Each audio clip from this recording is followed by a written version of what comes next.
Well, hello everyone. How's my audio today? I've just turned a few things off and on again, so we'll do a quick test. Is that sounding okay?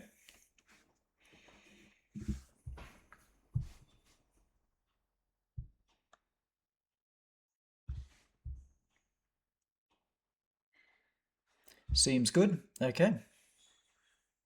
Can't be sure until you hear the birds. Yes, the birds are upstairs right now, so if they're especially loud, you will hear them. On time? I don't know, I was about 1 minute late. I just dragged myself out of bed and had a coffee.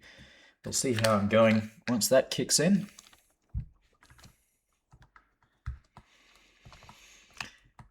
All right, welcome any first timers. And today I'm going to be working pretty much exclusively on the VTOL trainer. I just got to finish up some things with UV unwrapping.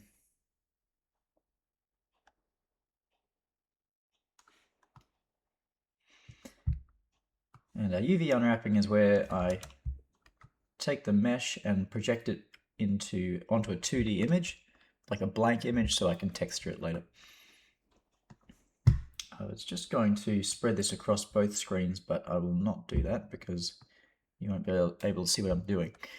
I can only stream one screen at a time. Okay, so at the moment, if I select everything, this is what it looks like. And this is actually not everything yet. It's not everything I need to unwrap because still missing the other side, which needs to have unique UVs. I can't just mirror them, or else we'll have text that's backwards.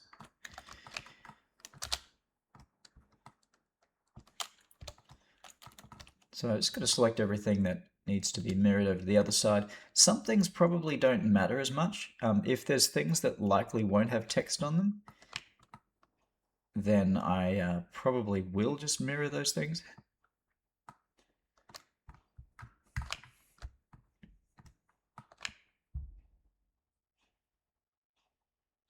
I do like flying the vortex, yeah. I think I like flying the vortex more than flying the Ifrit, but that's just a personal preference. Yeah, I do have an idea of what a heavy cargo aircraft will look like. I'm not sure whether I'm ready to show it yet, though. It has been going through some heavy development recently. Okay, so we'll copy all this stuff, duplicate it, and mirror over to the other side. And apply that scale and flip normals. There we go. And I just need to turn off back faces for this material. Okay, so if I go back to everything again, and now I'll reproject that, and let's select overlap to see if we have any. Okay, no overlaps at the moment. That's a good start.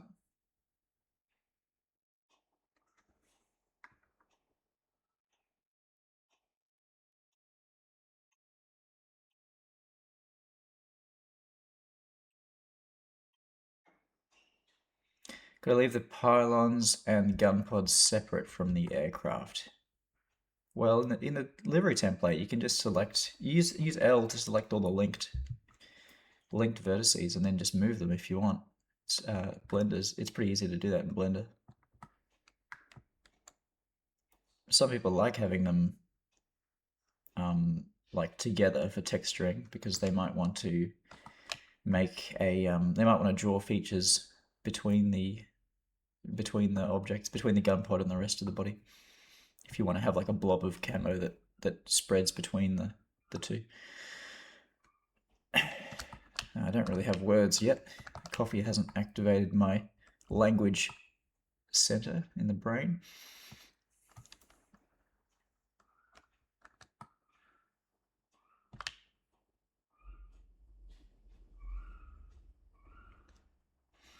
Yeah, high poly to low poly baking is great for some things. It depends what type of thing you're doing. So hang on a second. Yeah, P51 guides. You hit L. Yeah, L is for linked geometry in Blender.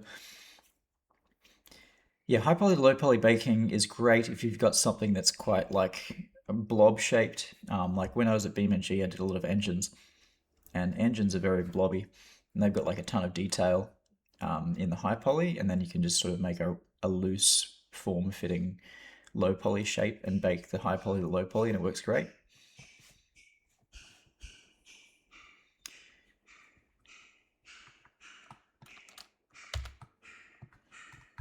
Forgot to mirror this one.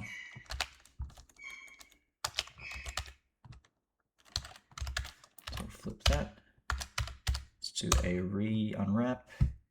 And now UV Pack Master, which is the only paid add-on I have from Blender, easily worth it in my experience, but I can try packing this margin of 0.3%, and I'll do heuristic search so it can run over and over again until it gets something like, wow, look at that.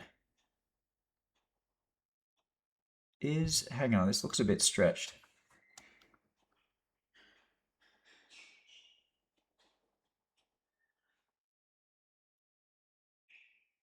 Oh, is it though? It might just be, no, it might not be stretched. Okay, that's a 0.733 ratio, which is quite good.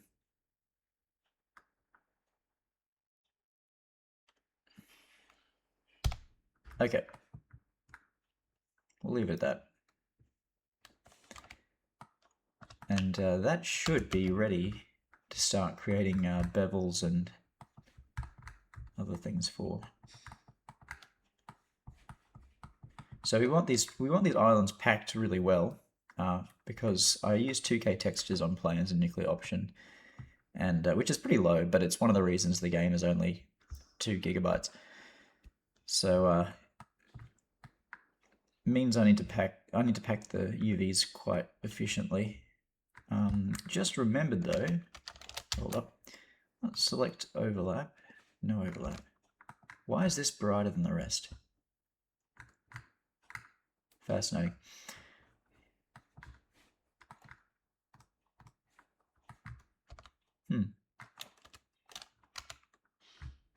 I don't know what makes some of these islands brighter and some of them darker.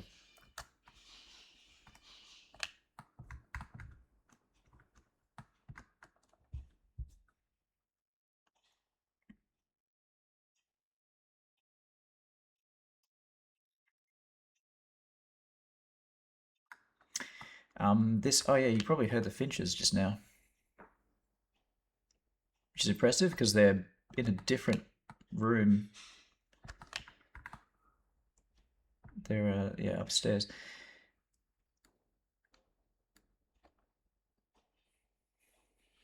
I don't have plans for this to have scimitars, and the reason for that is it's not really optimized for BVR combat. Okay. Oh no. Okay, I just realized that the gun pod. Okay, I have to redo the projection because the gun pod hasn't been. It still has a mirror modifier, and I'm gonna have to mark this as a scene, which I'll go and paint out later on stream. Alright, you select everything, go unwrap angle based, UV pack master.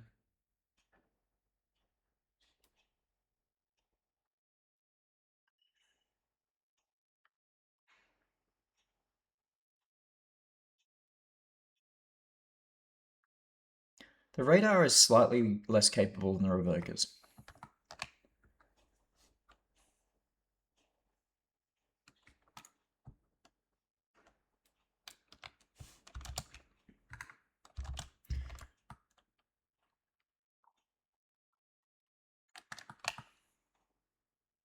Oh, you know what? Also missed a spot, a big spot over here. I missed all of these gear doors. So flip those.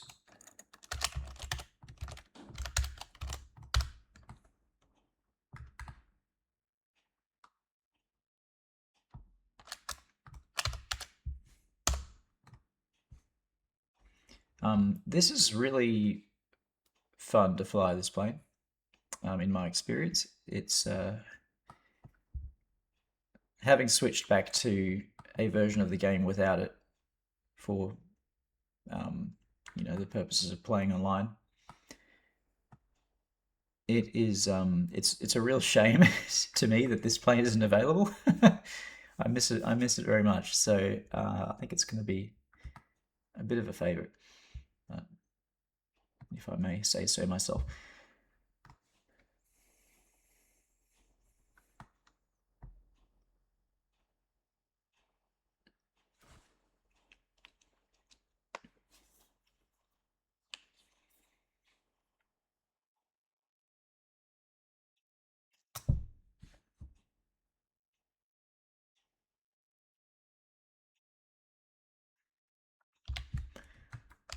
Okay, anything I'm missing here? I'm just looking around for parts that have not been mirrored. This is a pylon for the yeah, there we go, for the side mounts on the fuselage, just to give a nice solid surface to mount to. I don't think I'm going to worry about giving this unique UVs left and right. That's very, like, I don't do that for the regular pylons. I don't think it'll do it for that pylon either. And it's removable as well. If you don't mount anything on the side fuselage, it won't be there.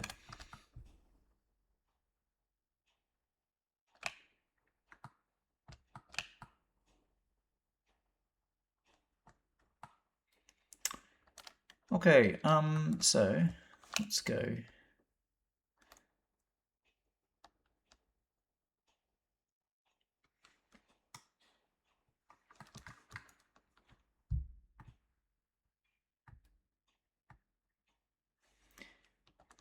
Might save this as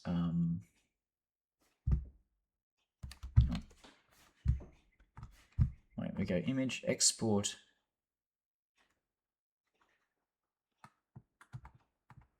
UV layout, UV export UV layout. And I'll call this one VTOL Trainer 1 UVs. You'll see why I'm doing this in a second.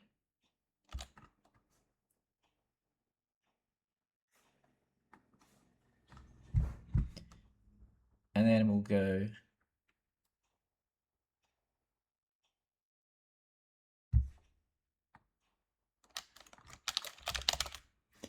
Substance Designer.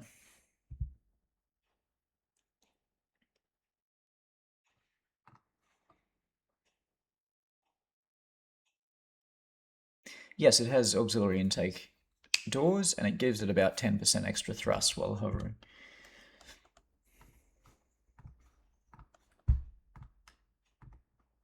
A new substance graph, and this one can be VTOL Trainer 1, and I'll make this a 4K working texture, which we can downsize at the end.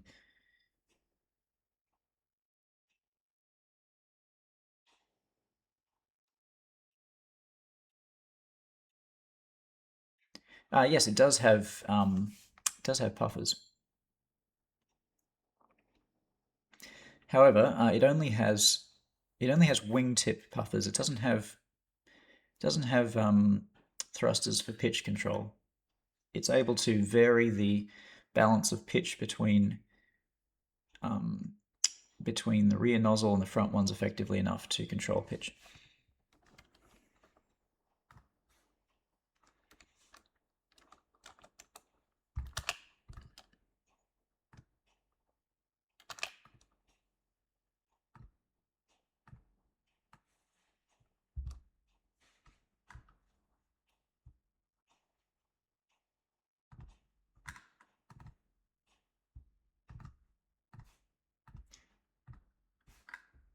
All right, here we go. So this is our UV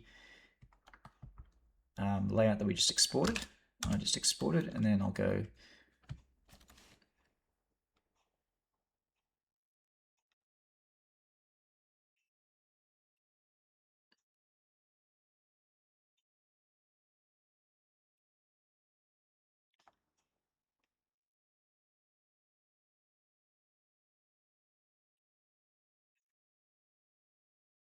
Let's go alpha split.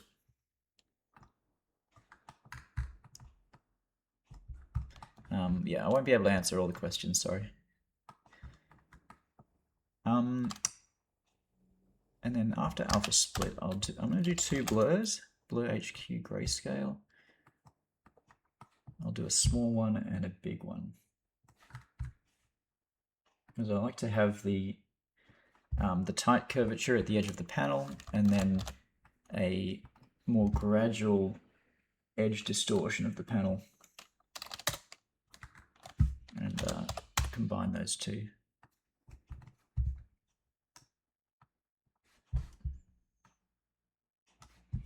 And then I'll run that to a normal. Use OpenGL format. And that's going to get us the nice beveling at the edge of the panels. I like to make it fairly subtle. And it looks like my tight blur is a bit too tight because you're getting some pixels showing.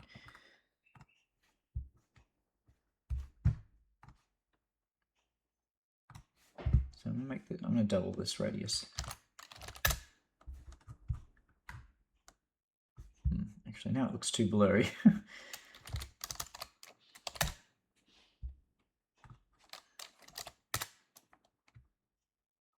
That's pretty good, I think.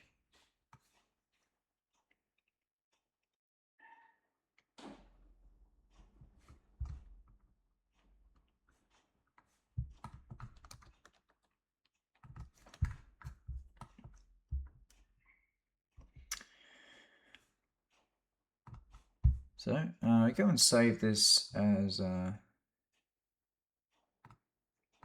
aircraft VTOL trainer 1.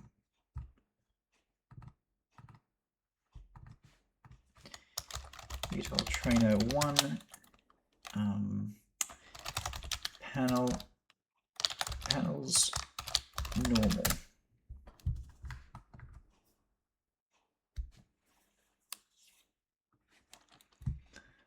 Okay. Let's go check in back in Blender and see how that looks. So for skin, I'm going to give this a high metallic value. I'll bump up the brightness as well.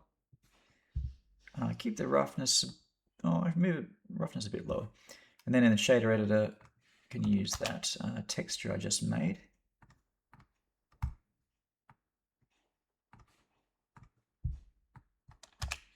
Make a normal map out of that and plug it into the normal. And then that color space needs to be non-color. Okay, so this is a quick and easy way to make bevels. Only problem is, let me just turn off shadows real quick,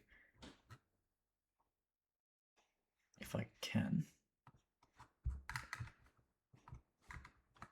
Is there a way to turn off shadows?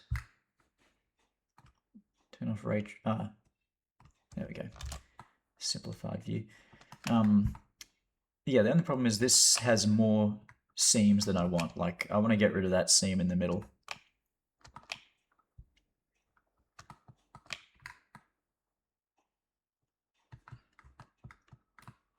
And I need to display it on these ones as well. These are skin dark. So I've got like an alternate color for some of these. Copy that, paste in normal, and then base color and metallic. Yeah, so the nose cone here has some bevels that'll need to be painted out, and they're really just there for UV purposes, because you need some seams, and at the moment the bevels are just being created where the seams are.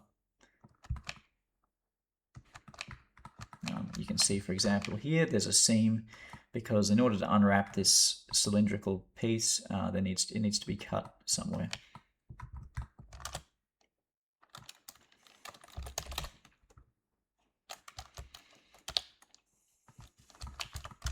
Same with the gun pod, most of these bevels can go away.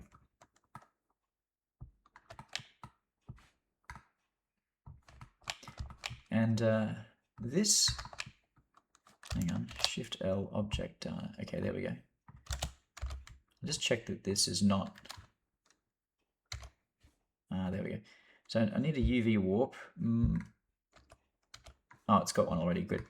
So this is actually not being textured. It's just sort of a placeholder to cast some shadow on the pylon below when I bake the ambient occlusion.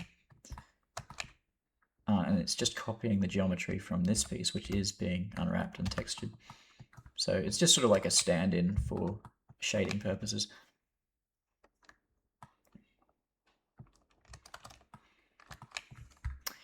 No, this is not the only cannon it can have. It has other gun pods available.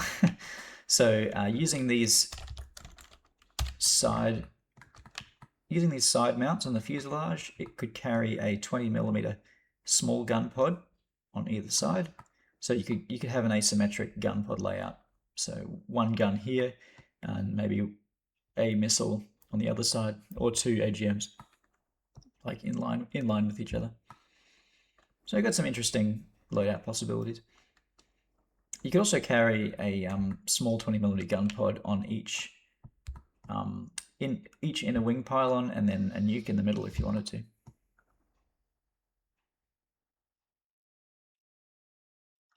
No, I'm not going to add metallic, roughness, normal, ambient occlusion, all the other things to vanilla text skin creation. That's just going to make it's going to like quadruple the size of skin files.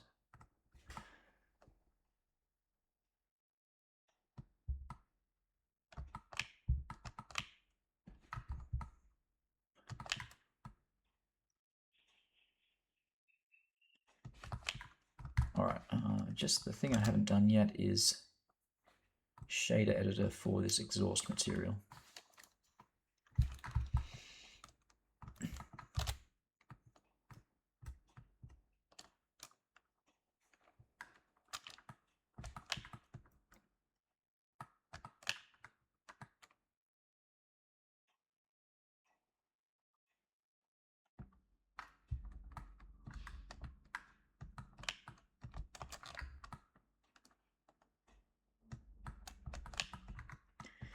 And definitely going to have to do some painting out of these bevels right here.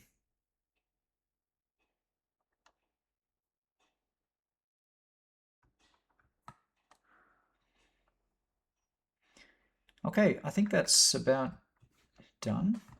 Maybe just...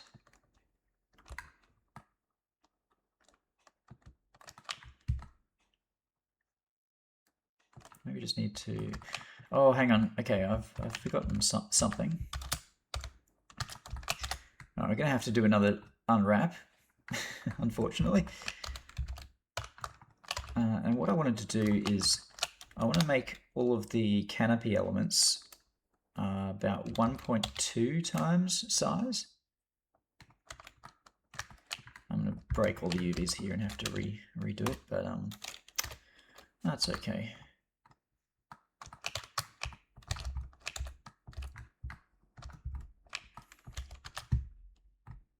Now I want to select all of the whole materials and make them 0.5 size because they are not as important for texturing purposes. We've also got some whole material back here.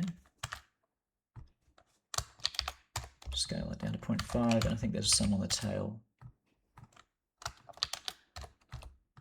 Basically anywhere that is dark and concealed won't be very visible. I'm going to reduce the UV size because we don't need as much detail there.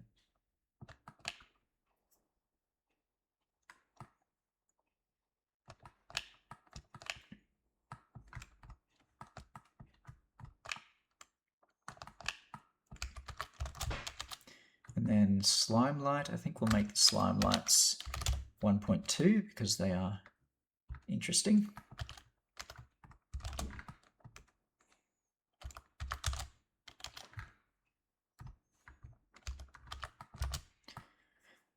I'm not sure if there's any other points of interest I can think of right now that need this. we'll keep the underside and the top side the same detail. I think that's probably fair.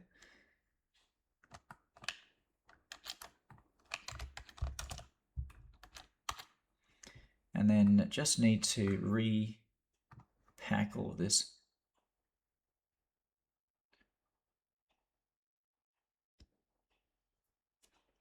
Should be good. And then image, sorry, not image, UV, export UV layout as one, VTOL trainer 1 UVs. And then that's already regenerated that for us. We'll save it back again to normals. Replace. And then we'll reload textures. 52 textures reloaded.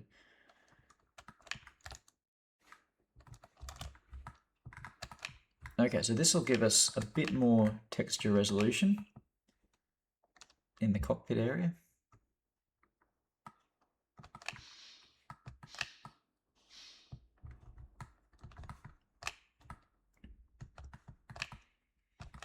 And we'll see less texture resolution inside the intakes and stuff. Okay, so in the whole material, which is, yeah, it's a bit of a funny name for material, I think these are just areas that are going to be heavily shadowed. So in this material, I'm just going to copy normal maps in to check that they've worked. They have. The resolution is quite low in there, but I don't think anyone's going to miss that.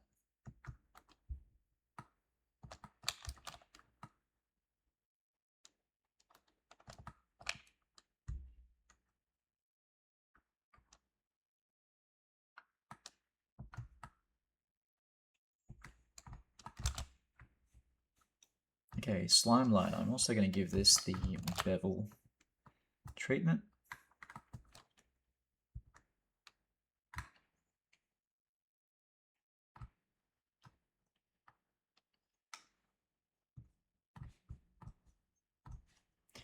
Oh, the weather is bleak today. It's pouring down rain.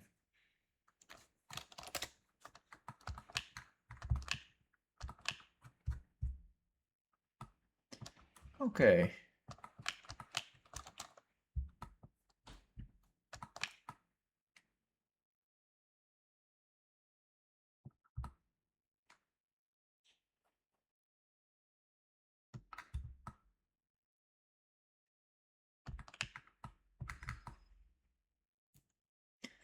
I think I'm happy with all that. Now I'm going to, okay, what I'm going to do is, okay, how do I explain this?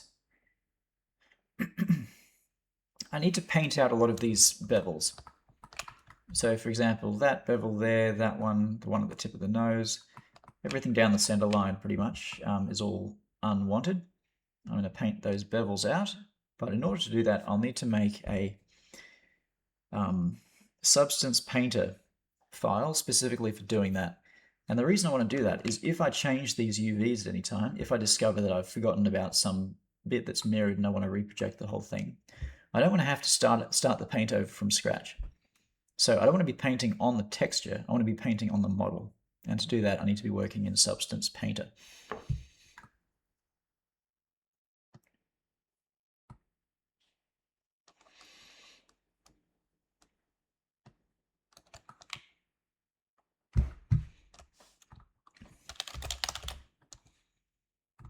So boot up Substance Painter.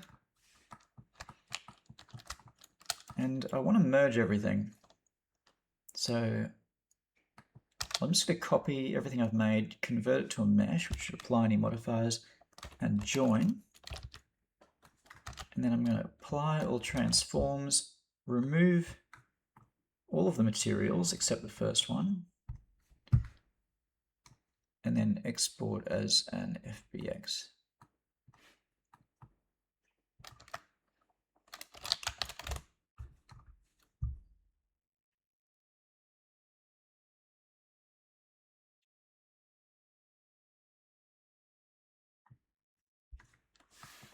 And I'll just move this up 10 meters and I'll delete it if we don't need to do this again. So Substance Painter, file new. I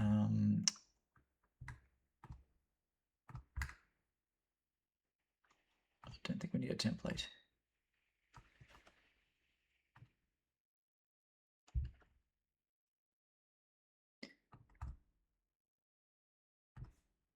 VTOL Trainer 1 skin. Document resolution. I'm going to work in 4K in this one. And then import panels normal here as our baked map.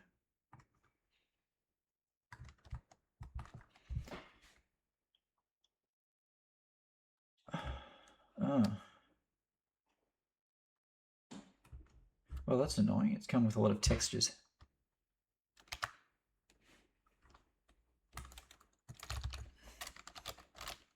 Come with a lot of materials. I'll just re-export this as FPX.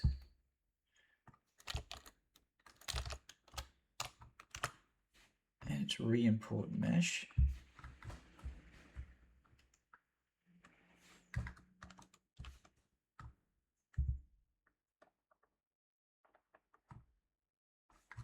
Select normal map. Okay, interesting. I don't know why it has a list of all of the other materials I was using too, even though I removed them before exporting. I don't know. Oh, okay, we've got a problem here. There is some duplicate geometry. Does this exist here as well? Let's see.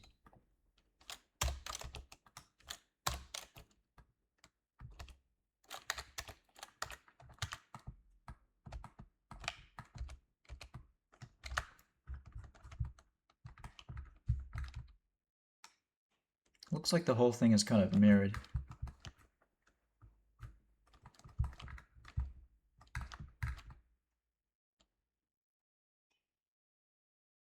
Oh, hang on. We've got some.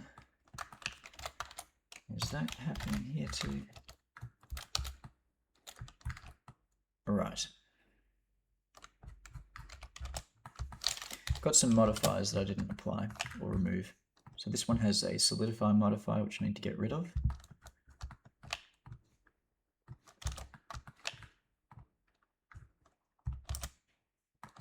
Are there any mirror modifiers that I've left unapplied?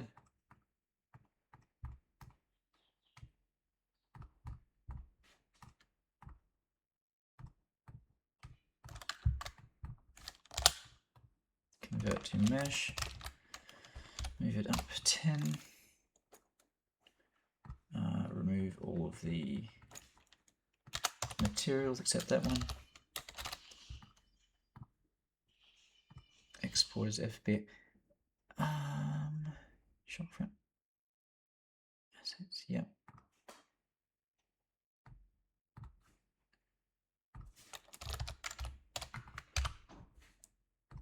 Okay, re-import mesh.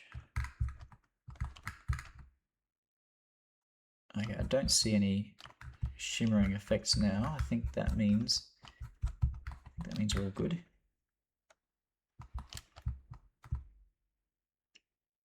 Cool.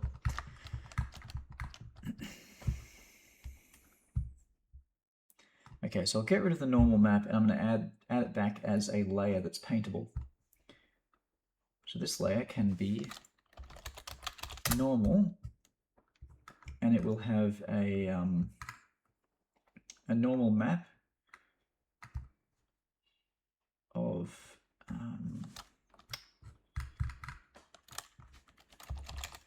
VTOL Trainer 1 normal map.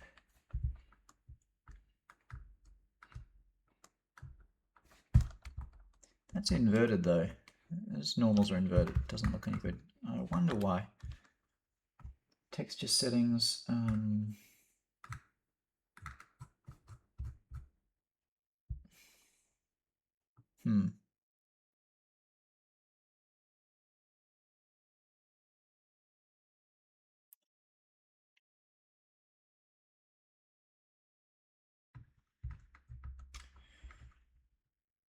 Okay.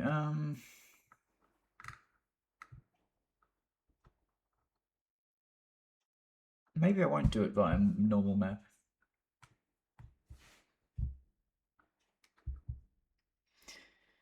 Back in Designer, I might just export this as a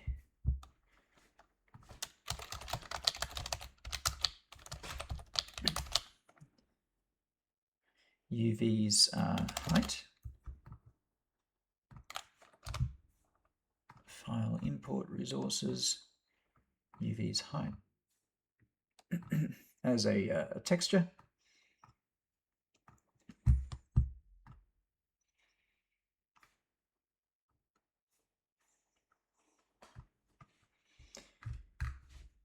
Okay, add a bitmap mask, and then I'll give this some height.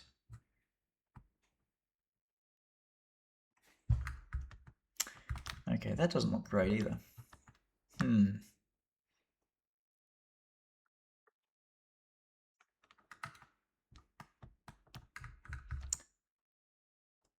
Turning a height map into a normal map on the fly gives these ugly results, which I don't like. So not doing it that way.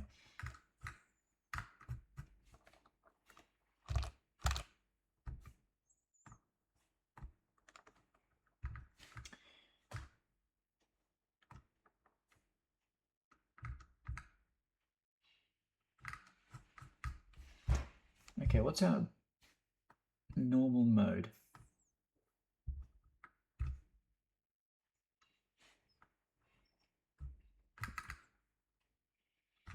I want to use OpenGL, and it looks like it's using DirectX normal mode.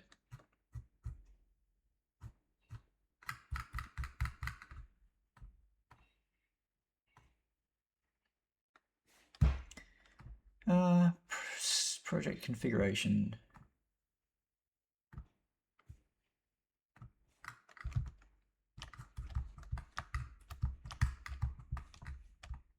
That is not it.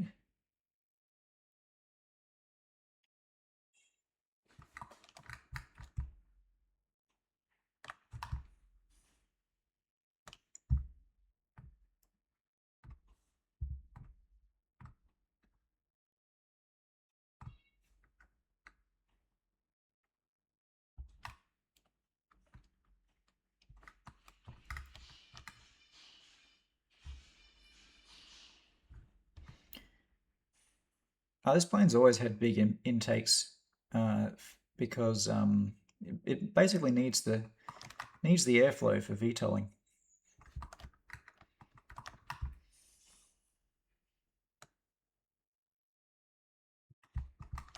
You can actually see the intakes there, and the auxiliary doors that open up on the tops and sides.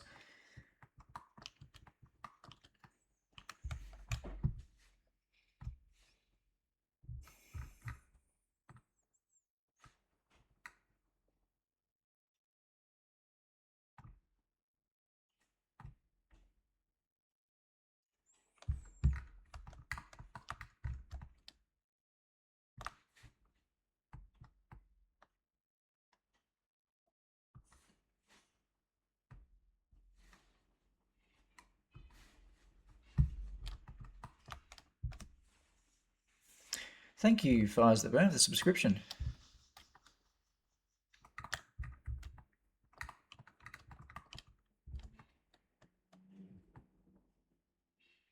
Also, thanks for having a pronounceable name. I love it when I don't have to read out someone's name that is... when I have to read out someone's name and I can actually pronounce it, that's great.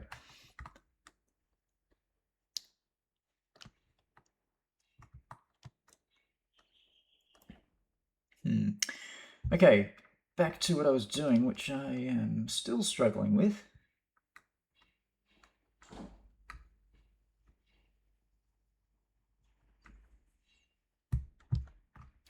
Normal.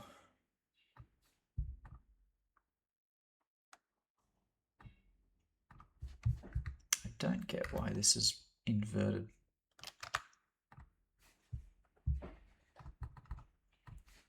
If I made it DirectX instead, let's just give this a re-export. file import resources, add panels normal, and select that as the. See, that looks better. Maybe I'm just going to work with it in this format. If it looks good in Substance, it probably is. It's probably what I should be working with. Even though I set the project to use OpenGL, I have to use DirectX format. Anyway, why is the normal masking done in a separate project? Because you cannot bake ambient occlusion from normal map work done on top of the base normal map, which is a strange limitation in Substance. But basically, if you want to bake ambient occlusion, it needs to be from the normal map that you've imported, not the one you've painted. And I don't want to have these showing up in the ambient occlusion. Maybe they've fixed that in newer versions of Substance Painter, but I've got a perpetual license from a few years ago. Anyway, it's not the end of the world. It's just a minor workflow alteration. Okay, let's go add a paint, or add a white mask rather, and then I'll paint on that.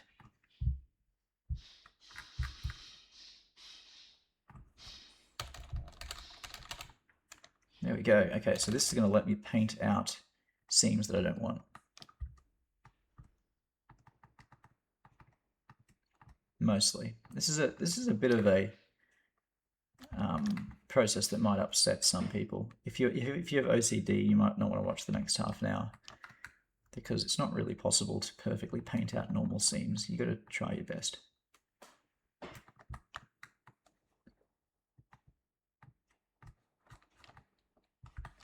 And these won't be as visible as you see them now in the final reckoning. I should turn on symmetry. That'd be a good idea.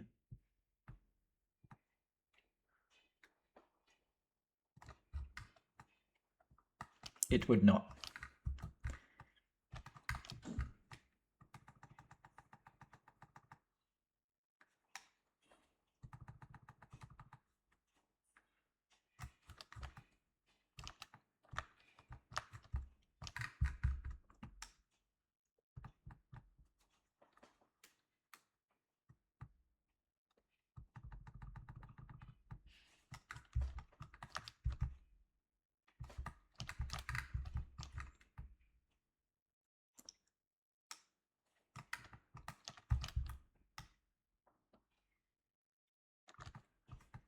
All right.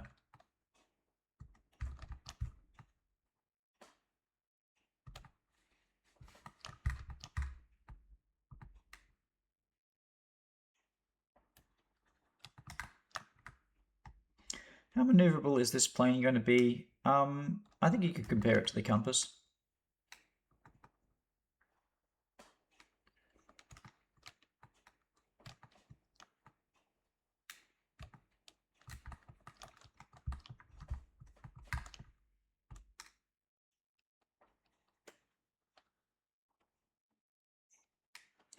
The compass might have a slight edge in low speed maneuverability up until it stalls, at which point this would have the edge because it can use viffing.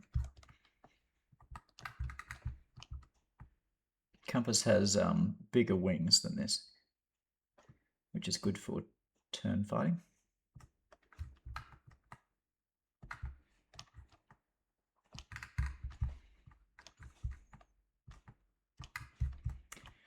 Some of these seams I kind of like the look of, so I might end up leaving some of them as I come across them. Others I don't like the look of at all, so if it's a centerline seam, I'll probably be painting it out. Like that.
Probably keep talking so that people joining the stream don't think that it's silent.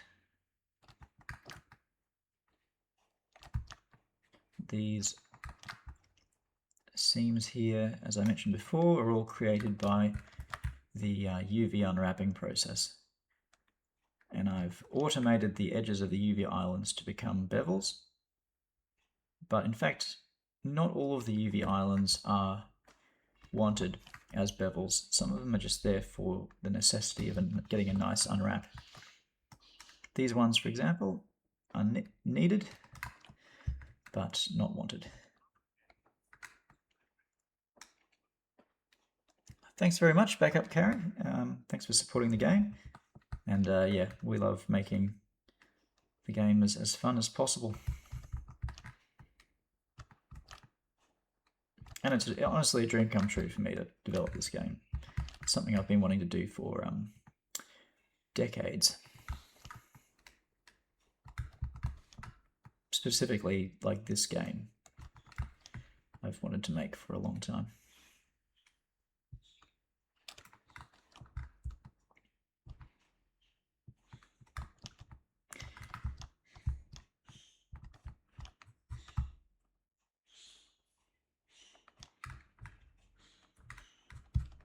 I think I might leave that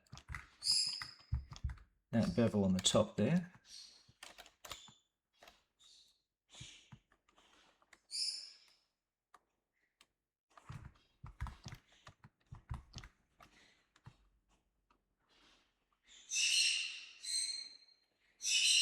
Oh, there go the parrots.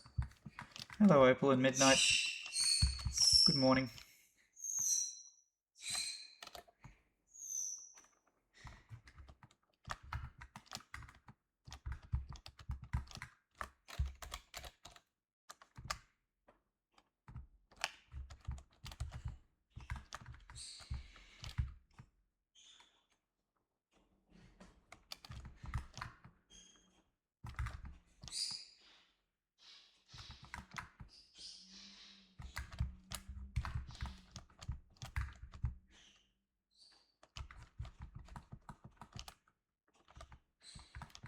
The symmetry line is doing some funny things at the back of the tail. I guess that's because it's a it's probably a shader that highlights things close to the X0 point.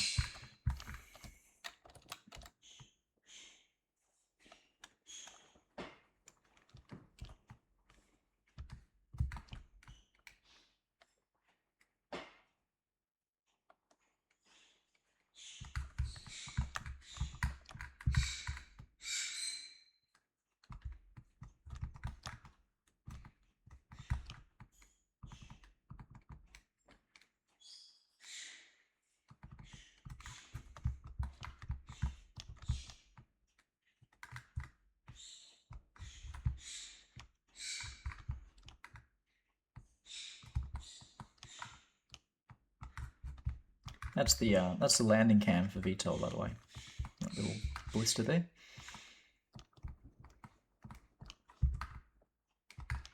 Okay, now we've got some very ugly seams that are only there for UV purposes, which I'll be painting out.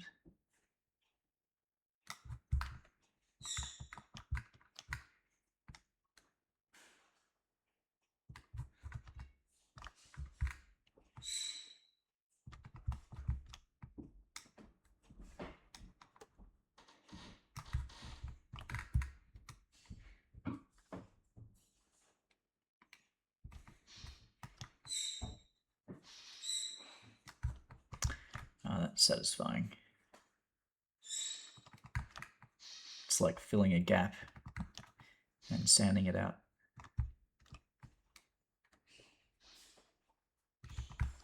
Beautiful.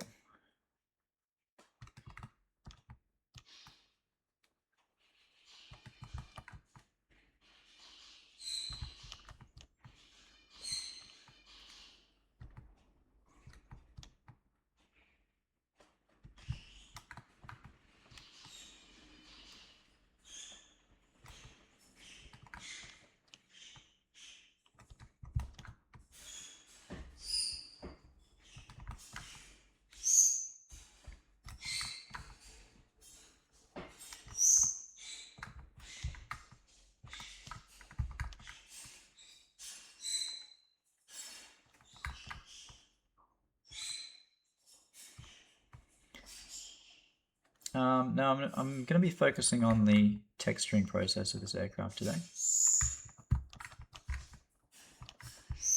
We are doing work on the accessibility UI features, but it's still in testing.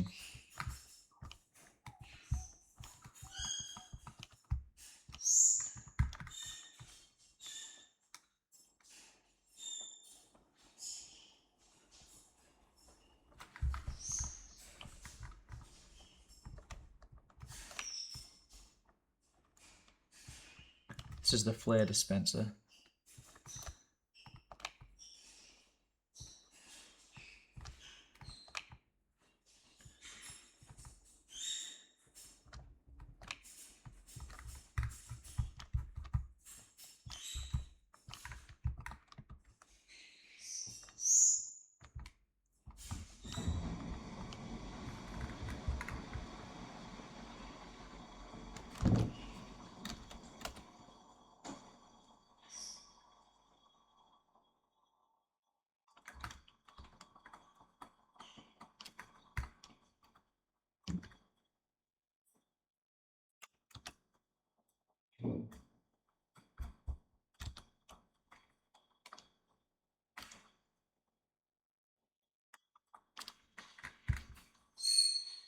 Okay, we've got a seam here to get rid of.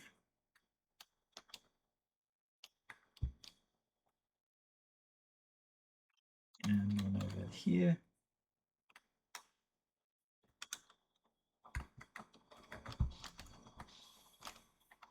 I might keep that bevel that runs parallel to the leading edge of the intake because it looks like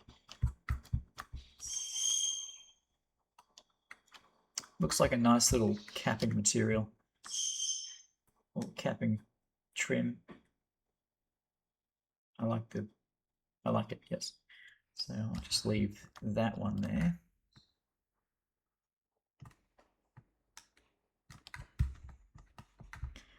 But these lines, unfortunately, are going.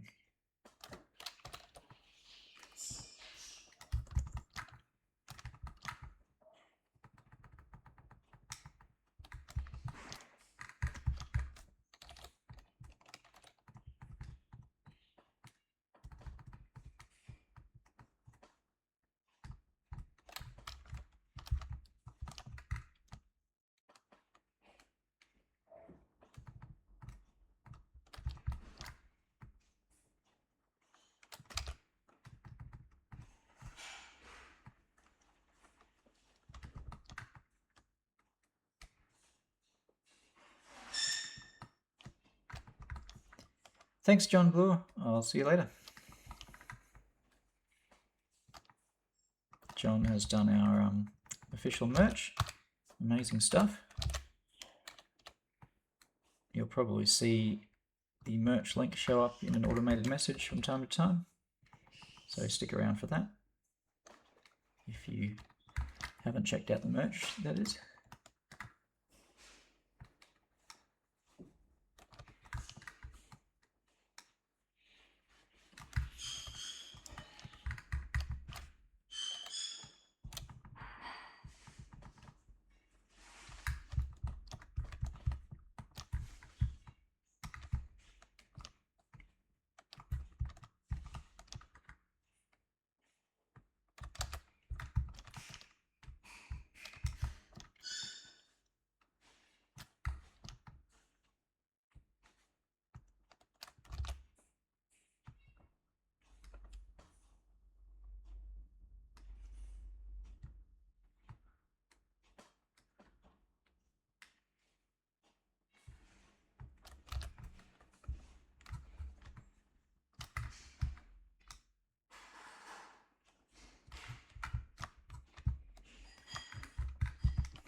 I can't remember whether this piece should be split. Let's refresh my memory here. No, okay, so that is not needed as a bevel.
much more aerodynamic looking intake bump.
Yeah, we're not able to provide documentation for features we don't officially support at the moment.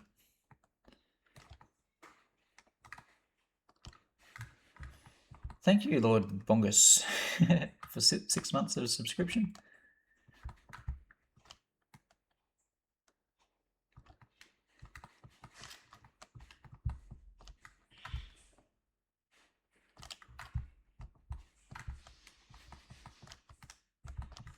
Okay, centerline seam is ugly on the gun pod, so we're painting that out.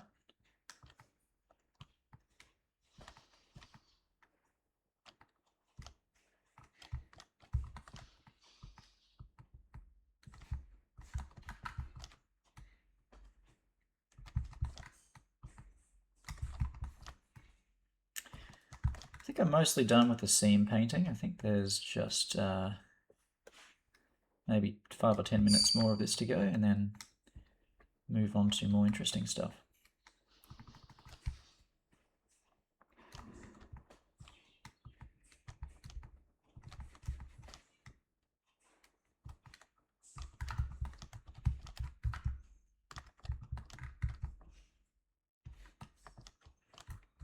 Haven't really decided about these front and rear seams. They look kind of cool to me. Well, these are not so great.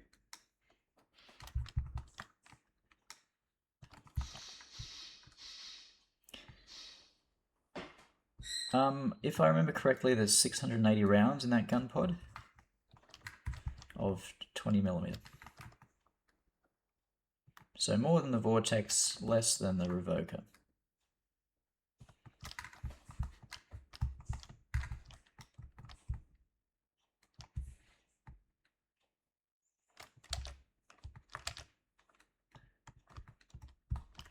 We've got some plans and experiments with small boats. The problem is they're just not very useful. Nuclear option is quite a high intensity battlefield most of the time, and these units are very visible and very vulnerable.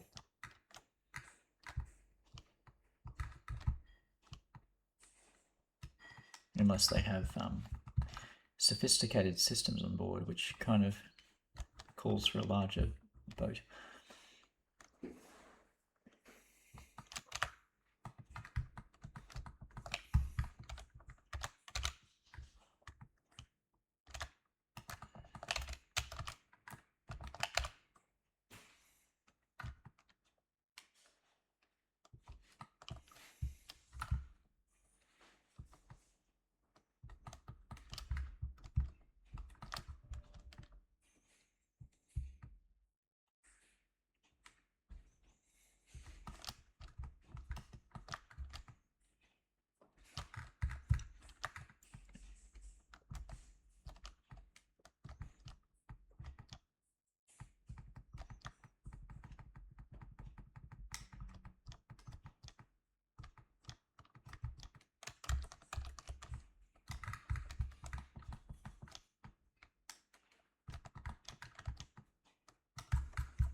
You know what? I can just paint out this entire object, this entire mesh, I think. Bing. Wait, did that? There we go. Make sure there's nothing behind it.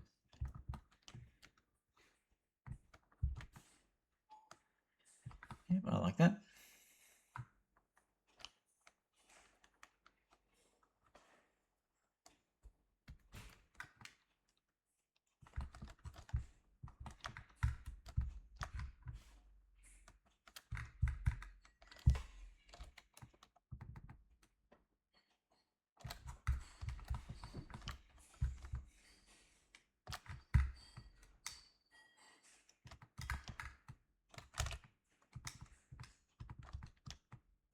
And don't tell John Bloor, but I may have stolen his little winglets that he added to the RWR pod on the Revoker. I think it looks nice on this as well.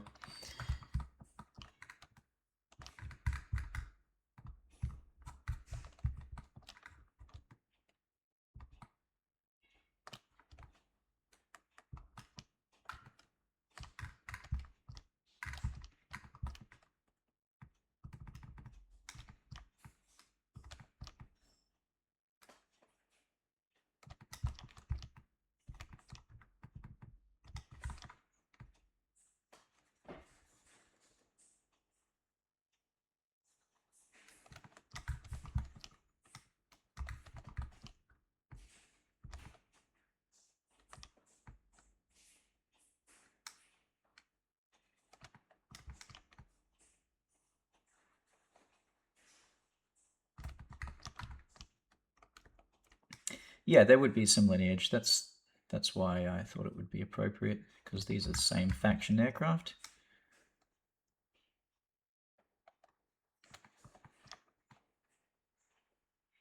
Other similarities too. They both have a roughly conical nose, unlike most of the other aircraft in the game. No, there's not really any chines on this aircraft. I suppose you could maybe say that that's a chine towards the rear, but that's about the only one this has. The rest of it is pretty curvy and flowing.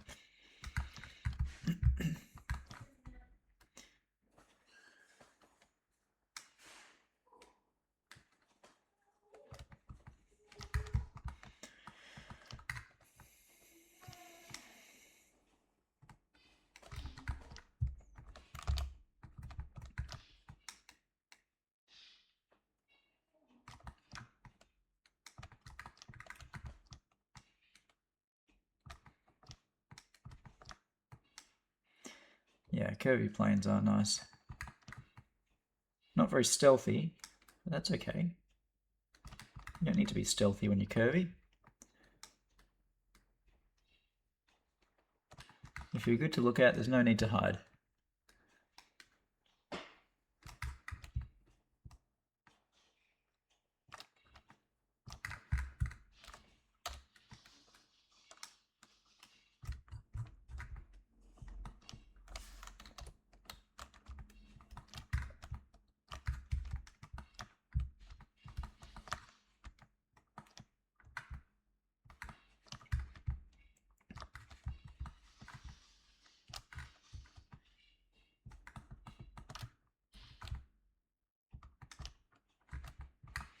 Now, I'm sure I've forgotten some bevels and left them in somewhere, but I'll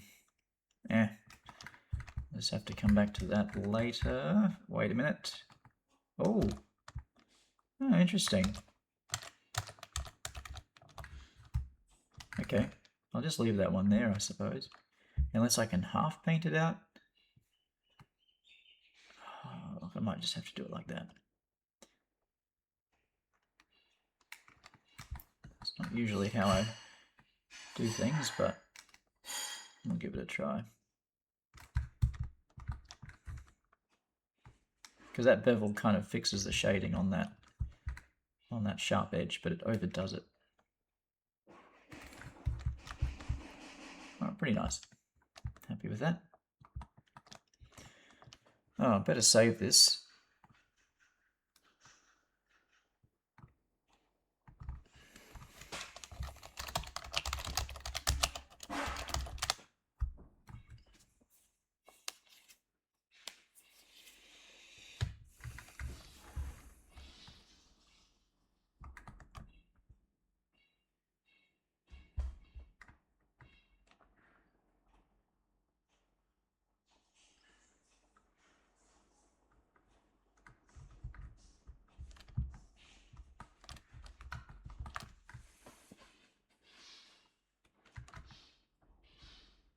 Oh, okay.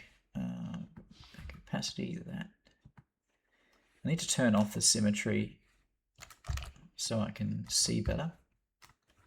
See if I've left any ugly seams down the, it's the center line that I'm worried about mostly. I think I've got all the other ones.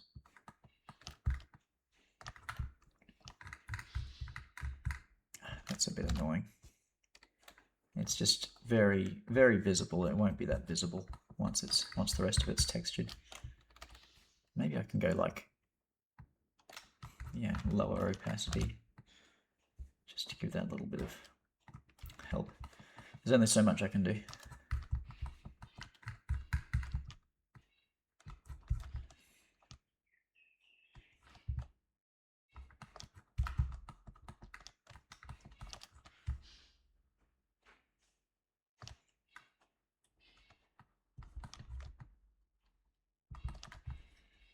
Okay. I'm just going to give this a quick bake, not because I'm going to use it in the end. I just want to see if there's any errors that show up. Baking ambient. Oh, hang on. I spotted one first. This pylon needs to have some bevels painted out.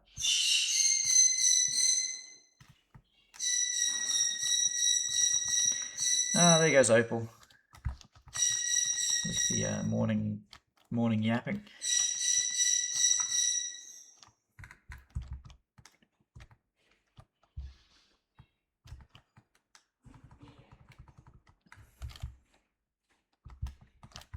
Opal's warning me about the bevels. Okay. Thanks, Opal.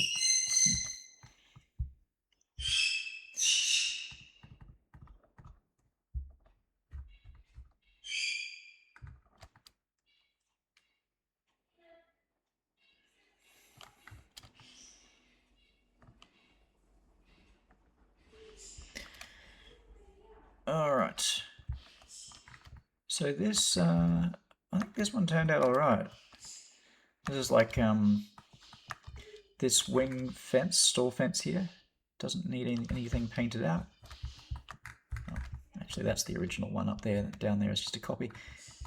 Okay, save again and bake mesh maps. Let's bake not normal, world space normal, ambient occlusion, curvature position, not thickness. We don't need that. And I'm going to bake them at, I'll try 4K. Bake selected textures. This is where I find out if I've got any nasty geometry. Return to painting mode. So I'll select ambient occlusion.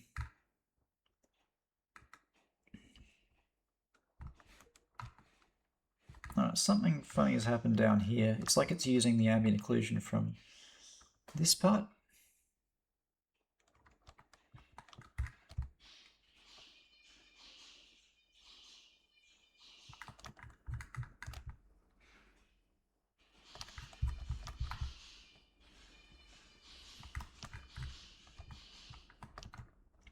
Now you can see I baked the ambient occlusion, but the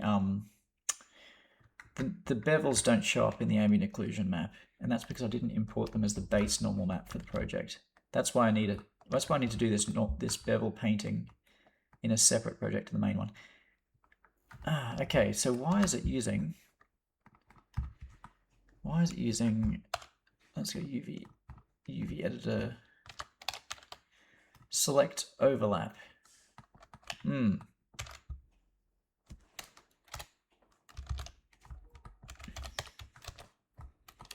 So all this stuff should be out here. I don't know why it's not. UV warp offset of 1. Maybe it's because I didn't make those instances real or make single user. Re-export this as FBX, VTOL trainer 1, blah, blah, blah. Edit, re-import mesh.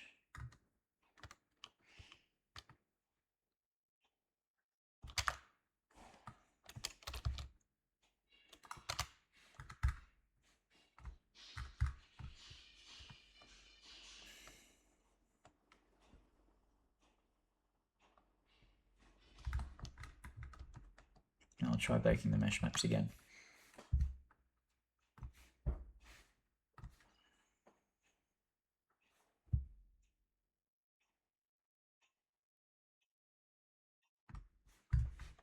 And check out the ambient occlusion. Oh, not that one. Okay, that's fixed. But the pylon is gross.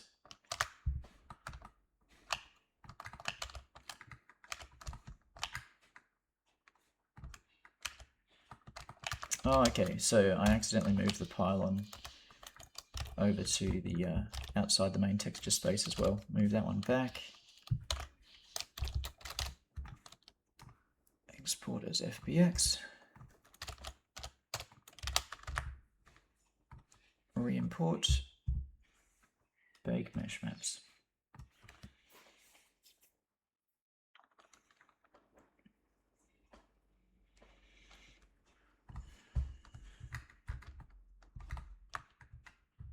Okay, it looks like the pylon now has the correct ambient occlusion, which is being projected from the placeholder mesh above it.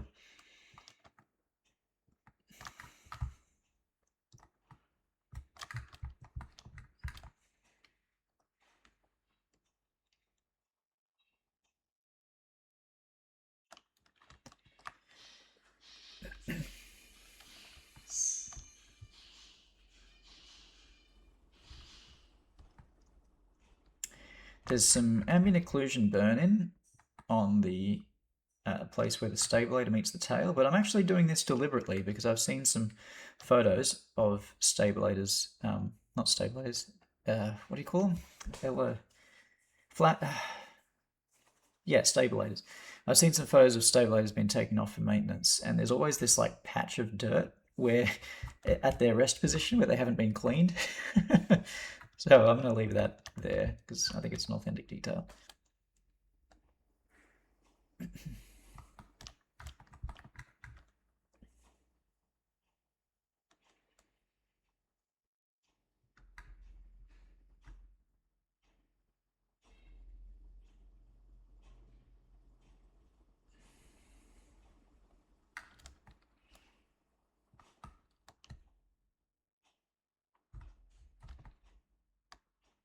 If you want to learn software, just like, yeah, don't ask people for tips. Just do it. Like you need a project to help you learn something, not a person.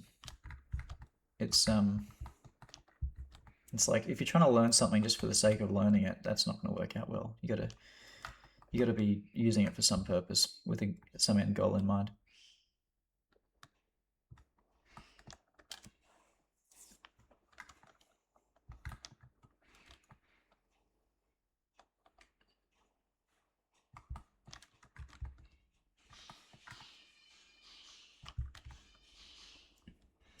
Okay, that just leaves export textures. So I'm going to use my Unity export template,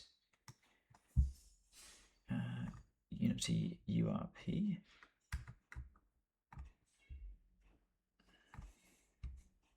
Now I only want to export the normal map.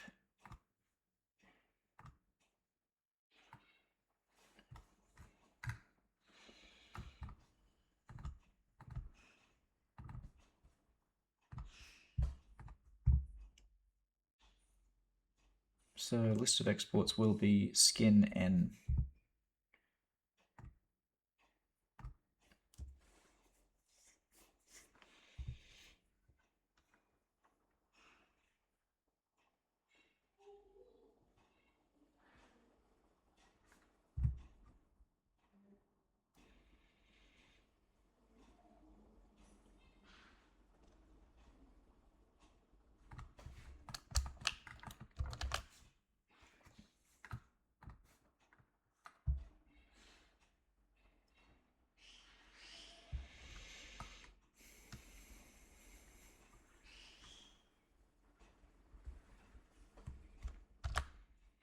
Okay, let's save this and make a new one.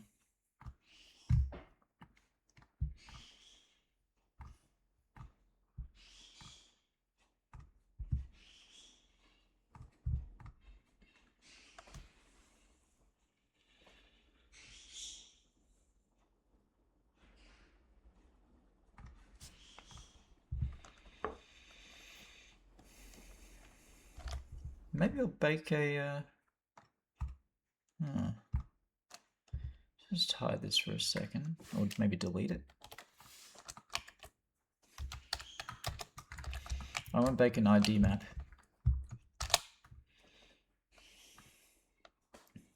Object relations make single user object and data convert to mesh. Now in the shader editor, texture, image texture, I want to set that as the target for baking on every material.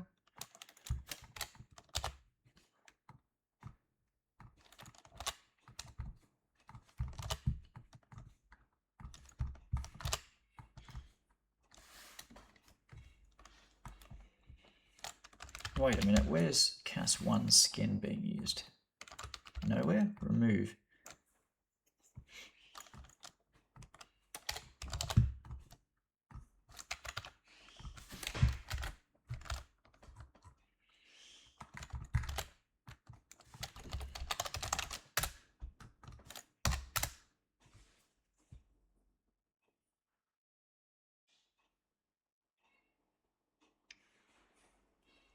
Yeah, there's some oxidation going on top of the engines on the Ifrit and Compass.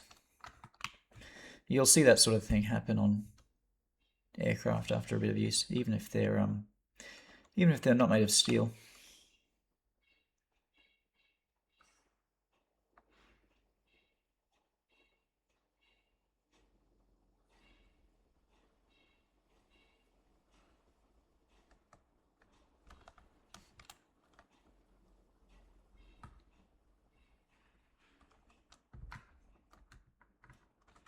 Yeah, I'll make this look suitably weathered. Okay, so when I'm creating an ID map, I want to set emission colors, and these could be pretty much random. Doesn't really matter, they just need to be separated a bit around the color wheel.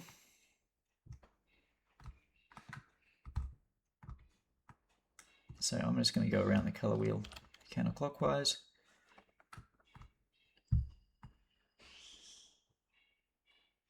Oops, wrong one. Emission.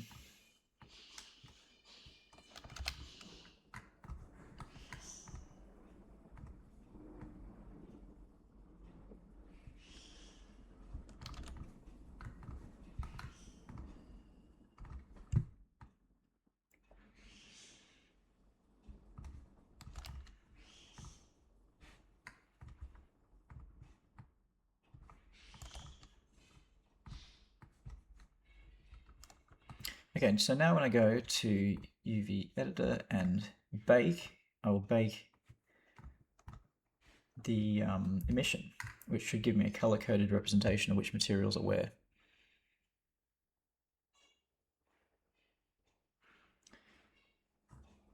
So baking, I want to bake the emit, margin extend. Let's try that. Oh, and also max samples 1. Bake.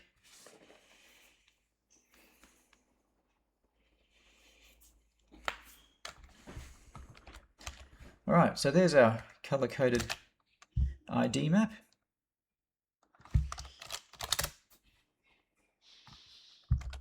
And then in the new project, I will add the ID map. So normal and ID. Okay, we're getting somewhere. So select normal map. Come on, normal map. It looks like it's worked. Lovely. And select ID map. We've got this one.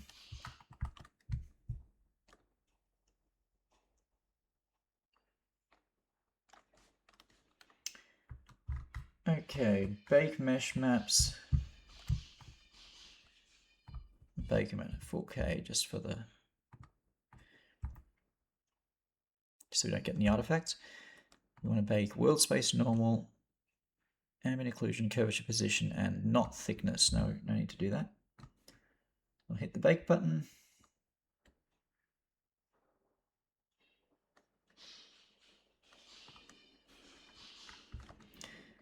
Okay, not quite perfect. We've got some weird artifacts.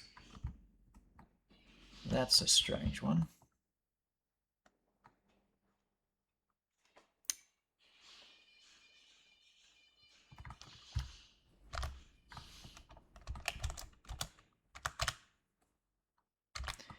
But where did it come from? Cotton Eye Joe.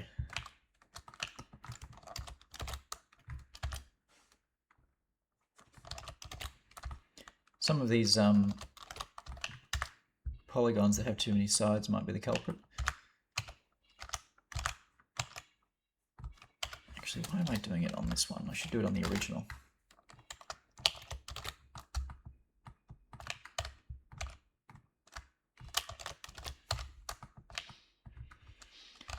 And then there was that other issue I noticed. Go to ambient occlusion. Some odd ambient occlusion happening just in front of the air brakes.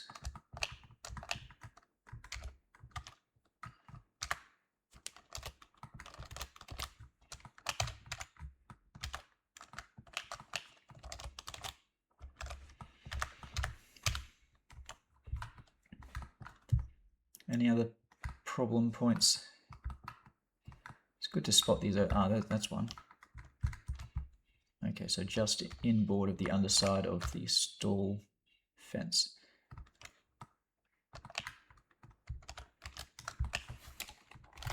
Which would make sense because that's got too many sides. Need to triangulate it.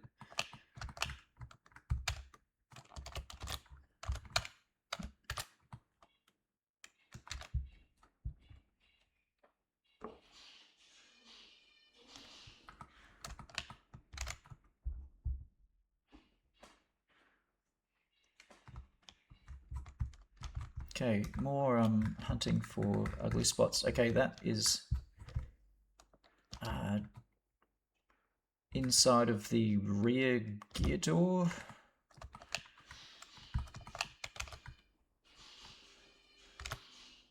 Okay, and that'd be why. That's a 5-sided polygon. Gotta fix it on the other side as well.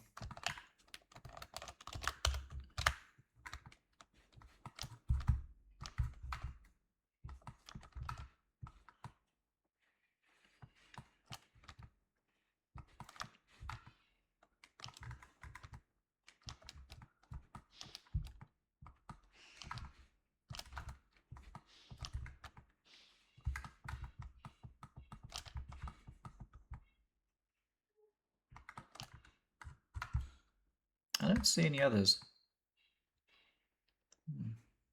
If I do come across another one, I'll just have to rebake. Not the end of the world. So duplicate object relations, make single user, convert to mesh join, and remove every material except skin export as FBX to trainer1 skin. Okay, edit, re-import mesh, bake mesh maps, bake.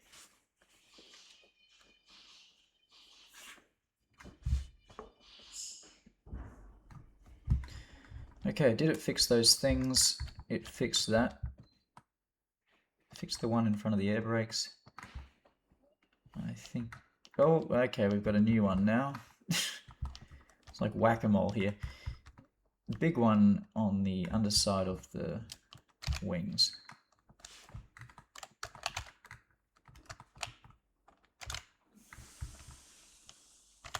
And that'd be it. Yeah, that's because of this 5-sided polygon.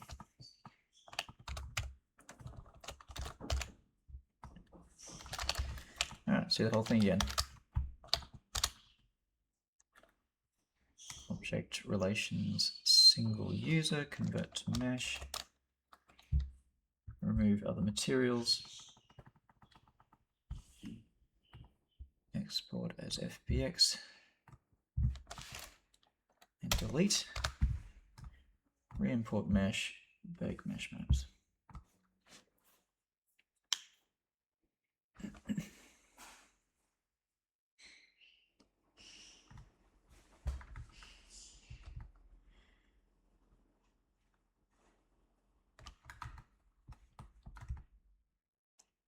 Alright. I suppose I can always do this again at a later point. There's no reason why I need to make sure it's perfect before proceeding. I just like to I like to work on a clean model. Okay, nice. So that is our ambient occlusion and curvature map. So layers. I guess I'll start with a metal layer and might as well use aluminium.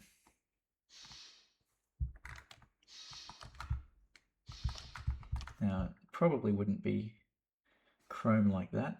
No, before I go any further, I'm going to change my shader settings. I want to be using very high for better accuracy. Sometimes that changes the way that the roughness looks. I want to get an accurate representation of how it'll look in the final product. So yes, rather than Naboo Starfighter, we'll give it a dull aluminium finish, something like from the factory. And then on top of this, we want a primer.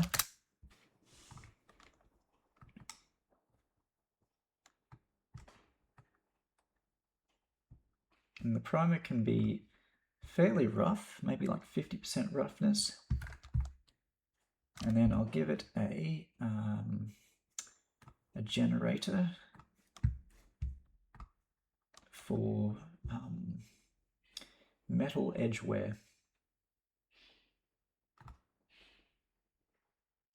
Just invert that. Something like this.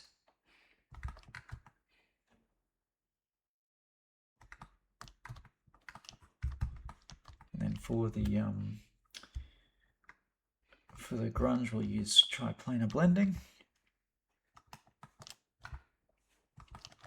I also want to give it a dirt layer. It's going to have some dirt or grunge on it.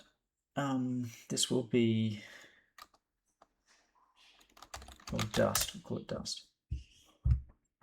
And so for dust, we want something slightly brown and dark grey, and we give it maximum roughness. And then I'll make rust a whole folder for it because I want a few different layers here. And dust a whole folder. So give this a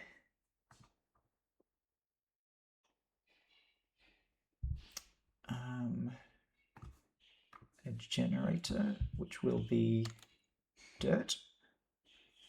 Then I want to use triplanar for the grunge and custom grunge true.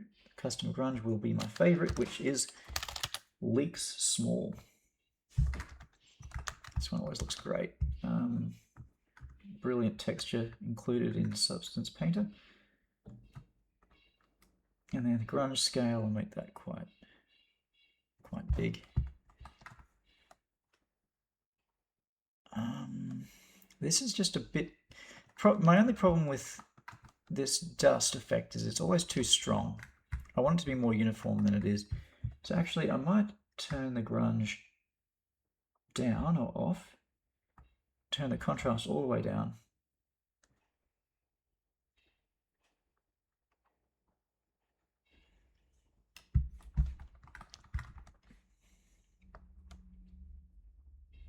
Because I don't even really want dirt in here.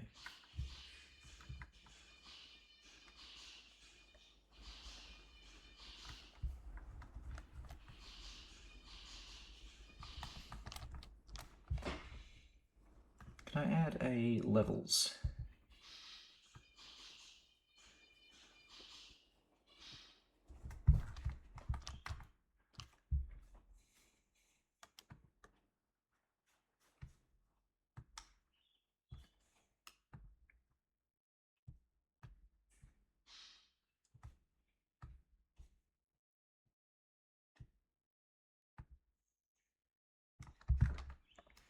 So I want the dirt to be much more uniform. And maybe add a blur on that.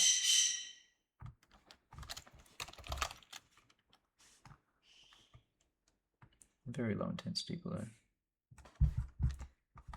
And then I will add a triplanar generator.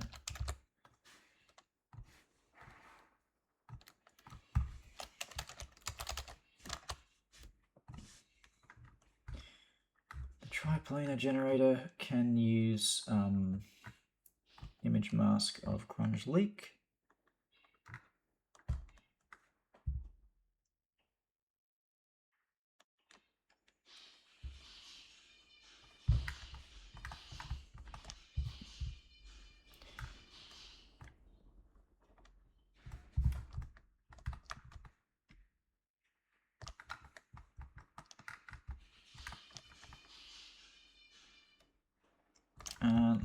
I kind of want these drips.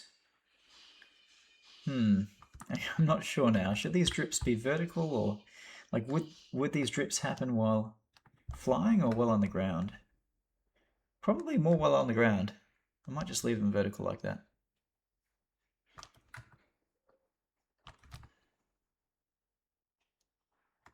It looks kind of funny up there. Okay, let me tweak the axes.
Okay, I'm pretty happy with that level of dirt. I might just increase the contrast balance a little bit.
Okay.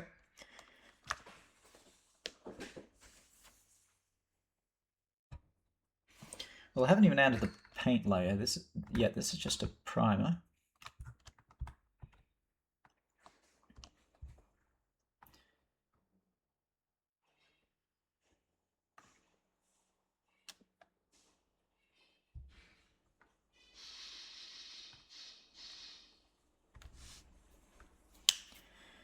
Okay, color selection will go. I want primer on all of the metal parts.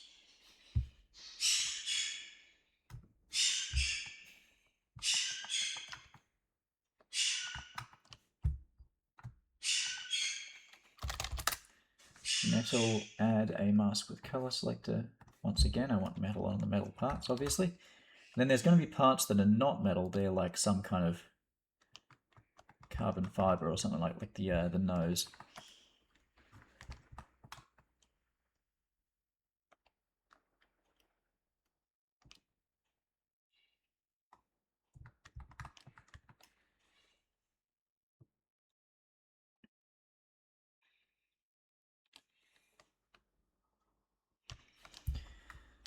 So let's add a new one called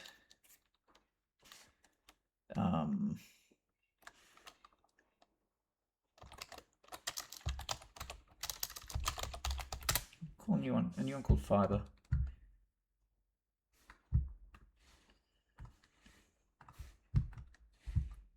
And I'll try to find a texture for this. I'm not really sure what I should be aiming for though. There is probably a carbon fiber one here, but it wouldn't look. Yeah, that's like what it would look like on a car, not a plane.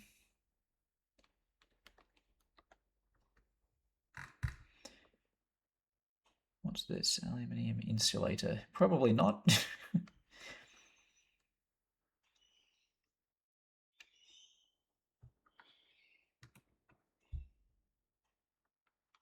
Plastic grid bumpy, perhaps?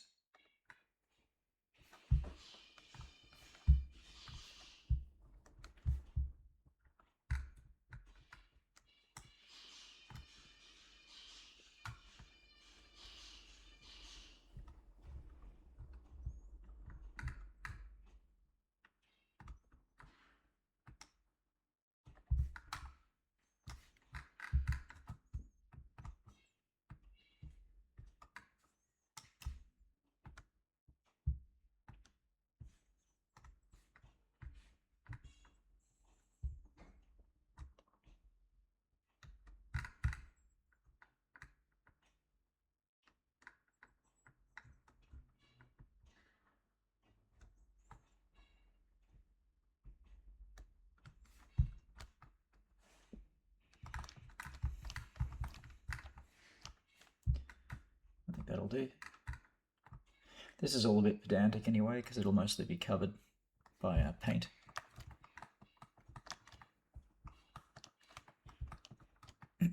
What are you talking about, Promethean Patriot? I literally have no idea what you're talking about.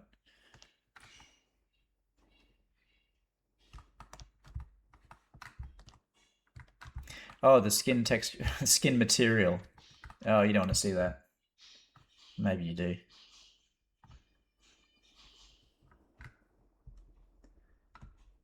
All right. If I was to add a new layer, which I will delete in a moment. Human face. Is this the stuff of nightmares, I swear. It's horrifying.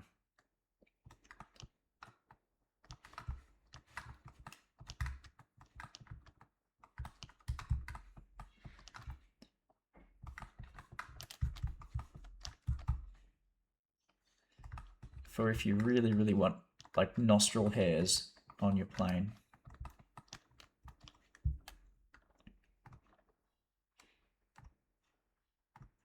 Other types of skin. Human facial hair skin. Human back skin.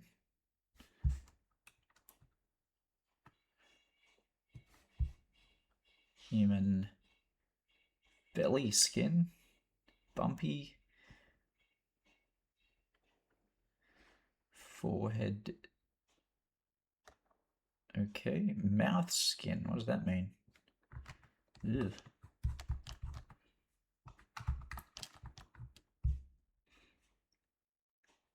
Human wrist skin. Do we get any wrinkly skin?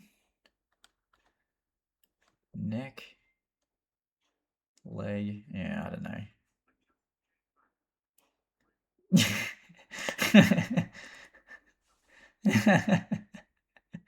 I wasn't ready for this either. It wasn't my idea, okay? Human bumpy skin. Alright, I think we're done here. We're not... no more skin. Thanks for that suggestion. Amazing.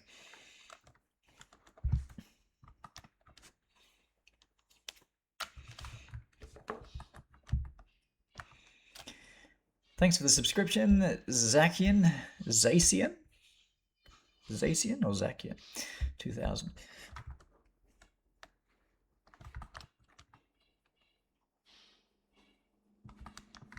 Okay, and we've got gunmetal for the, obviously the gun.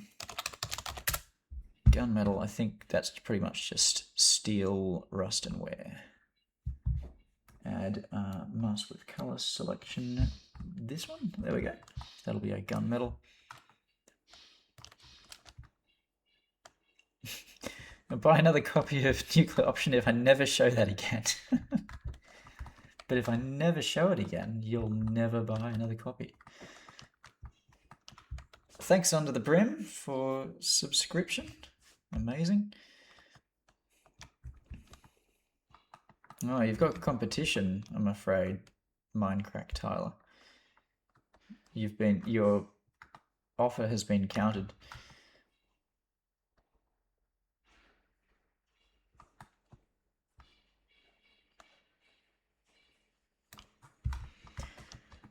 Okay, if I was to add a layer for paint, which I'll have to do at some point, might as well do it now,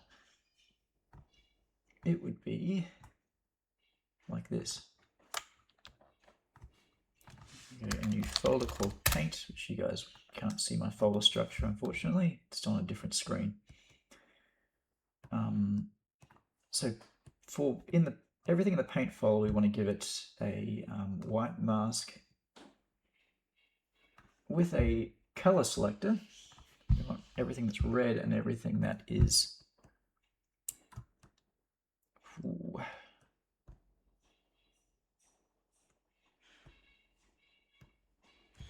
maybe 2 color selectors.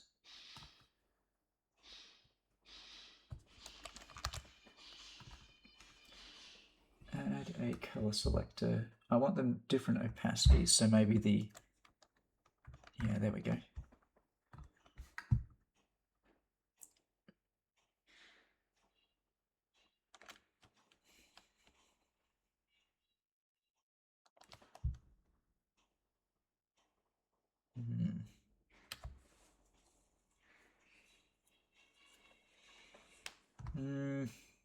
No, okay. I'll just make both of these paint then. So that's our color selection, and then add a generator for metal edgeware.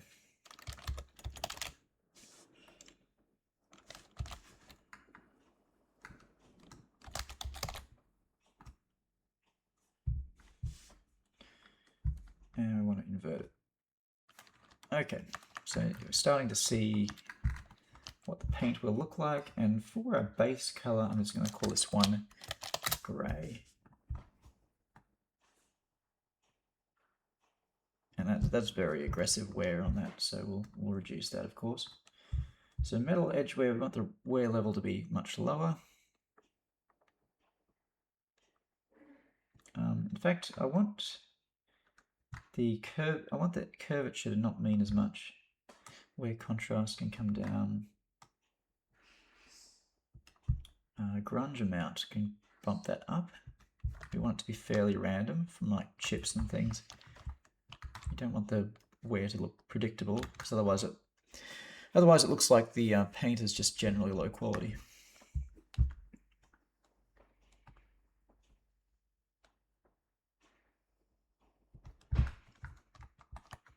then the grunge scale, I'll adjust that. Smaller scale looks better usually, up to a point, until you start noticing it tiling.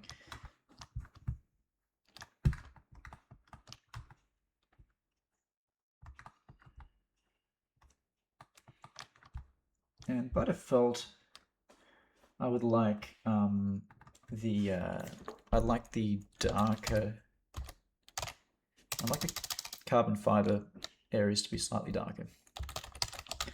I'll call this layer darker paint. It can just be black. It doesn't do anything except make the layer below it a little bit darker by let's say 10%.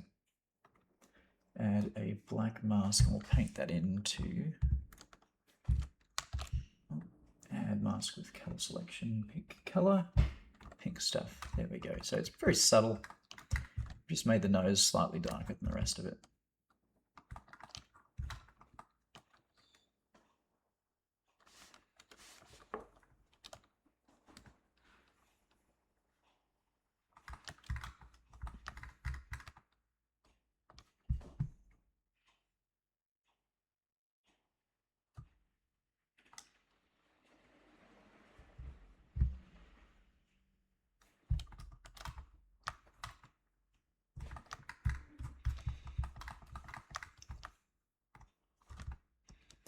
All right, now one of the really big sellers of aircraft textures is moisture marks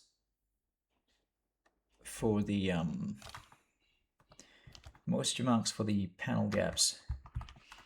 So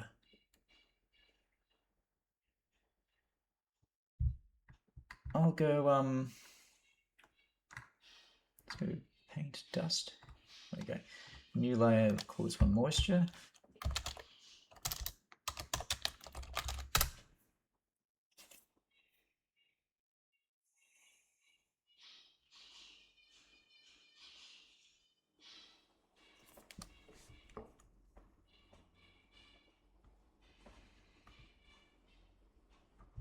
Add a add a bitmap mask. No, add a white mask and then a generator. UV edge, UV border distance. Okay, so there we go. UV border distance.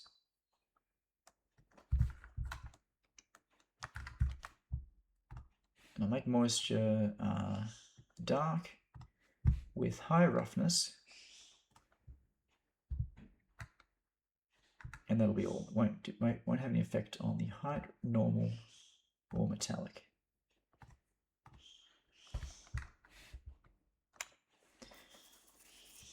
So this UV border distance, I want to add another generator, which can be slope blur. Blur slope.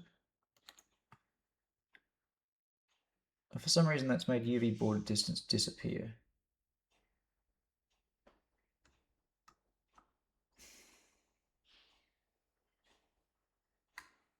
I had this issue last time, but I couldn't remember how to fix it. Give this some smoothness. Oh, actually, that's not good.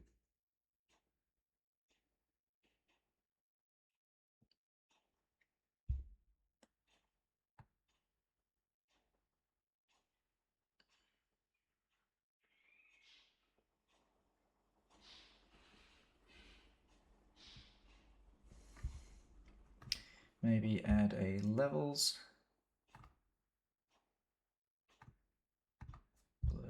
Blur slope.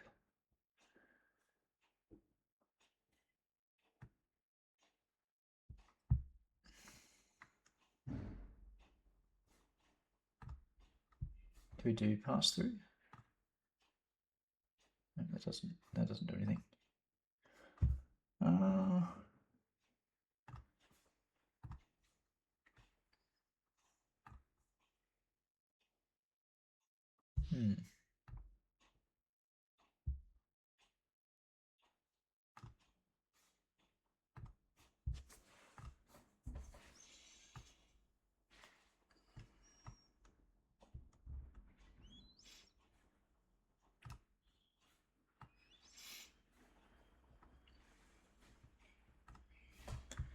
Okay, blur slope doesn't seem to be working. Why not?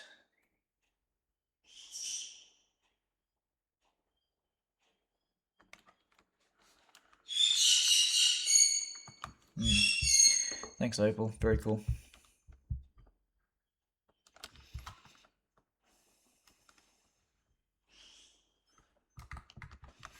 Maybe I need to do this over here because I've already got like a mask for the stuff. I'll save this as VTOL Trainer 1 skin. I might open recent VTOL Trainer 1 bevels.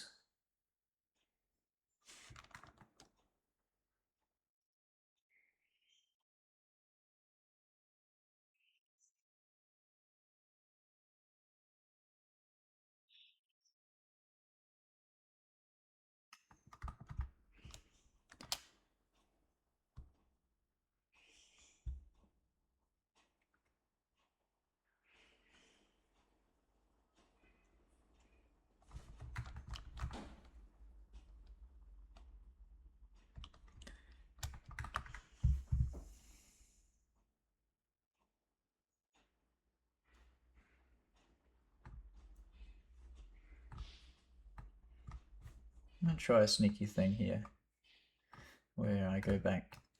There we go.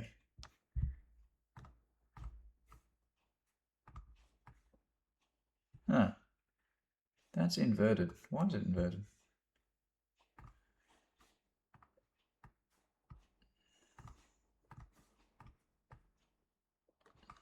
Okay, that's better. So here I have a record of everywhere that I've painted out. Now that I look at it, it's quite messy, isn't it? Okay, let's go export textures, and I'm just going to export the base color. List of exports will be skin B export save settings.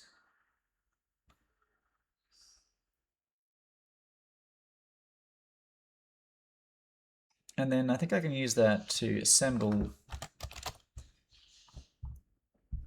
skin B, a painted out version. So blend these two together.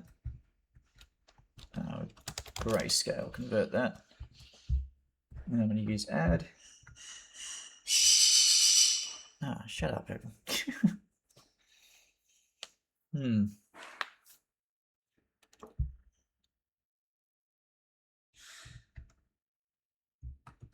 then I'm going to save this as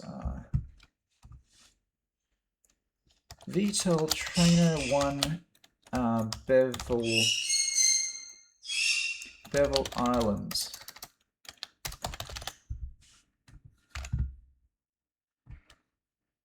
So I'll save that, go back to my skin file,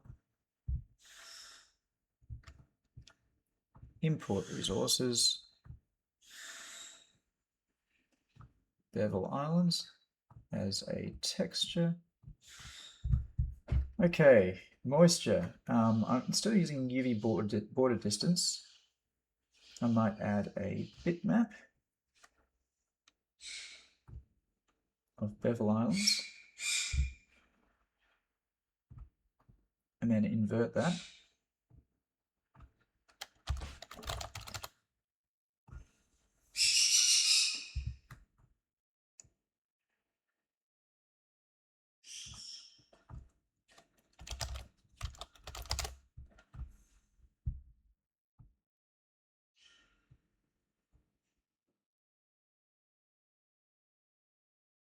Okay, add a generator.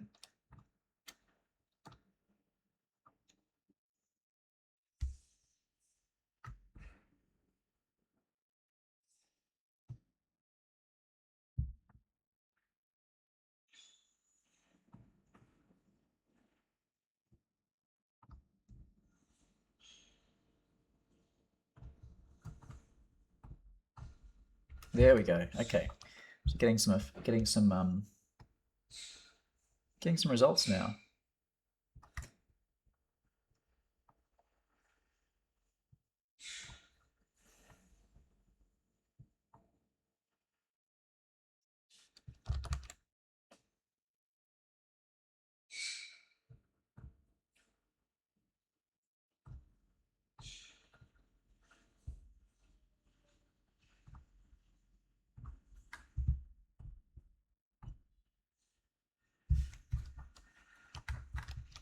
So for blur slope, I want a small amount of blur. I'm just going to add some distortion.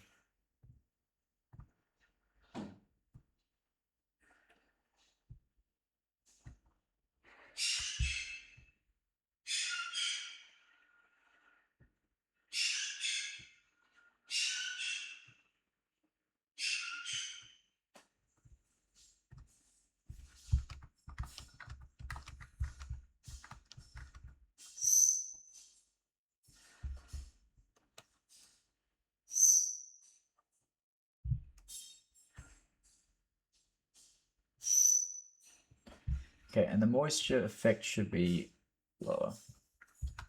Be pretty subtle. I might also give it a levels.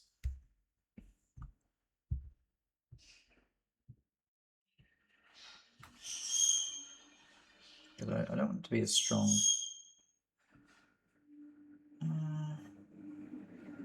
Levels never works the way I want it to. Let's get rid of that. Maybe try a curve. Can you do a curve or add levels? Is there a way to edit as a curve? No. Add a filter. Is there a curve filter? There is not.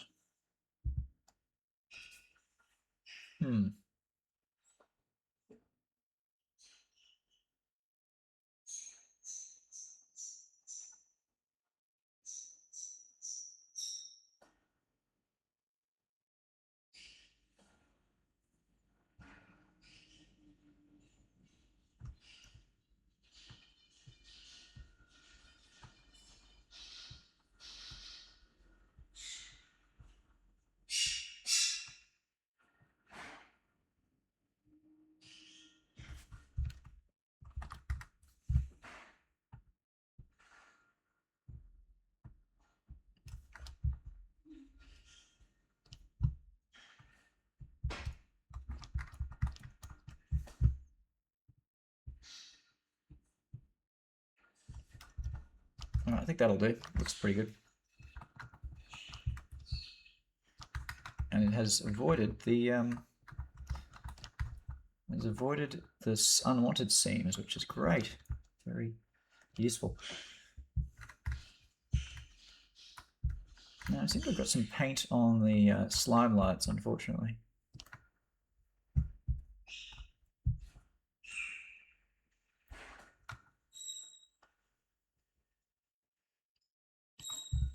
The more I look at moisture, the more I think it needs to come down.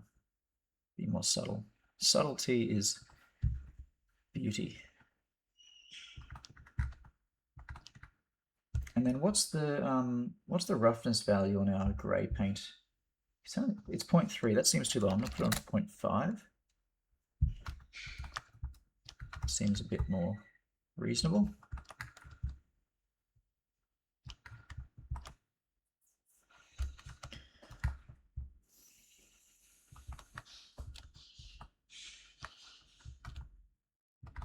And getting paint for some reason, color selection should be, oh right, because this is multiplied. There we go. So no paint on those areas. And some of these regions, I actually just want to be black. I want them marked as holes.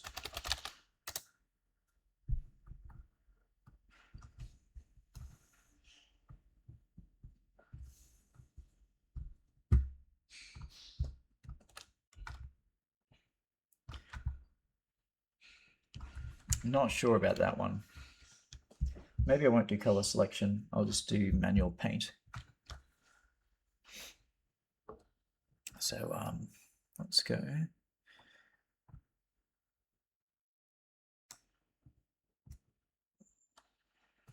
Paint by UV Island. So I want that to be black, because you're not going to see inside the APU exhaust. I want this to be black because you shouldn't be able to see anything inside the nozzle from behind either. But the intakes can be something else.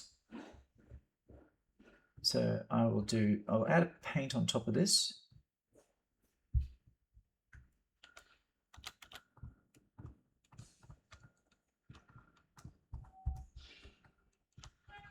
So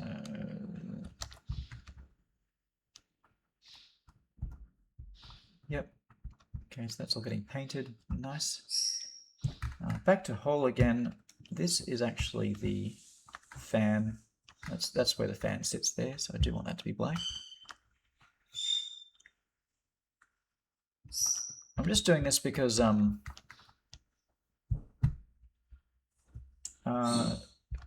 a photography standpoint, you usually can't see anything inside the engines or filters or intakes because the exposure is usually not conducive to it. You can make the, like, you know, obviously these things are not just pitch black, but it looks better if they are in the game. Looks more realistic. Okay, back to paint. We will go paint, paint, paint, paint, paint.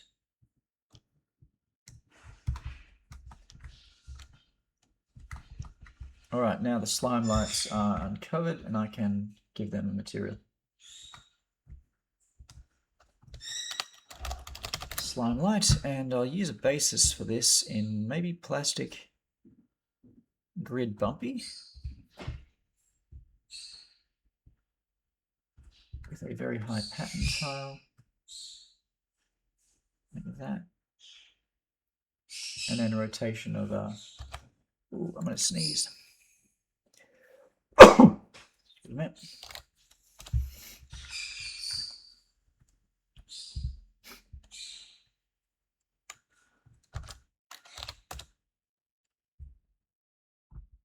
Normal intensity will wait, the height range, yeah.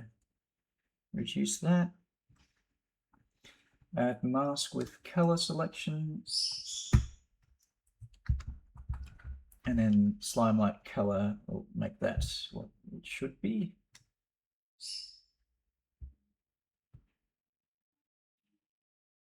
Something like that should do the trick.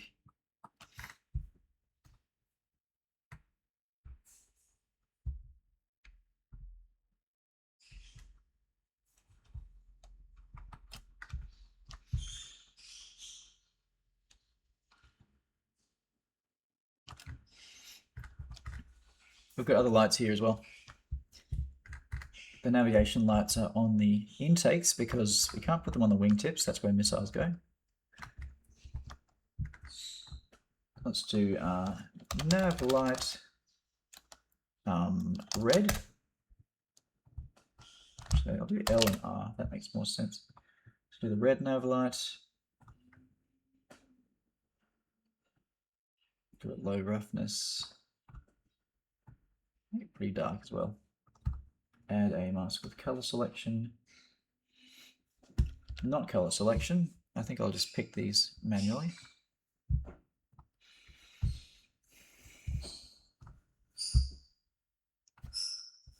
So I'll paint in my red nav light, and I'll want a duplicate of that called nav light R. And then this one can be obviously green.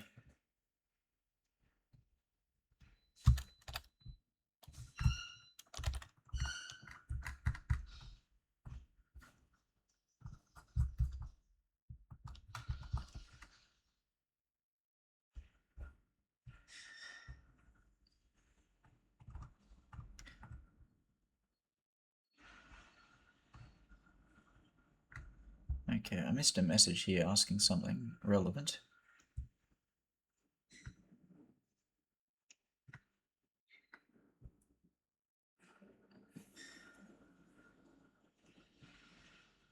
How does that work? I missed a message by Mr. Lawbreaker. I can't read what it is though.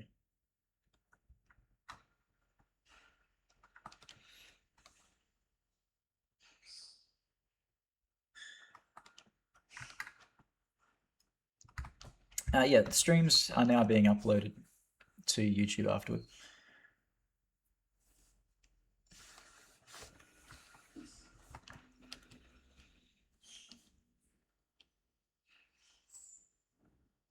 How's that all? Yeah, so debris. I will add a texture at the end of all this that represents the most damaged state of the aircraft, and then it'll blend between pristine and the damaged one depending on the status, like the hit points of that part.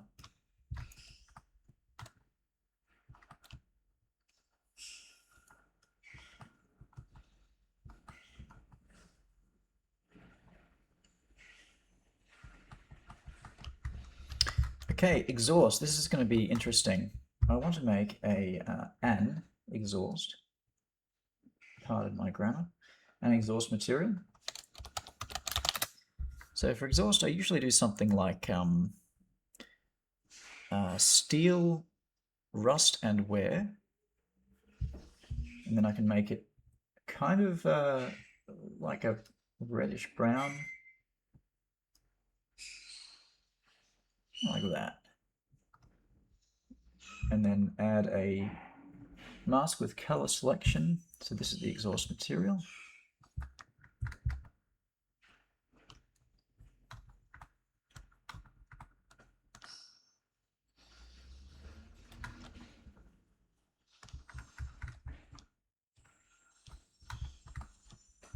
And I'd like some bare... Oh no, what's this? What's happened there?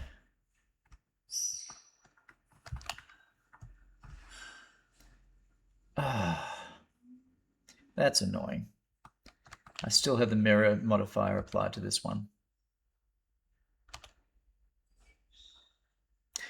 Well, let's...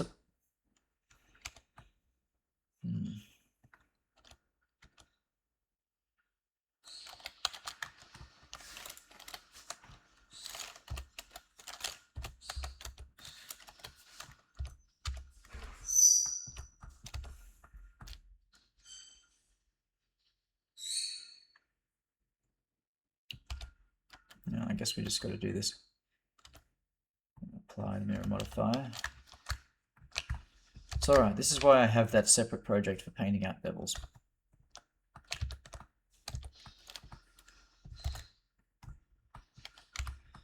Alright, I just got to select everything, unwrap it again, and pack.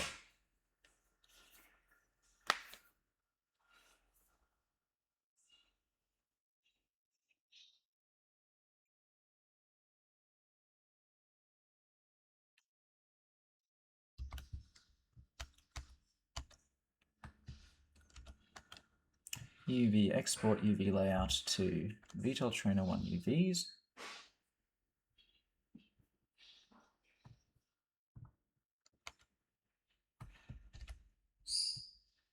To go back through my workflow again.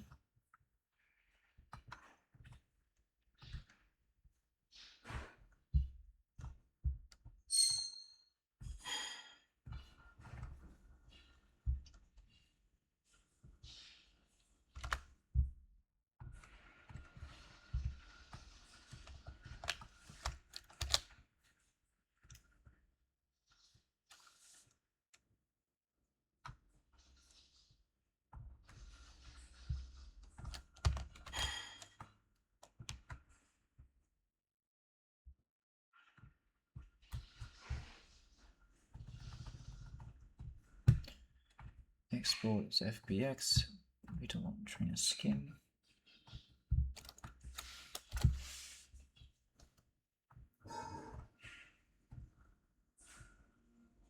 Open the bevels. edit, re-import mesh.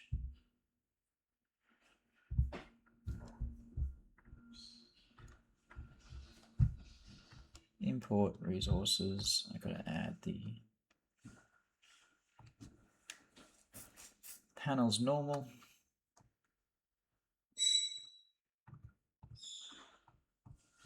And set that as the layer normal map.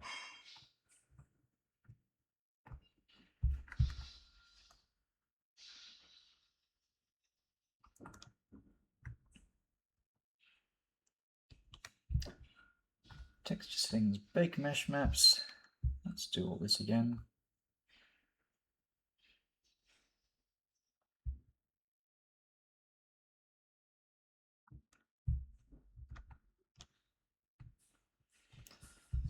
Export textures. And that should give us the updated paint out bevels. Bevel islands. Save. Well, I guess it's not that annoying to have to do that. Edit, re-import mesh. And we've got to rebake these. Oh, I have to rebake the ID as well.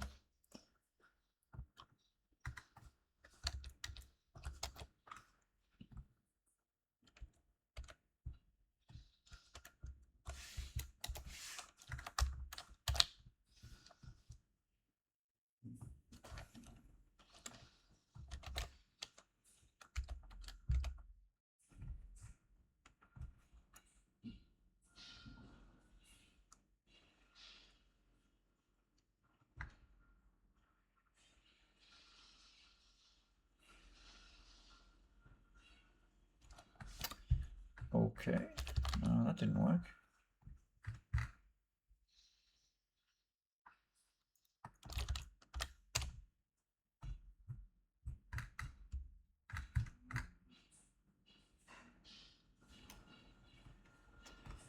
Okay, what's up with this? Touch one skin.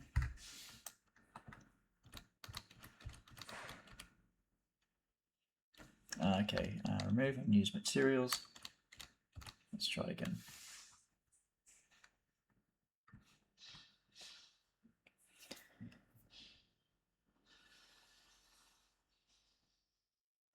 That's better.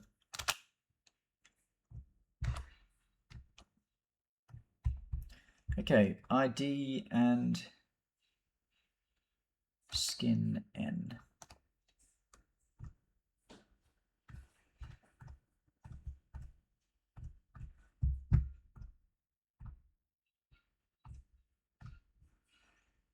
Rebake mesh maps.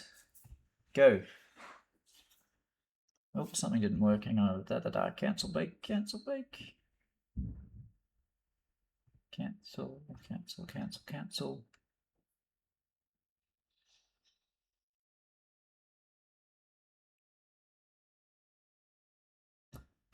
I don't think I set up the normal map.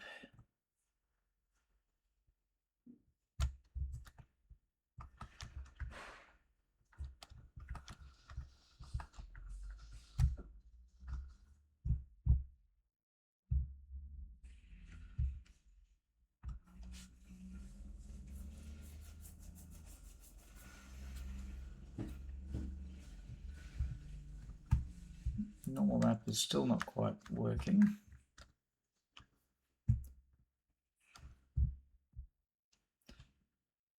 Skin N.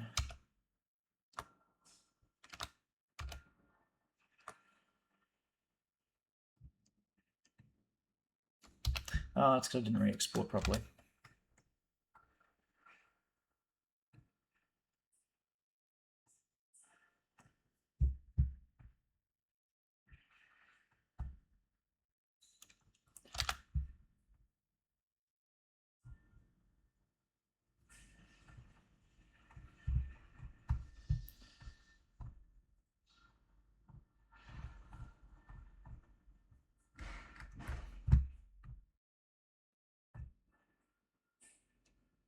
That's a bit better.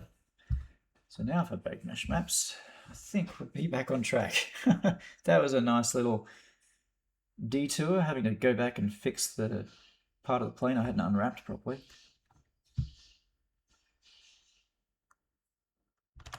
Oh, we're still not done because I now need to. No, I'll just re-import bevel islands.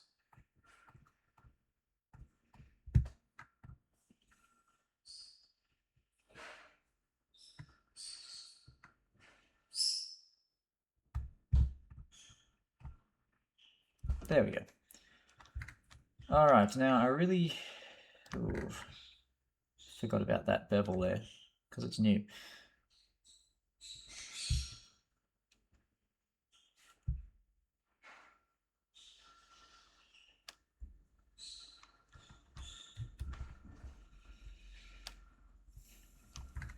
All right, I'll come back to that. What I kind of want to do though is I want to paint out some primer areas and paint out some painted areas.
There we go.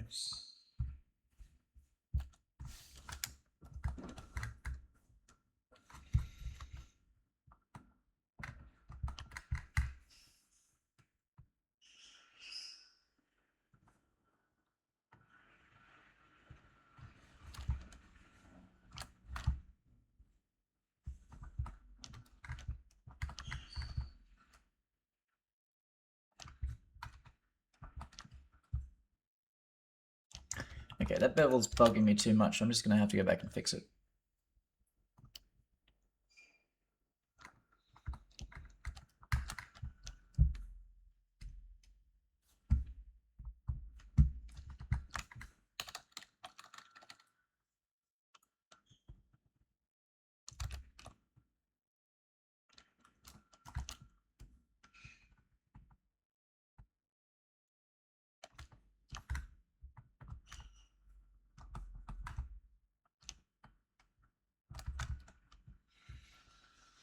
I think that's all it takes. Let's just go export textures.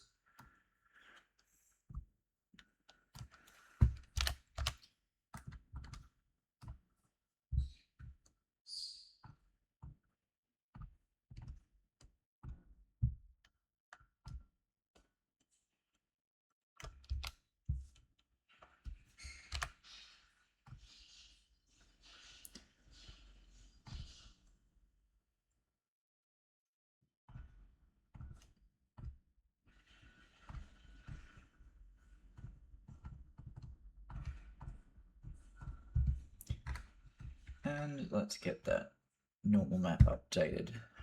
Ta-da! Lovely.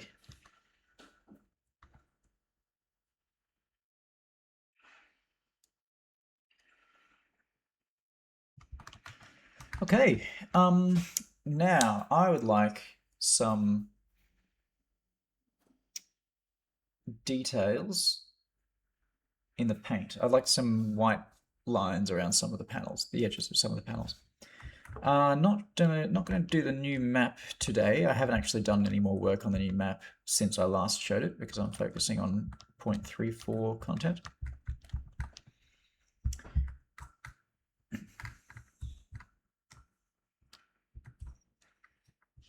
So after our paint or darker paint layer, I'm gonna make a new layer called white panel edge lines. And this is going to be a white mask with a generator for UV border distance.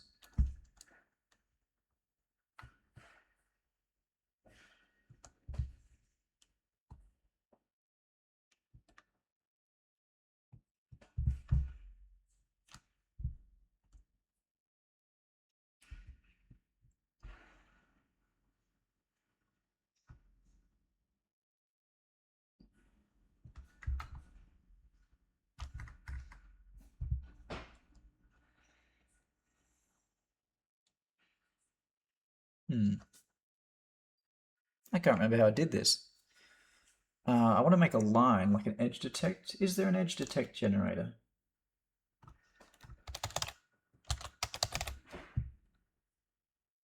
Edge.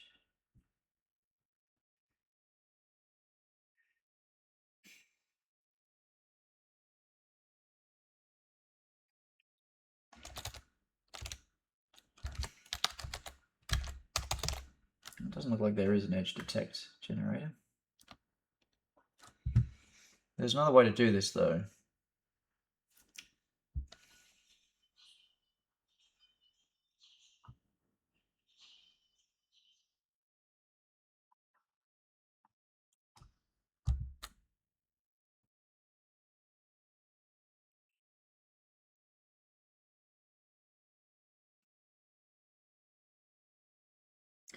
Maybe I'll just make a fill, add bitmap.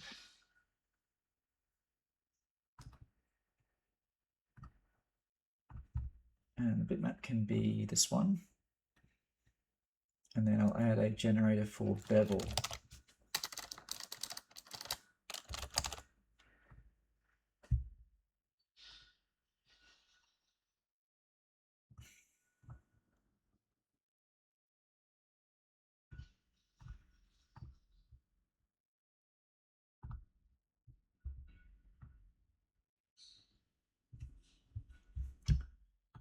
Okay.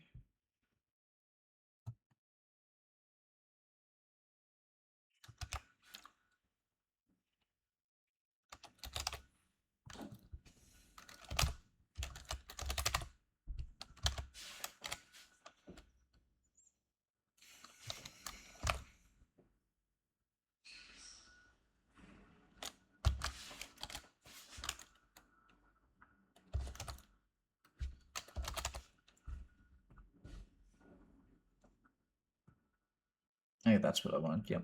And then we'll make it an angular type.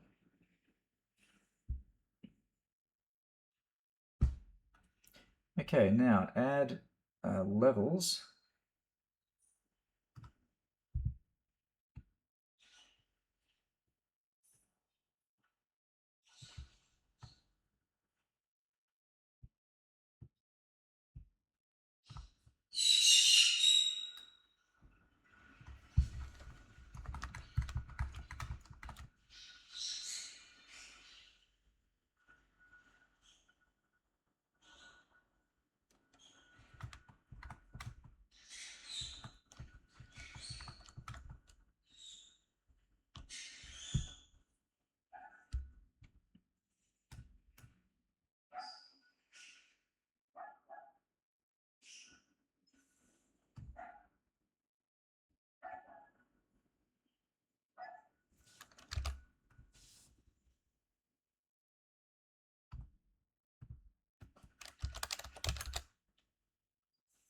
Filter. I'm struggling to remember how to do this.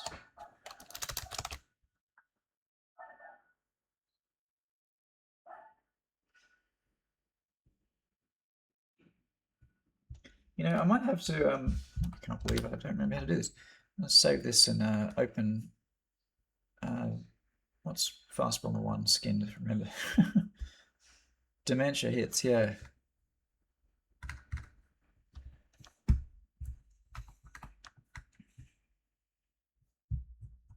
Okay.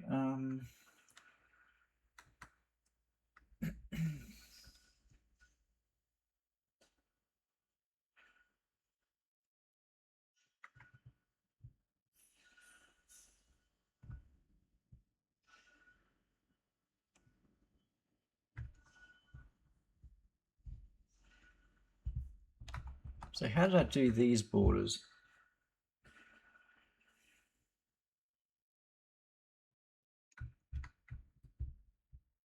Panel outline white is a.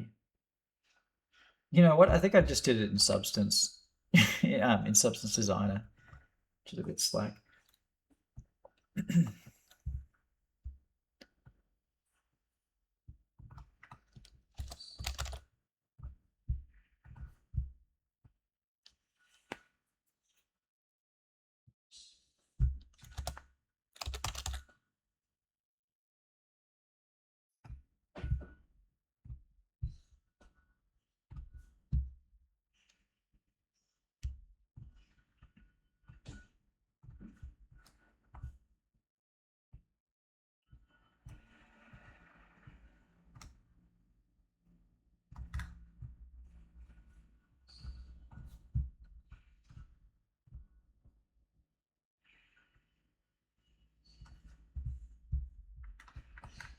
Okay, so I'll just export this as a VTOL Trainer 1 panel edge lines.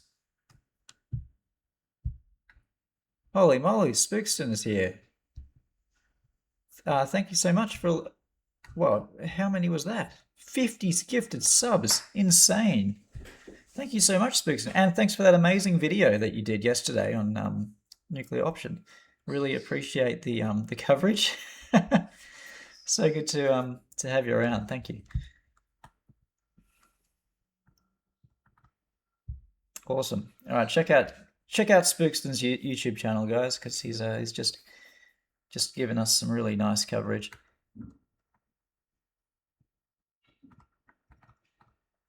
Nah, no worries at all. I think I think yeah, what you've done is it's much appreciated. All right. So we've got the edge lines there. Going back to the trainer now. Trainer 1 skin. I'll just use. Yeah, let's use that new image, which I'll import.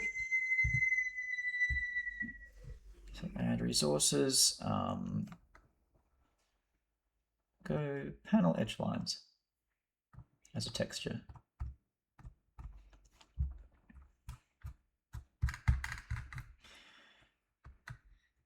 Okay.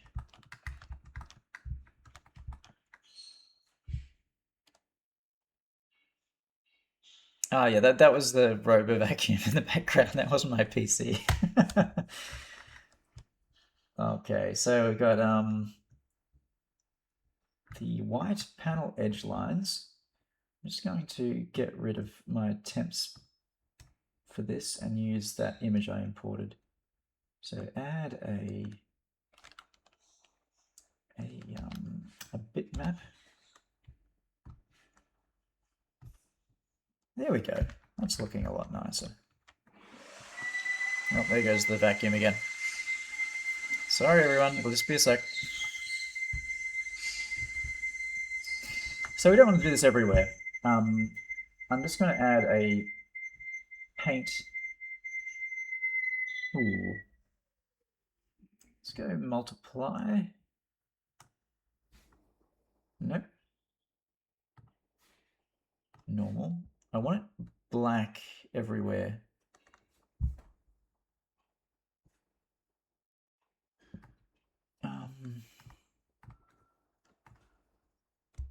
Hmm.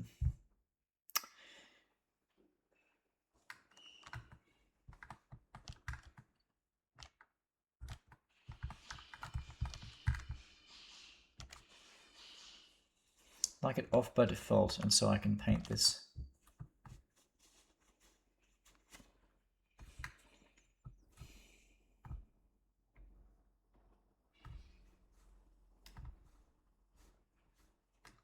Now let's remove mask. I'm going to add a black mask, and then add a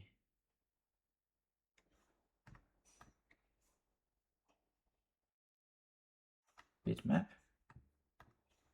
add fill.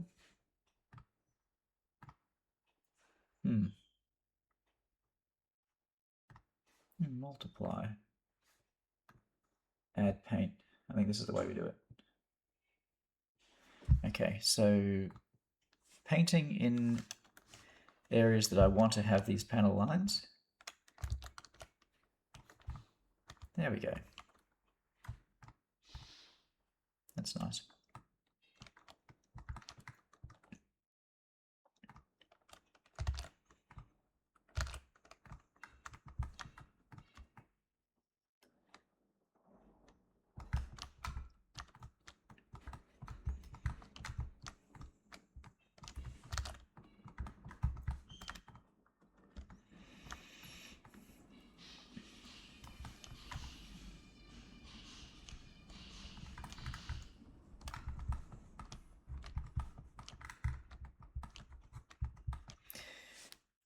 Okay, got a question here. Do you think air-launched drones would ever exist in the game? Yes, I think they would exist in the game someday. That's we do have plans for that sort of thing.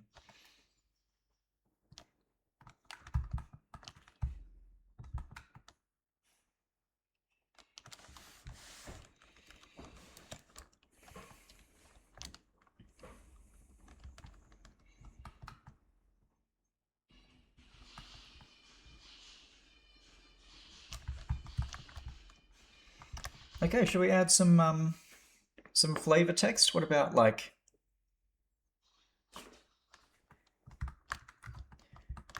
I don't know, warning jet intake or something?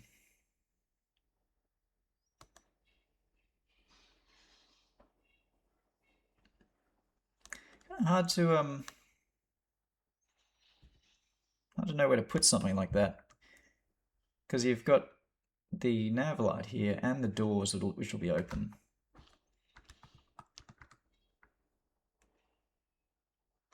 I'm just going to import my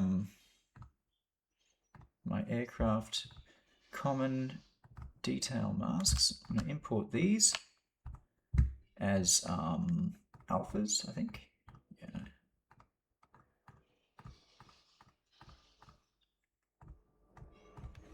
So first of all, we've got indents to add. Indents which will be very slightly darker and rougher. I'll just turn down the effect to like 10% for that. And also for the height, or for the roughness, I'll turn it down to 10%. The roughness can have 100% influence. No, the height can have 100% influence. Roughness, there we go, height. Okay, so we'll go add a add paint or black mask and paint onto it. Okay, so that would be this one, countermeasures.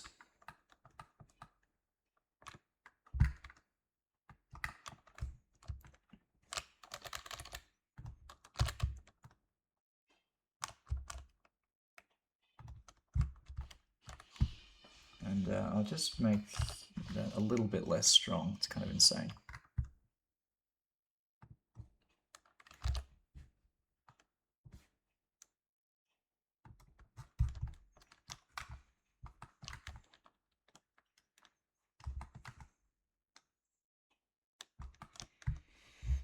I've got some more decals to import.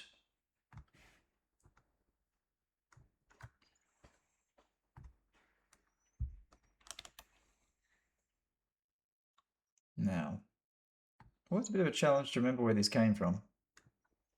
I should probably make a consolidated folder of them eventually.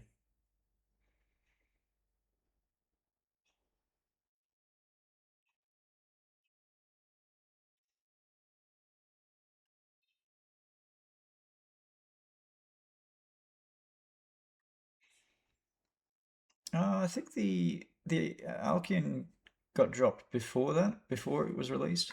I'll try it. I think it was in small fighter decals. Yeah, let's use these ones. Import all these as alphas.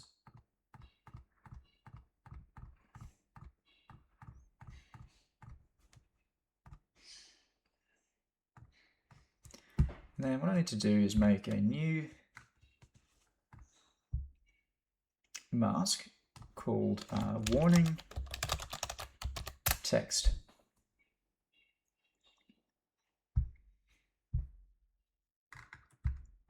I'll make the default color black. Add a black mask, and then I can paint onto that.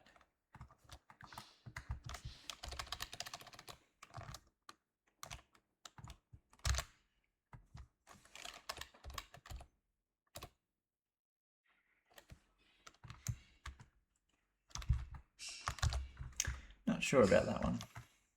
This might need a different shape.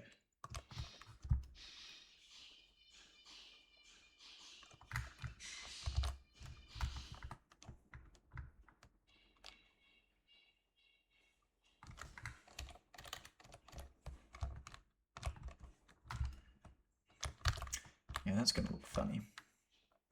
I'll leave this one till later. I might have to do some sort of custom decal for it. Reusing an existing one may not be the best option.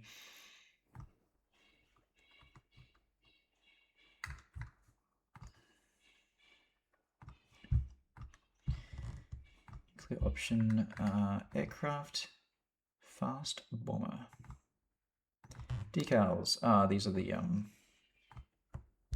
numbers. Okay, what about CAS 1? This doesn't have any special decals.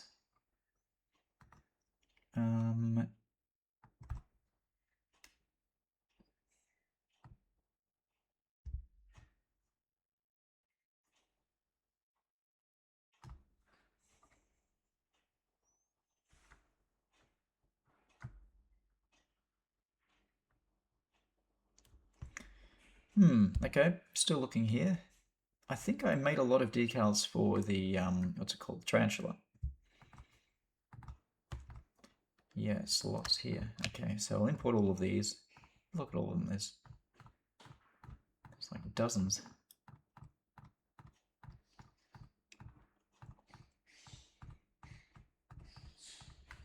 Amazing UI here. thanks Substance.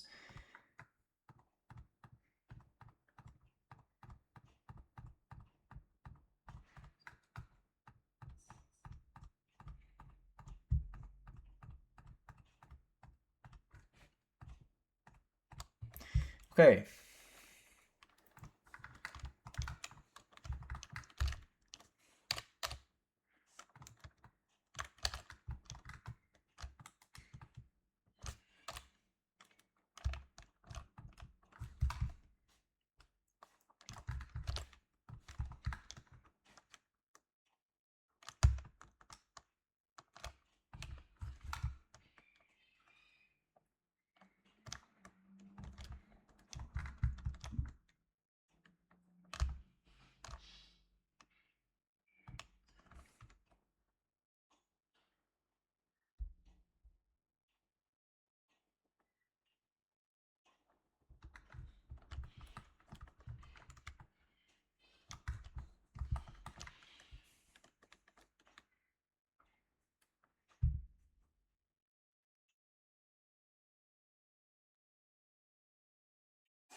So that's an obvious one. Is there yes, no step. Okay, let's start placing these. Now, is no step usually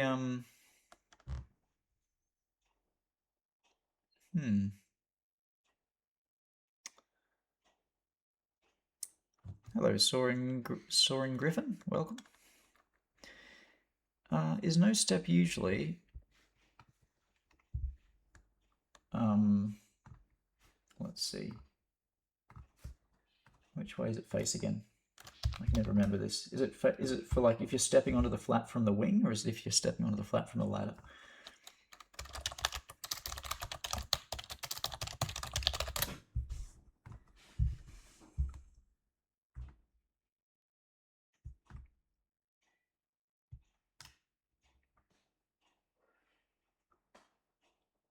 I think it's kind of not consistent. It's pretty much whatever I want. Or whichever one's easier to access, I suppose.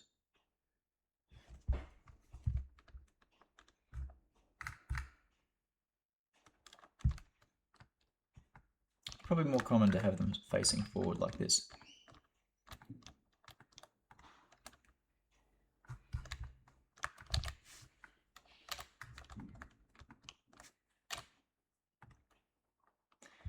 Now, I better display this. I'll better move my project settings to final resolution, which will be 2K, not 4K. So there we go. Sorry to disappoint everyone, but that's just the reality we're dealing with here. 2K textures.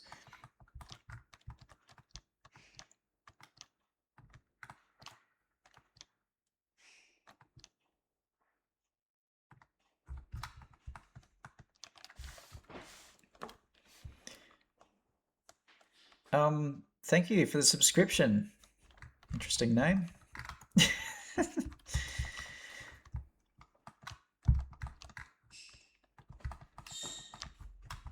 I'm not going to have that clipped, but thanks regardless.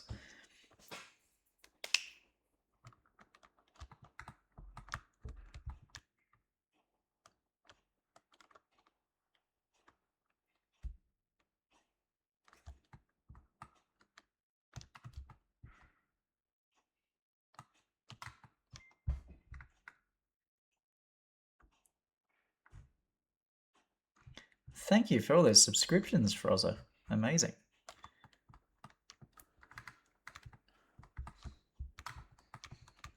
Wow, okay. Yeah, Frozza has been incredible with the sub-gifts for a long time now. Very very consistent supporter of the stream.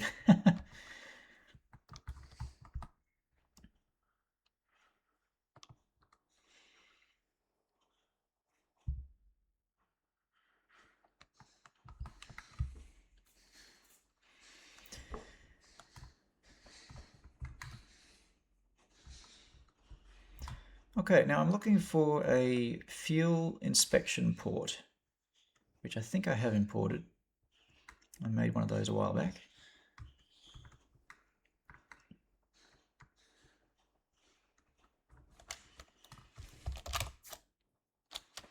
I don't see it.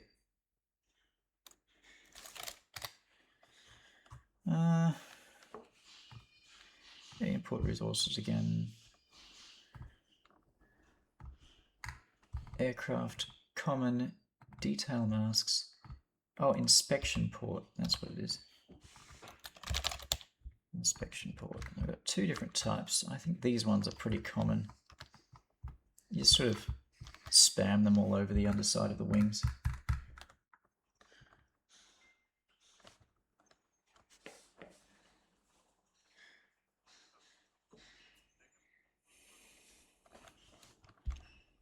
Oh, thank you very much. All right, indents, that's where I'm putting this. Indents for... Ooh.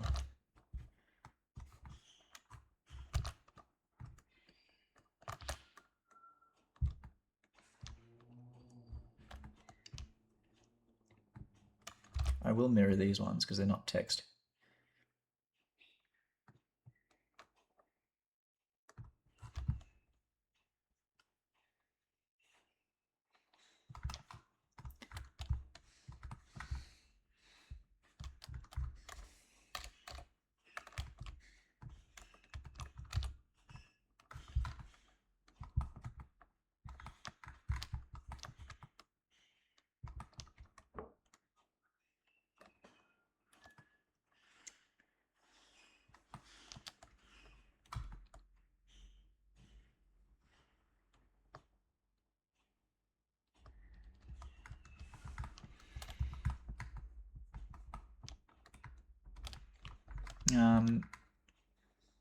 No, that's not true, P51 guy.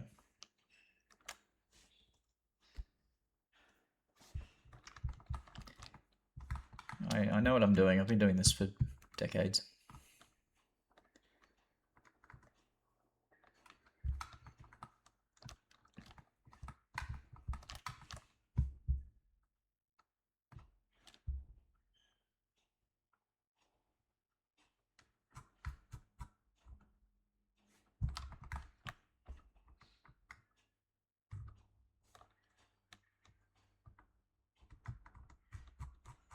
If you mirror the normals, it inverts the normals, yes. But I'm not mirroring the normals. I'm mirroring a height map modifier, which doesn't do that at all.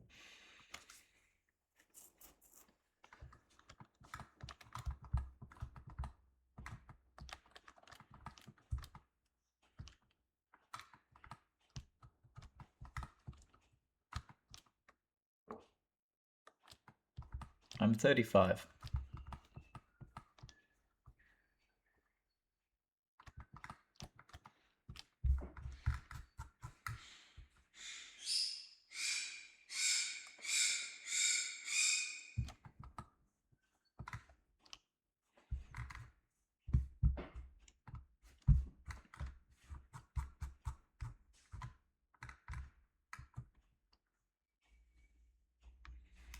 What's our next decal to use?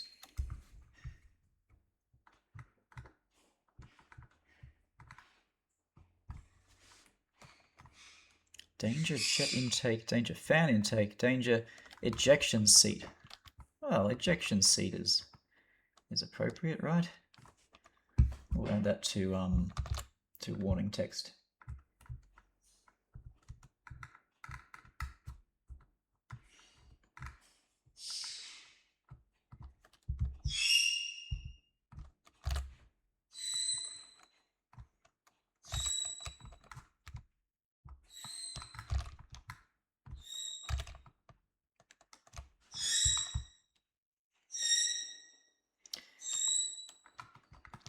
Is there a rescue? Yes, rescue arrow.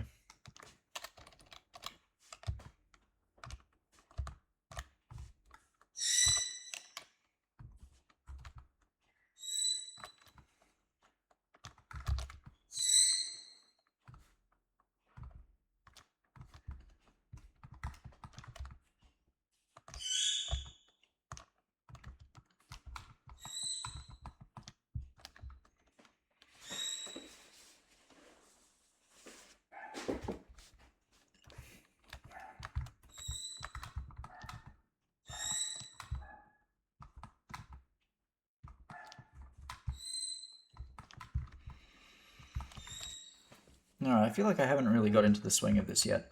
Need some more markings, need some inspiration.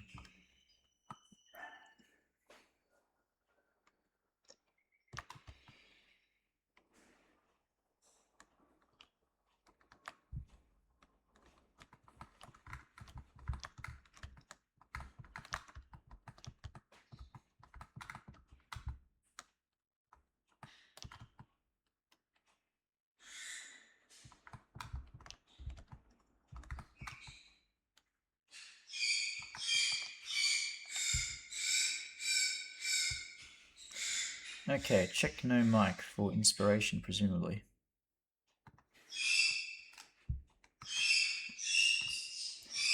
Let's go. No mic.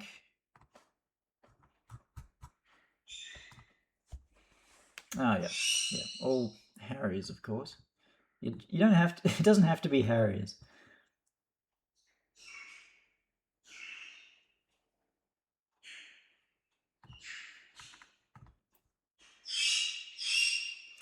So probably some little square greebles and things. Opal, shut up.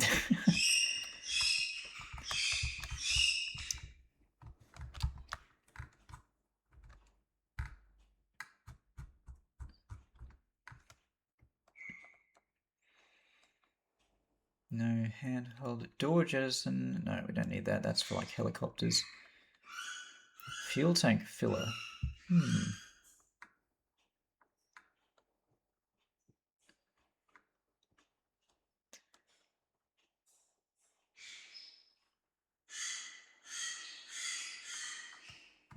This one. I might use this on warning text. And make sure to mirror that.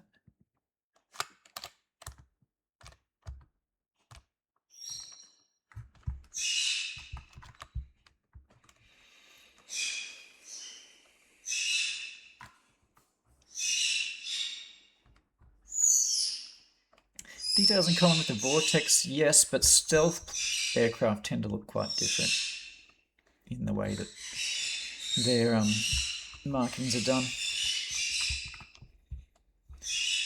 It is 10 a.m. That is noisy o'clock in this household. All the birds go nuts for a while.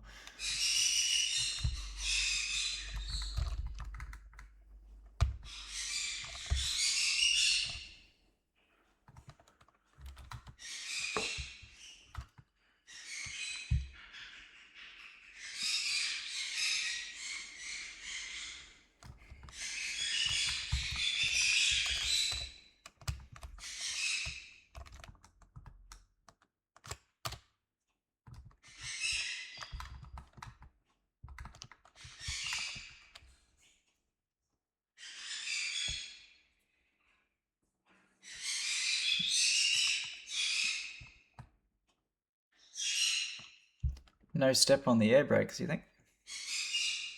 Yeah, okay.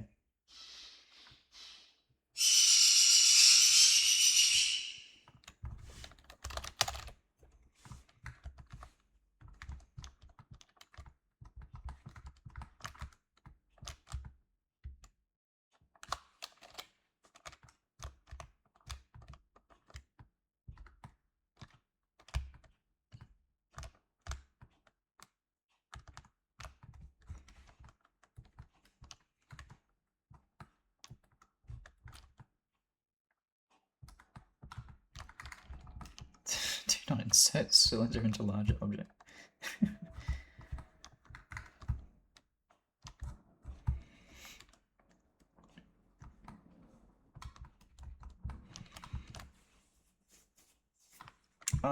What about jet?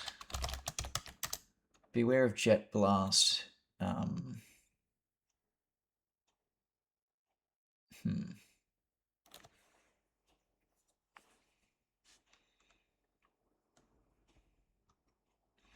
Oh, I could put some knacker ducts on it. Those are always classy.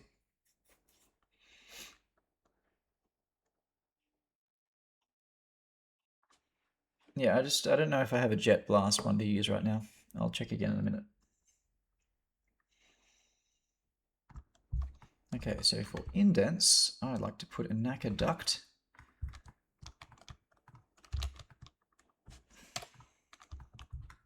Wait, they go this way, don't they? Yeah.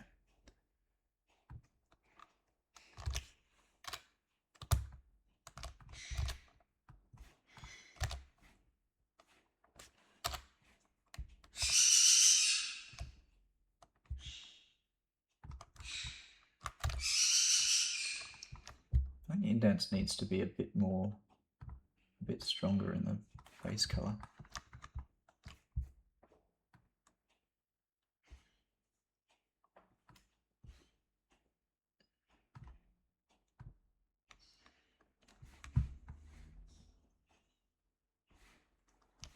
And probably in the roughness too.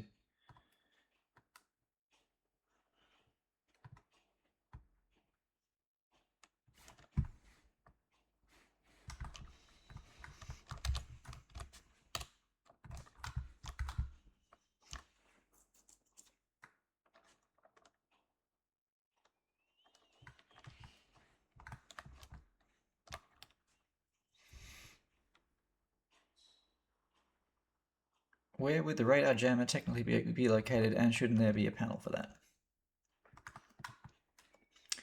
Good question. I mean, it could be anywhere. That's why I'm putting panels that don't specifically have have a, you know, a purpose that's clear.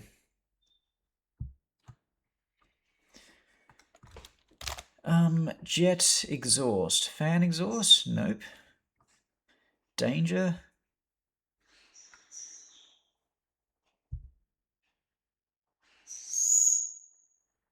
Warning? I don't think we have any for... Well, I mean, we have beware of blast, but that's a bit...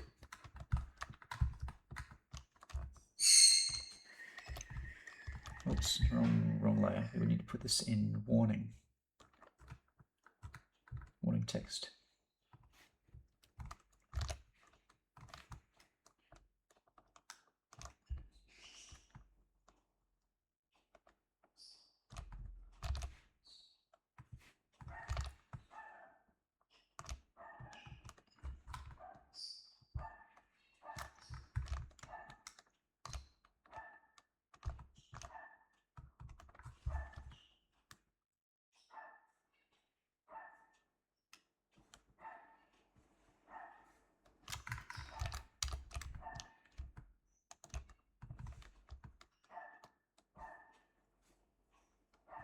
Looks roughly symmetrical.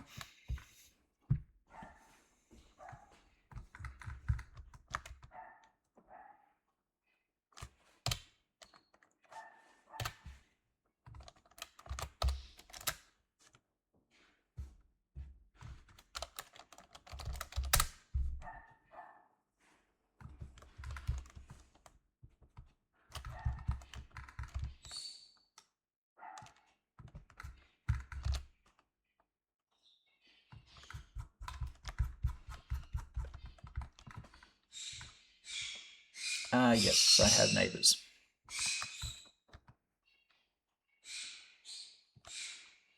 I do not have a dog.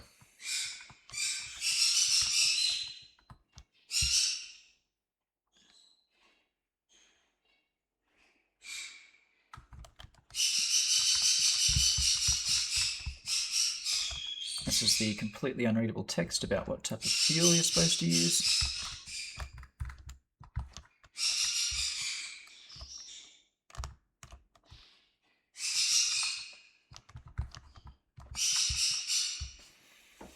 Yep, parrots are yapatrons for the next,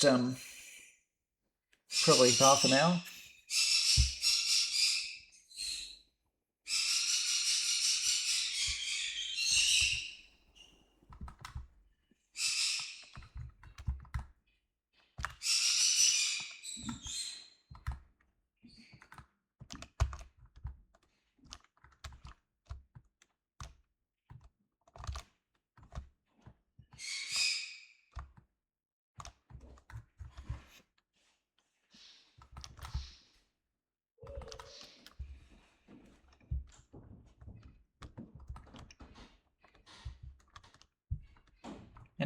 Anything could go Mach 15 if you drop it from high enough.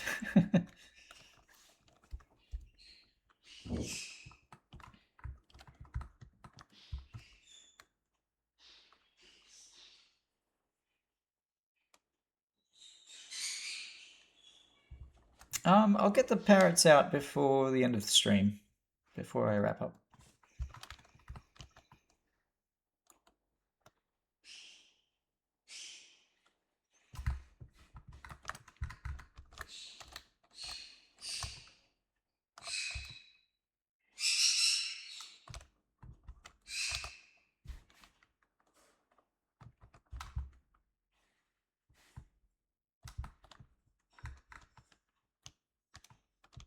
Oh, that's sad, Louis.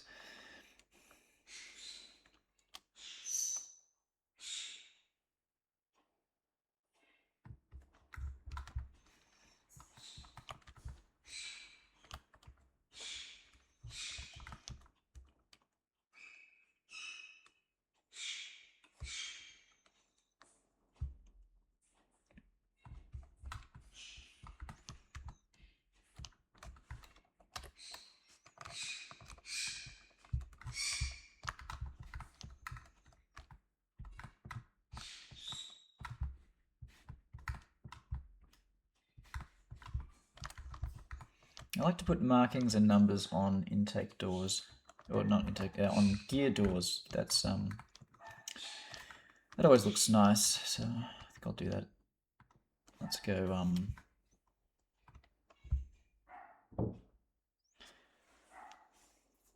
Warning text.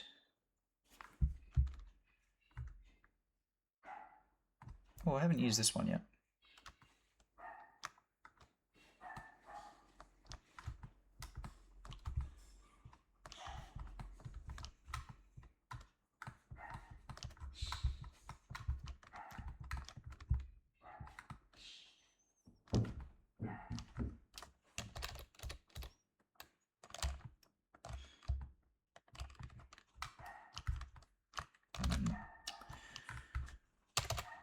Should be smaller, I think.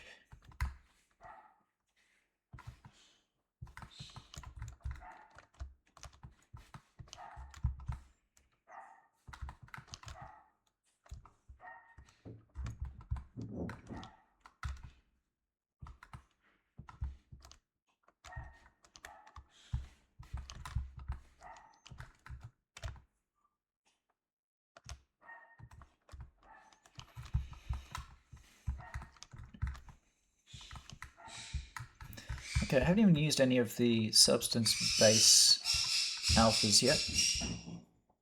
And the one I use very commonly is the minus. Where is it? There we go. This is an aesthetically pleasing rectangle.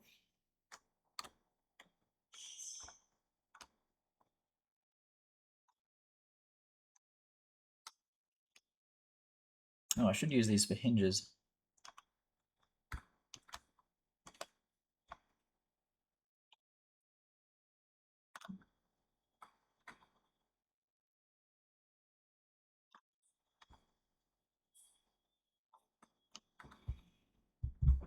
Okay, I'll use them for hinges in indents. So we've got,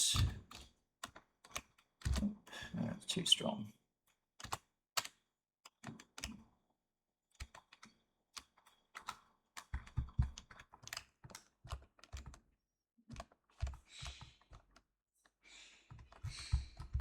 And I can't even remember which way this one opens. I think it opens from the inside.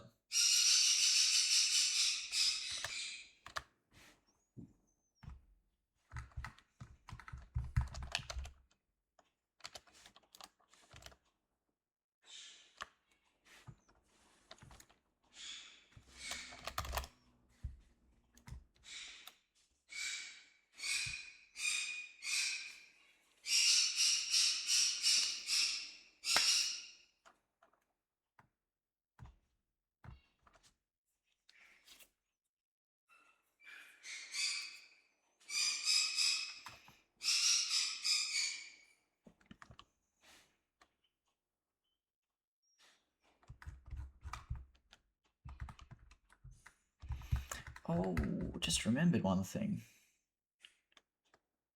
There's often, like in stabilators, there's often like an angle indicator. I'm not sure if I have enough space for it though. No, I don't use Windows 10 anymore. I kind of wish I did though.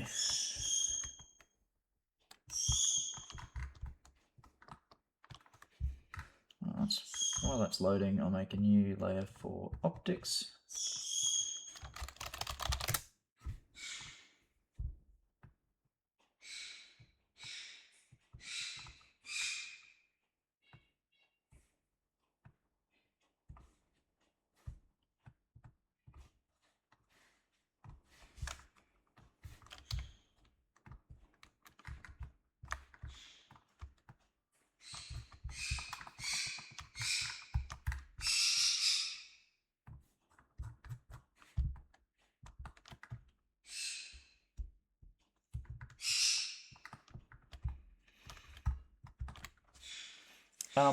Yeah, they're not communicating information, and I don't think they're having fun either. I actually think they just get like angry for half an hour.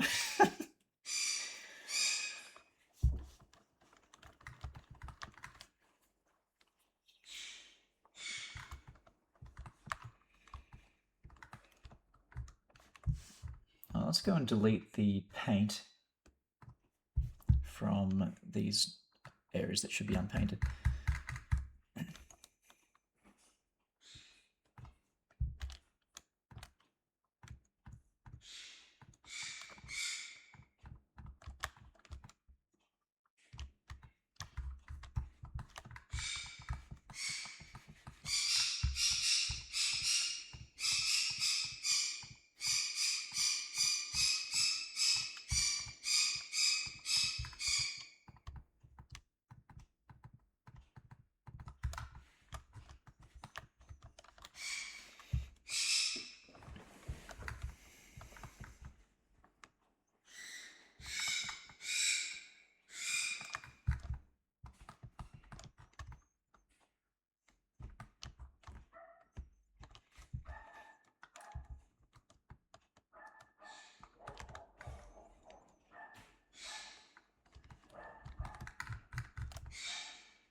I forgot about these holes where the wingtip nozzles are.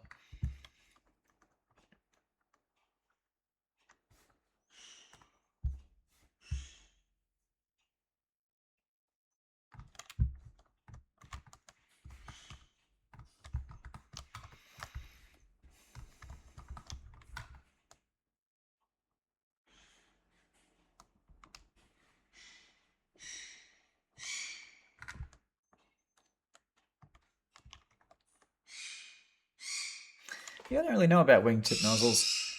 I feel like probably the exhaust from a wingtip nozzle is less hazardous than the wingtip itself if the plane is moving. And if it's not moving, it's probably not using the nozzles.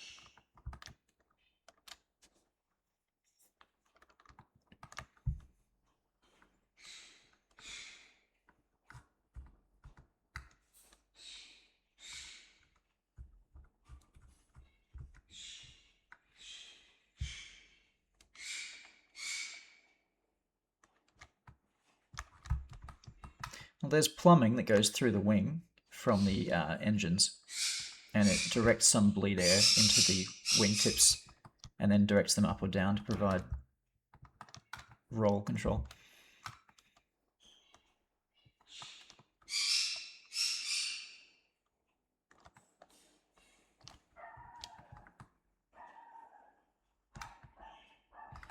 Corner marks, yeah, that's a good idea. Although, this is a square thing. 5.2, 5.5.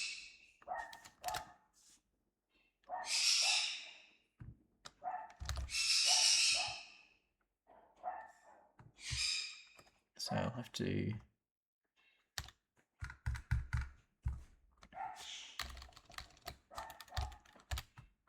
delete them and then go back and do the other half.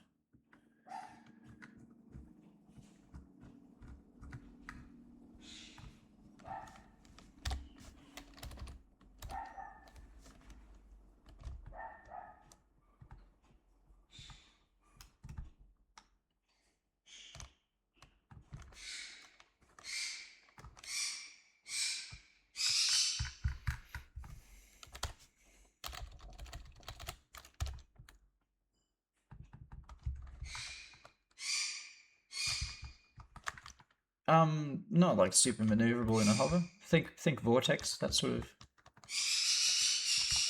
maneuverability.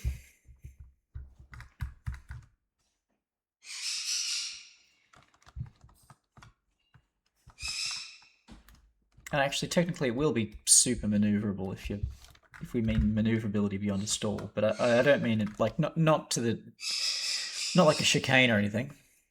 Be a bit lazier than that.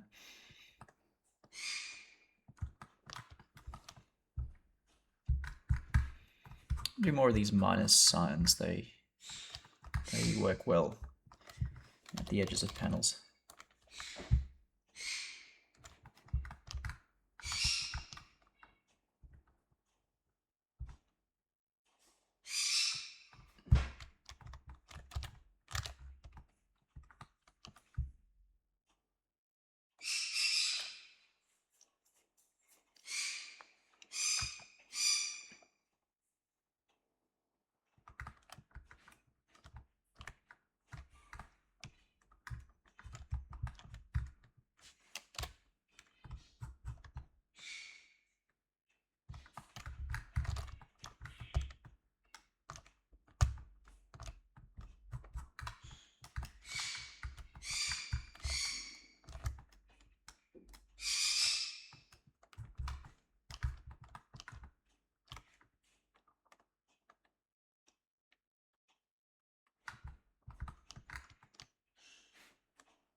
What is that F-104 abomination with the jets on the wings? What am I looking at?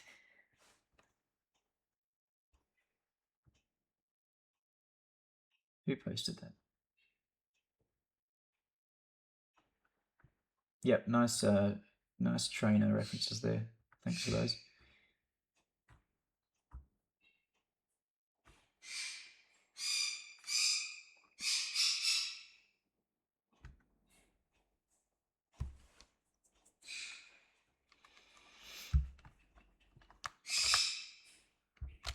Ah, yep, okay.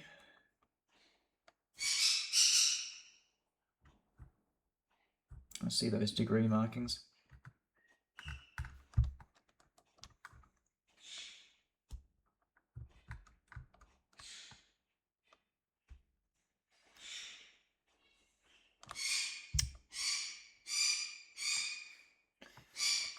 I might have to go find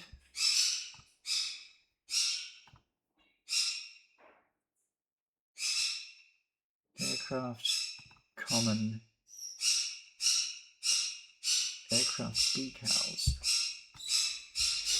Let's try making that.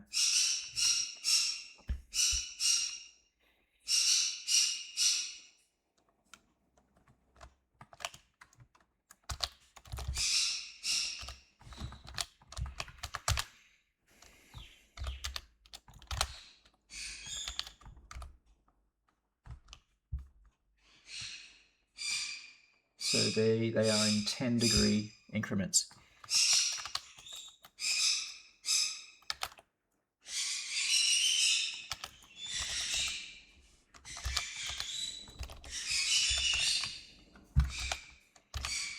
Empty plane axis, rotate that by 10, and then I can make this an array with an object offset according to the empty.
This is going to be tough.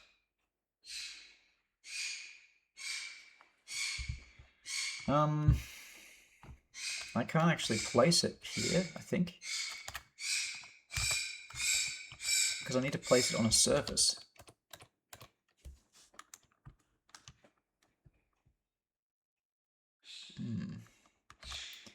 Maybe I'll make one that just does, alright.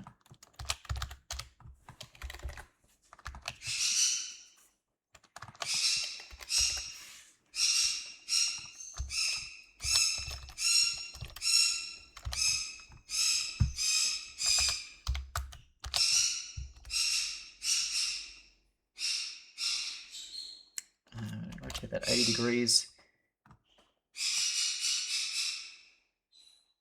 There we go.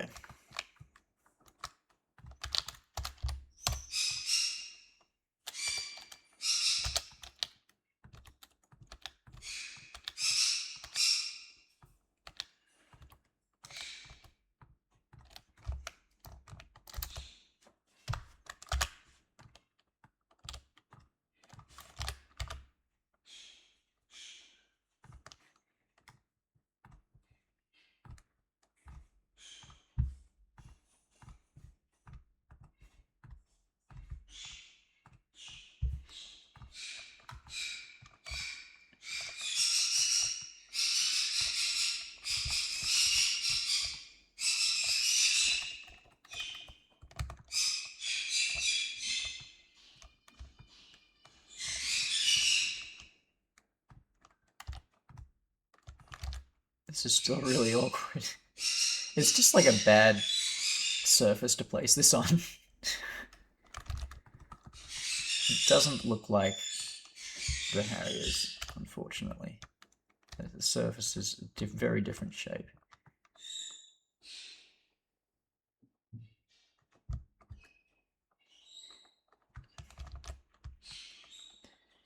A warp projection.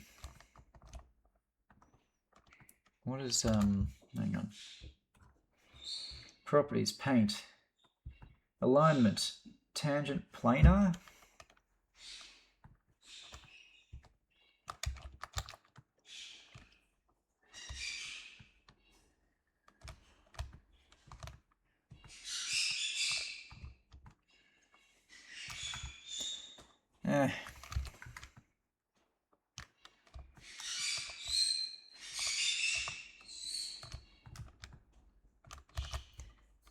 Look, yeah, it's...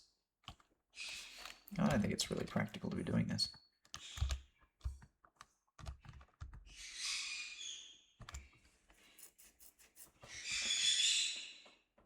Yeah, and it's not really visible anyway. Useful for measuring purposes. I don't think I'll bother. I will put a danger jet blast though, probably. Beware of blast.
What do I think of KSP?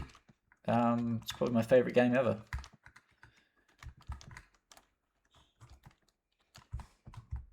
KSP is amazing, and I think it's a tragedy what happened to the studio.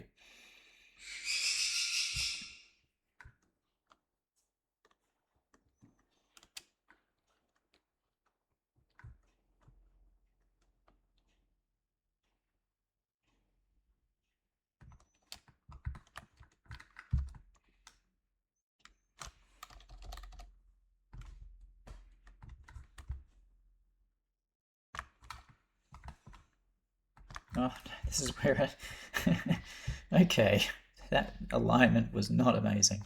I'll admit that. Let's fix this one.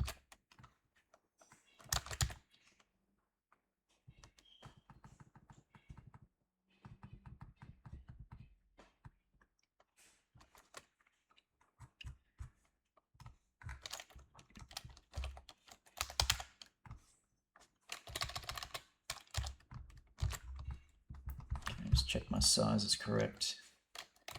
One more.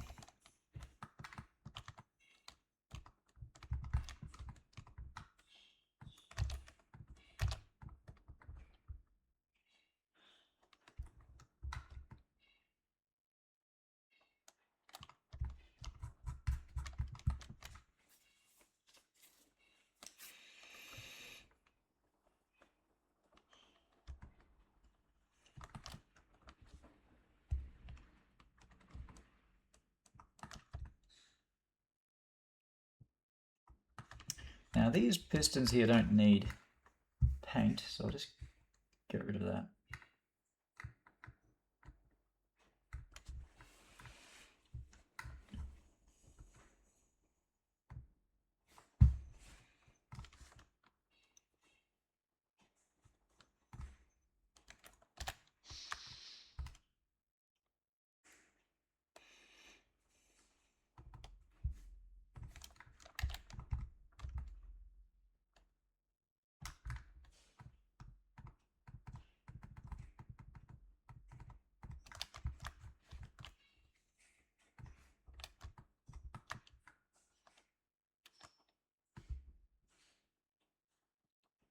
Oops, I accidentally unpainted that one.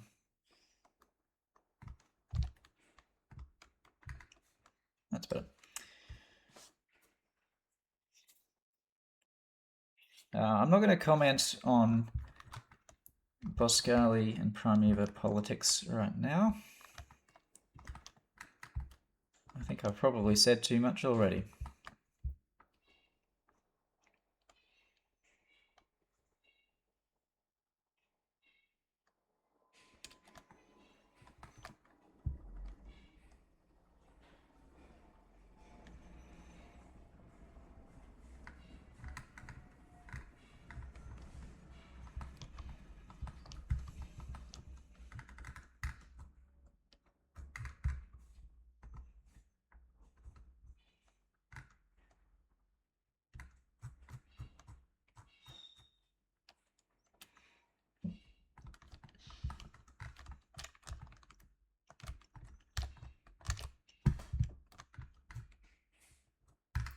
I think you'll be hearing more on this topic closer to release of the next map.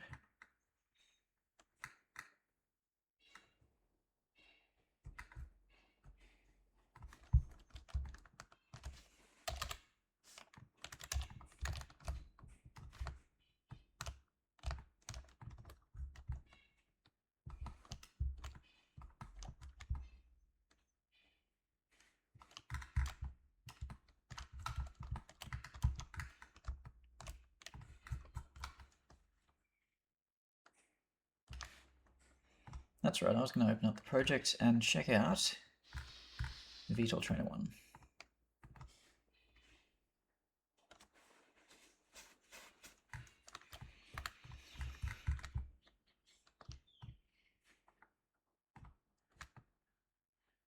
Alright, so it hinges from the outside.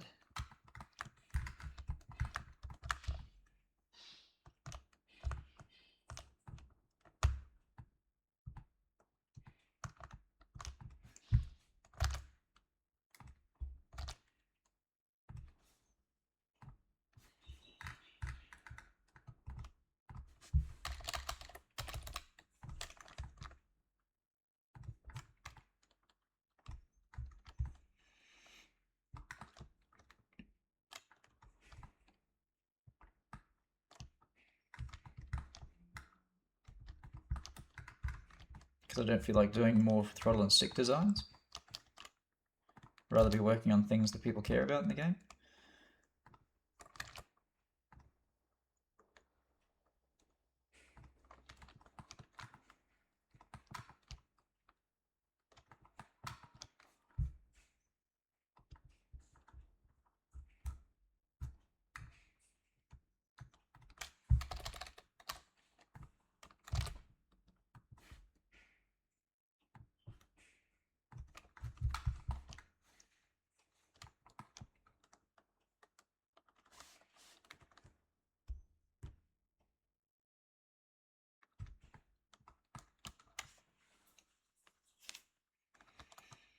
Any doors I'm forgetting here?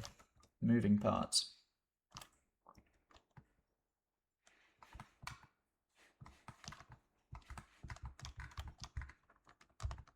Maybe these.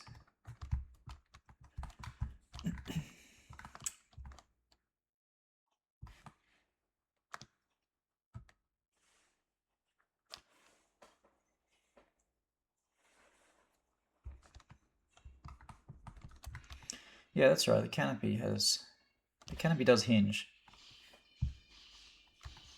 I just need to remember where. Canopy hinge. Oh wait, the rear. Yes, the rear one slides backwards, and the front one hinges from the left, I think. Yep. Oh no, from the right. That's yeah. You get in from the left, so it hinges on the right. All right, let's put some hinges on the canopy right.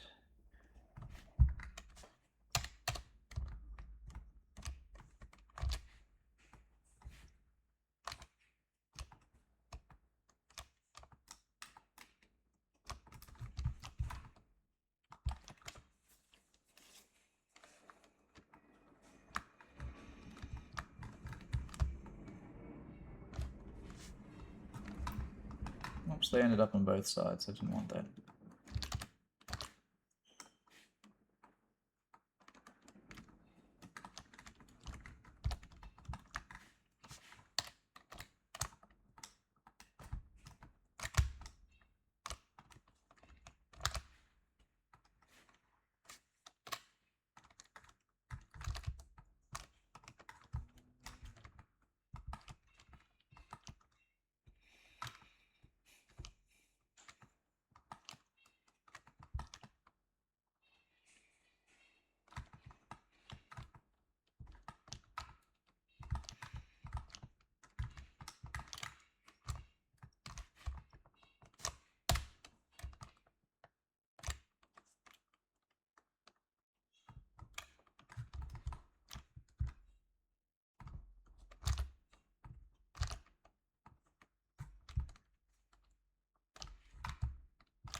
Okay, time for some numbers.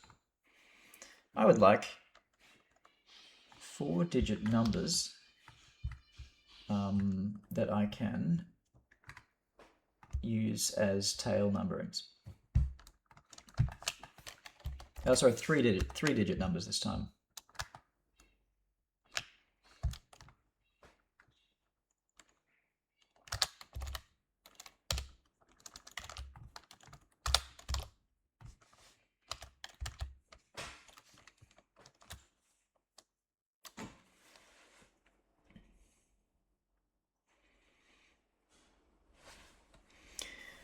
Okay,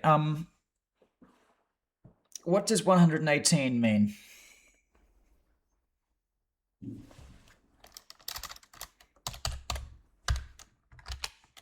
I do have to ask just in case it means something bad.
Okay, one more number. If I'm doing 4 skins, I want 4 numbers. I'm not doing 117.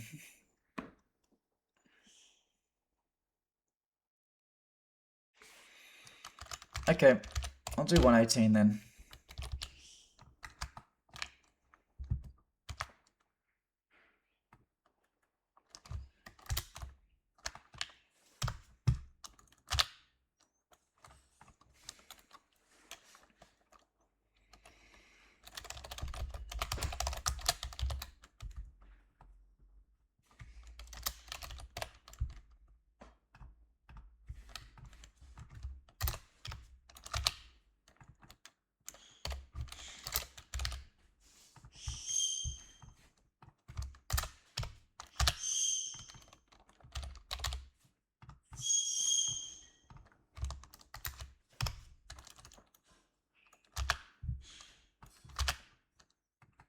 I'll have to remember 197 for next time.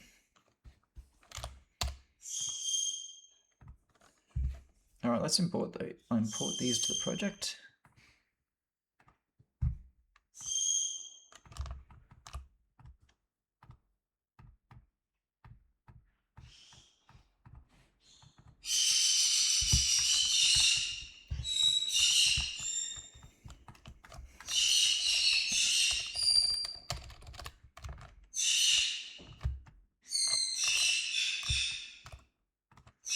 Oops, that's the wrong layer. I'm gonna put this on. Put this on paint warning text. Even though it's not technically warning text, it will be on that layer.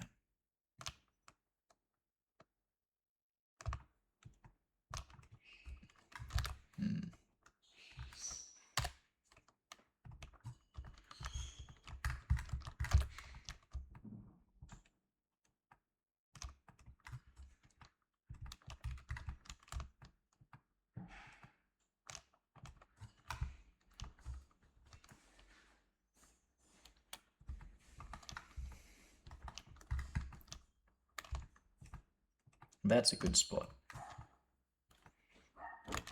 Maybe a bit too big though.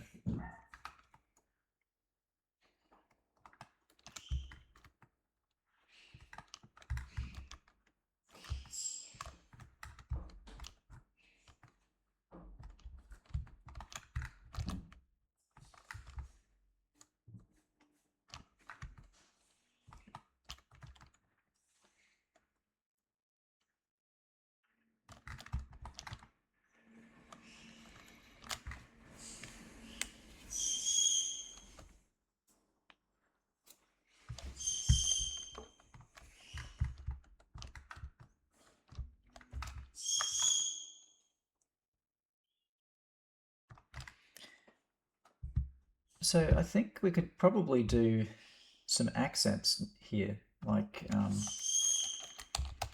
accent paint.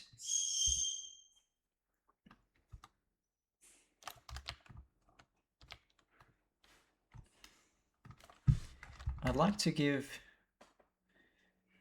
We're going to start thinking about liveries now. I won't have time to do all the liveries today.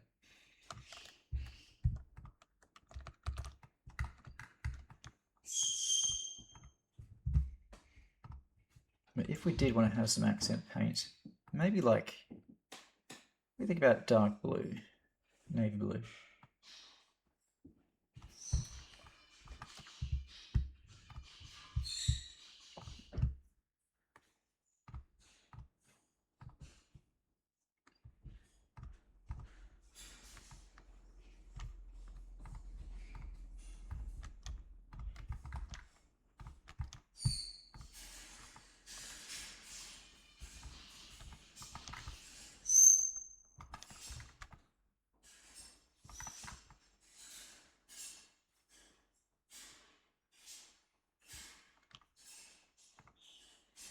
Be really cool, and put it on the nozzles as well.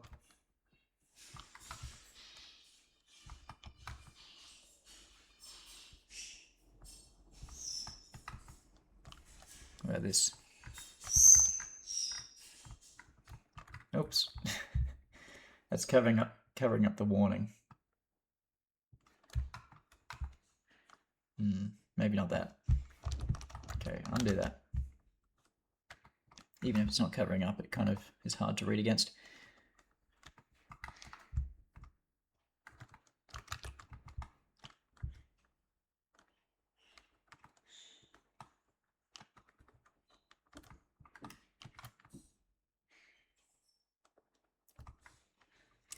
At the moment, I've got all the black. So some skins will be darker, and I'll need to invert the colors on all of the warning text.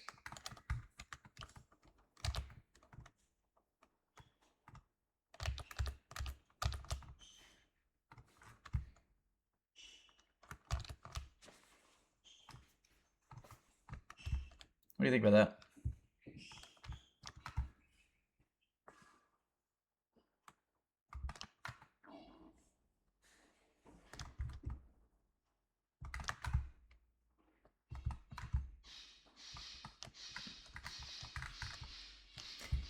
I forgot about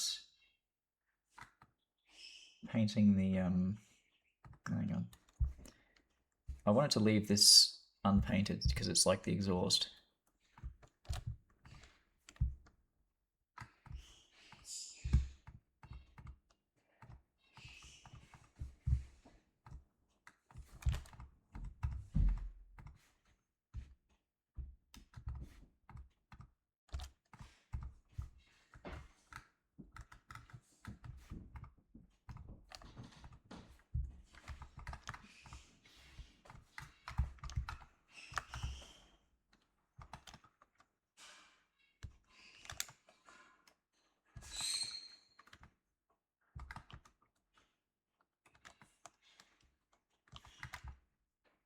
Sadly, we abandoned that idea, the plane being made out of skin.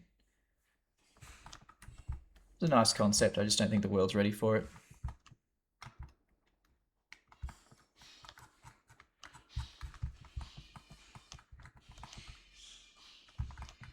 Oh, I forgot about the other side of the nose. Let's go paint, accent paint.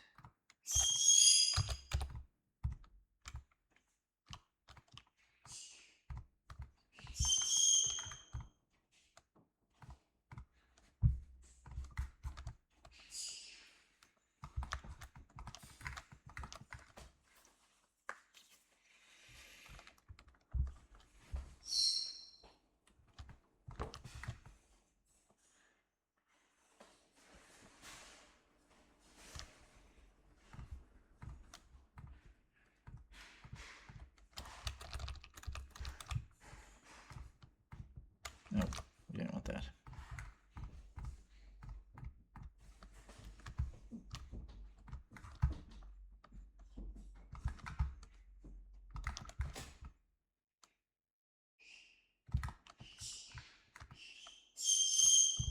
I could try a leading edge. It might look a bit fussy. It's a very thin strip.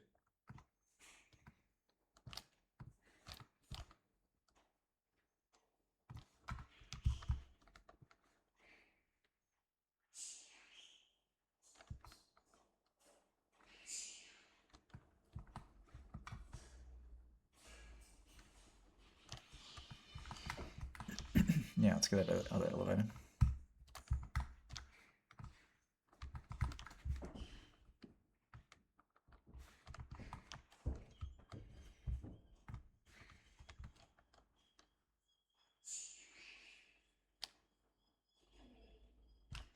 What about wingtips? Can we give them a bit of accent paint as well? Oh, wrong color.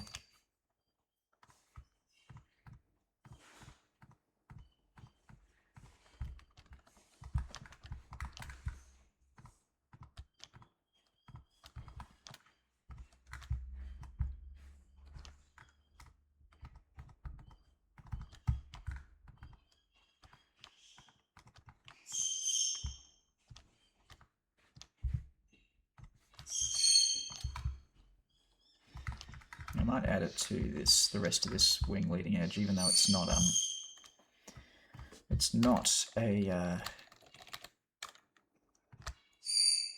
what do you call those things again? It's not a slat.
No, the red rudder is just a symmetry line artifact. So this is what we're looking at.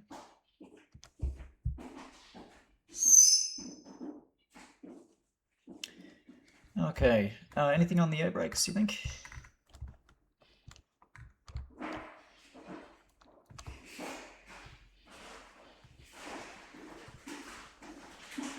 What if we just I'll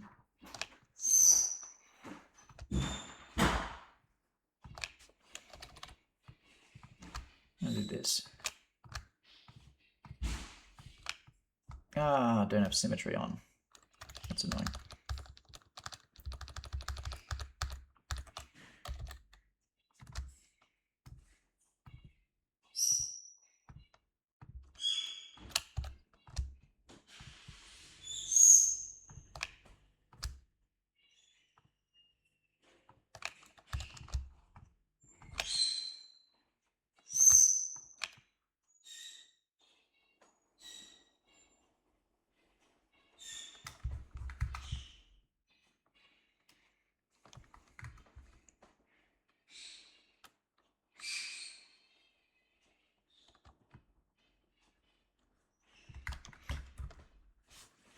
The flap extender things, actuators on the bottom of the wings. Yeah, okay.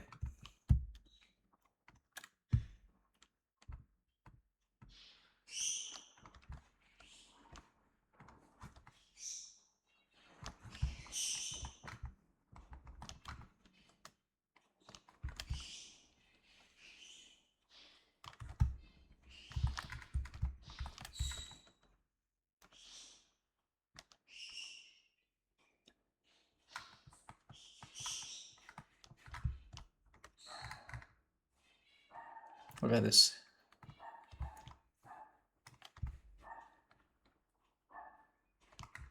And this.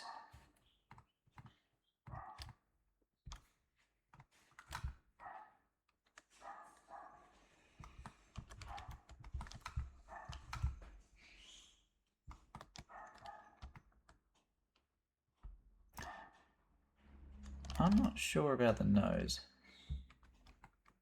being a different color. Anyway,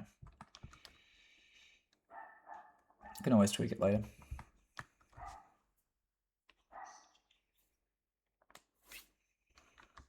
Yes, I need the BDF Navy.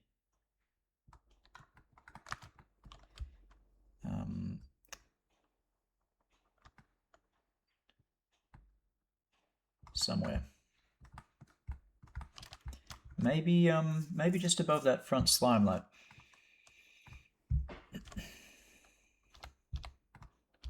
Actually, let's do a search and make sure I haven't imported it. No.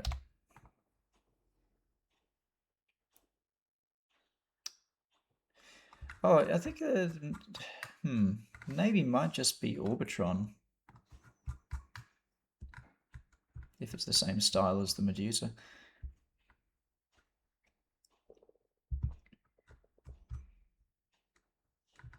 Where's our text gone?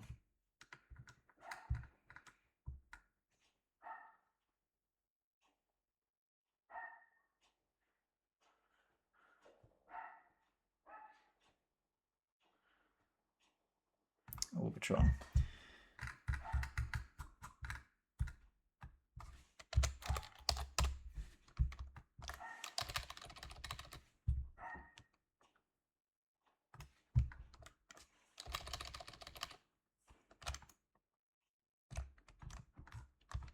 Wow, that looks a bit silly. So like, can I make it bolder?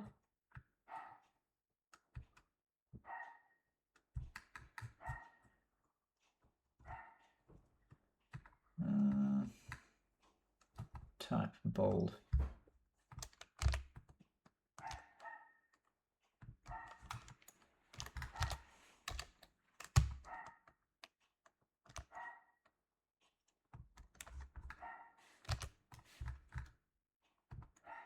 What if I made it inverted?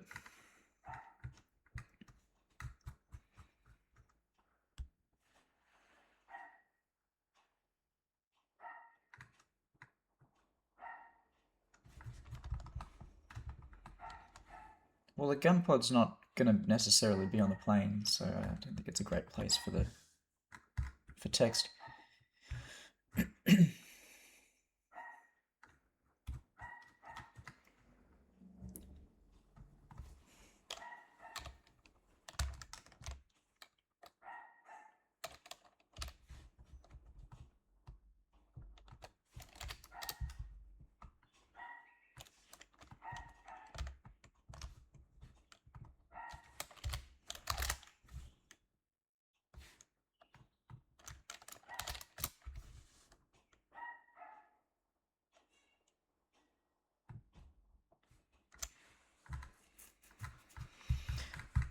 Okay, back to the Orbitron.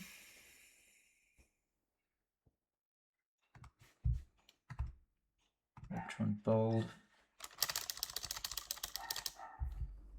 Hang on. I didn't mirror that. I didn't mirror that shape that I just added.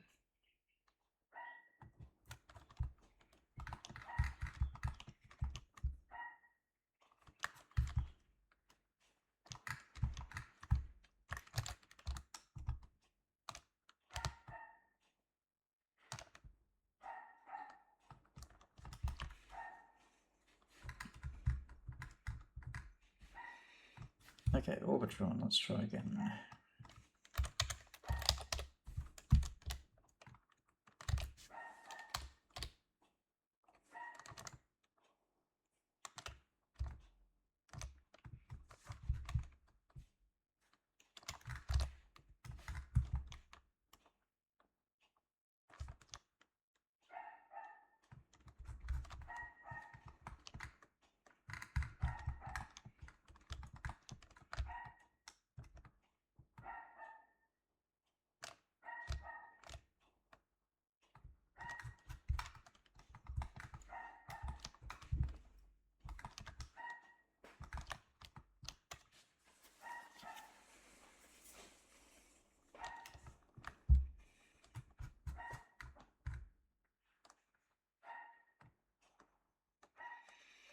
Anything I haven't used yet? I like these square triangles. Might put.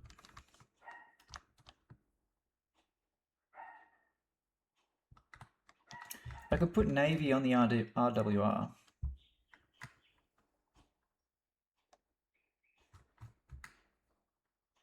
And yes, we don't have a BDF roundel. So let's add a new layer for that.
I think I'll have to do this one more time actually because I put it in the wrong layer, annoyingly.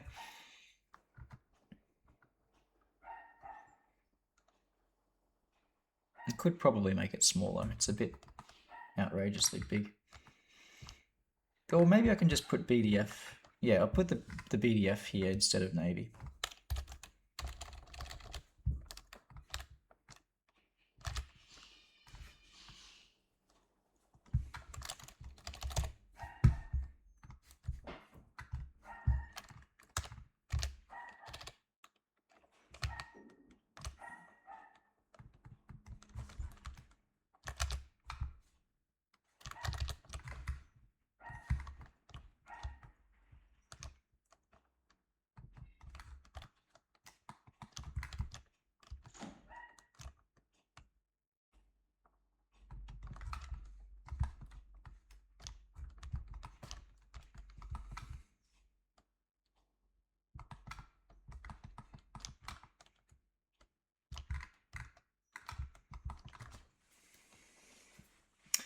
Oh, I mean, we've already got a plane with shark teeth, guys.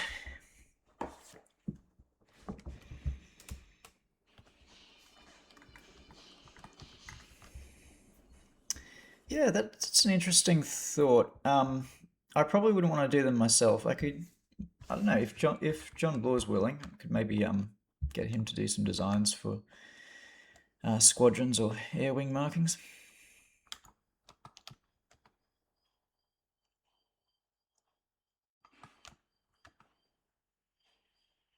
Yeah, not doing shark teeth. Don't worry about that.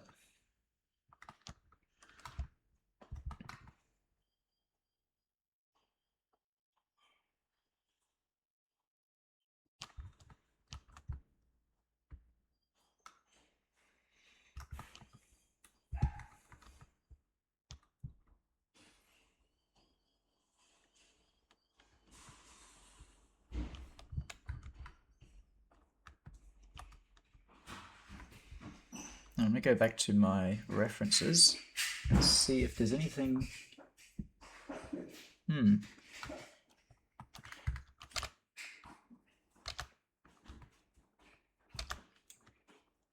So, yeah, I think. Hang on just a second.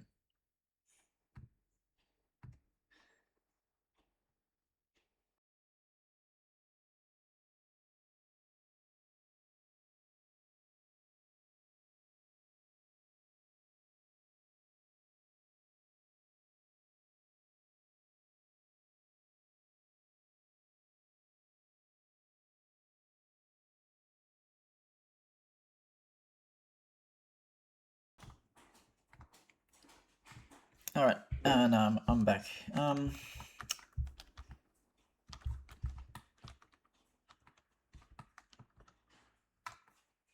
was going to put something on top, yeah. Let's see.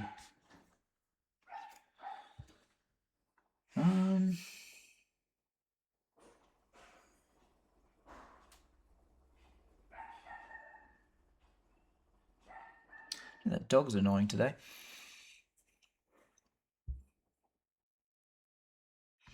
Various panel colors could be nice.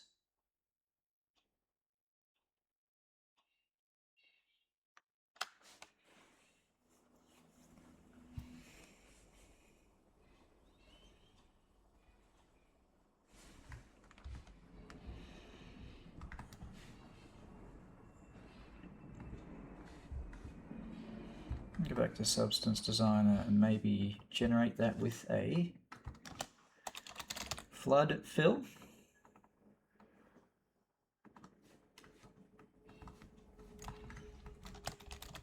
Flood fill to random grayscale. Yeah.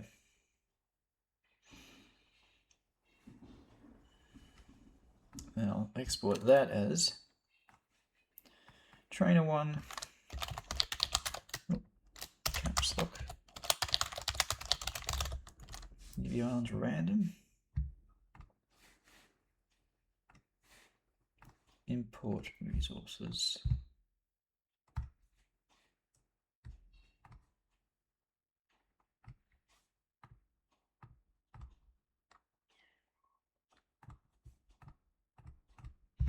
Okay, random.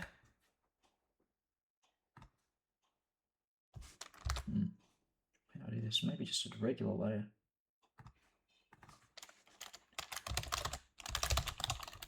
Random panel color, and that the base color will be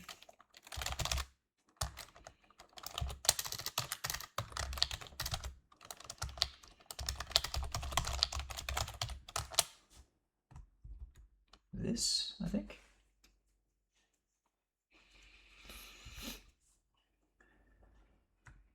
Random panel color.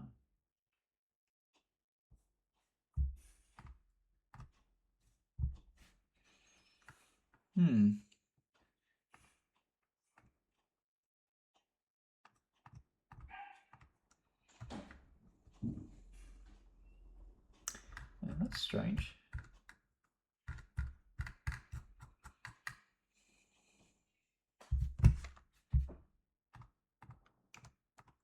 Not doing anything.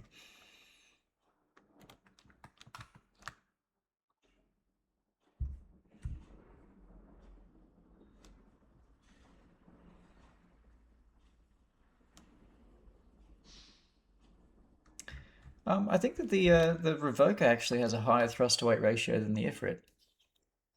Depends on what your fuel load is, though, and weapons.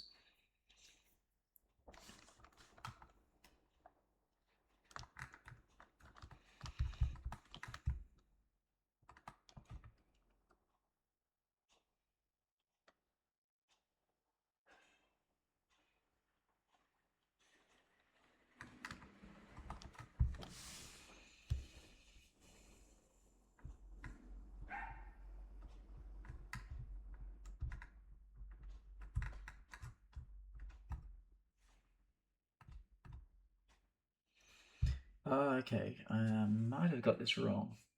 I should have had a fill layer, and then the base color can be, there we go, that's the random panels. And then obviously we turn that way down. We don't want that much randomness. I wonder if there's a better way of blending though. Can we go overlay? Why does that look so so dark?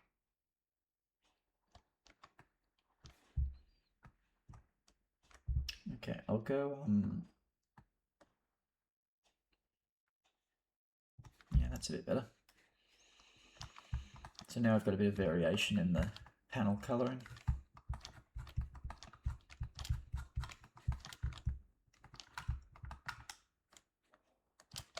And I haven't added any signs of wear or like thermal damage yet.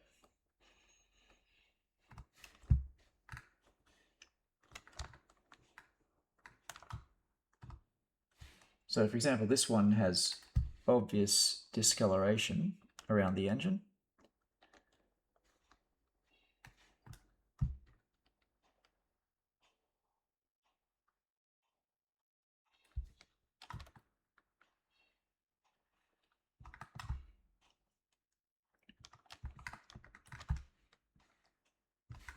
So I want to add a new layer called oxidation, and this can be, it's a fill layer, so I'll give it the steel rusty.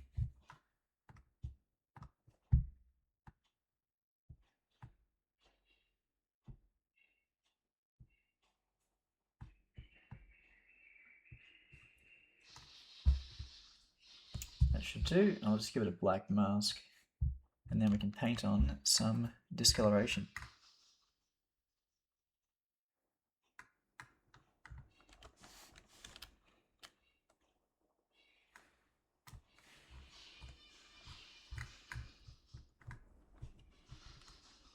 Now there's one that I like to use around here somewhere. It's like concrete dementia again. Car's concrete brush.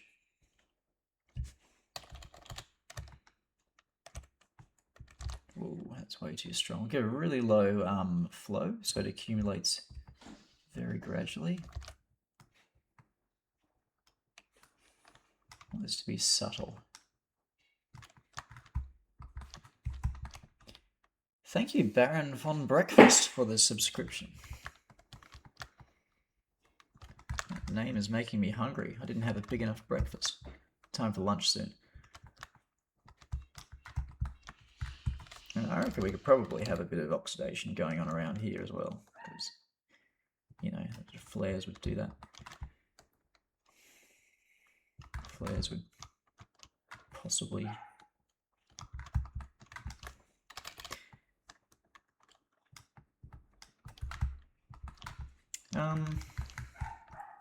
directly behind, actually that's cold air, the front nozzle, so probably not. But of course behind the engine, that is hot air, so I'd like to put a bit of oxidation there.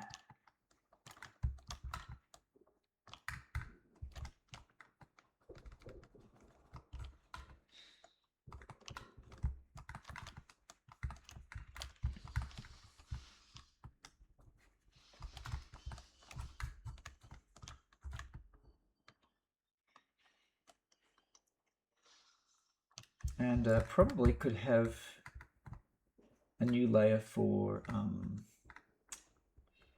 wait, where's the oxidation going? Ah, okay, I accidentally put that in paint. There we go. I'll do a new one called Soot. This one can be dark and also very rough. Okay. Add a black mask and we can paint on some soot in certain areas.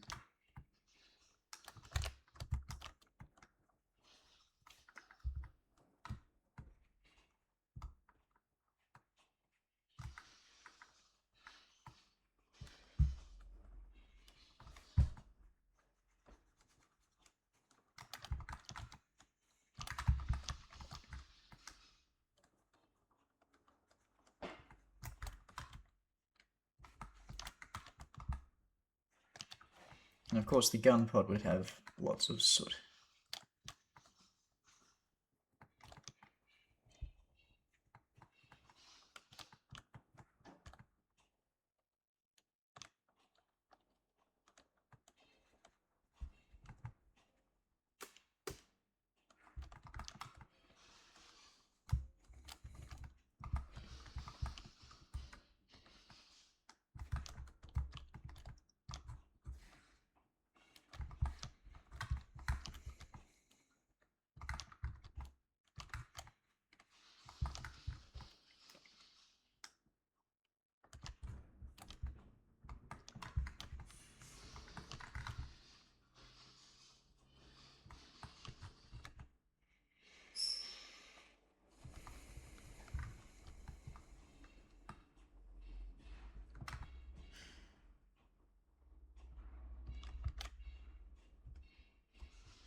At the moment, the cargo plane is not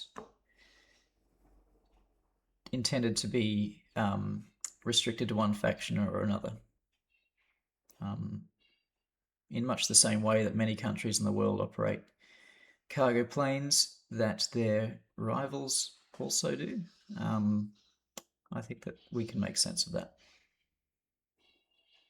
It's also not the sort of aircraft I want to make a counterpart to, at least not in the near term.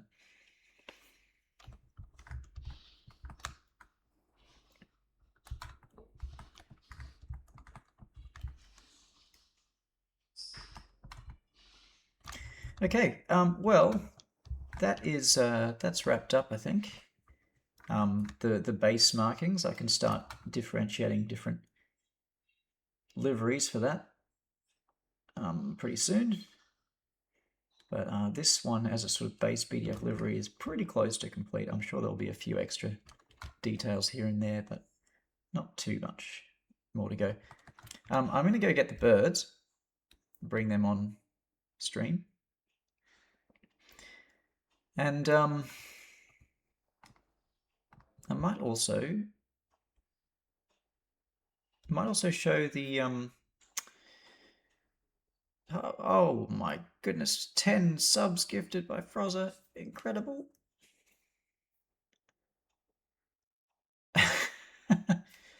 Amazing. Okay, thanks again, Frozza, for all of your support. A total of 116 gifts now from the channel, which is worth hundreds and hundreds of dollars. Insane.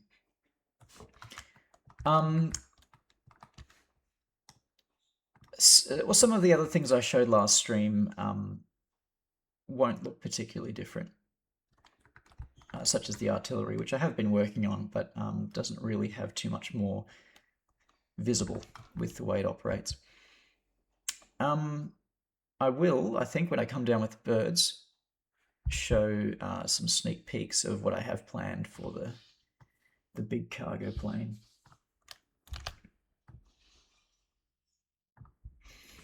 So anyway, I'll be right back with the with Opal and Midnight, and we'll have a look at the cargo plane.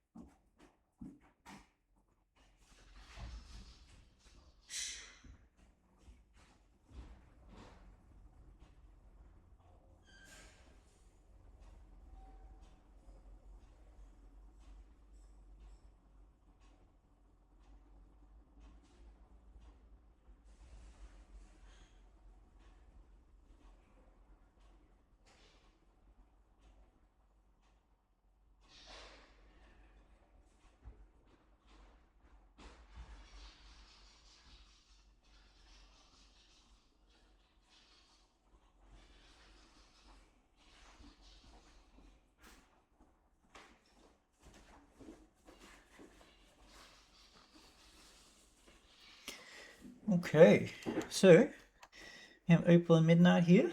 Say hi to everyone, Opal and Midnight. I think they're just going to chill for a bit.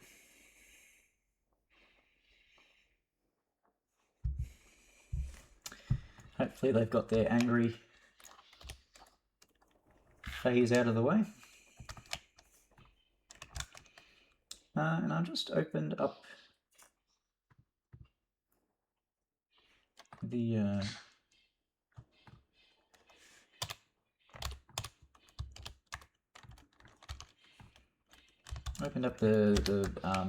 design file for a large cargo plane.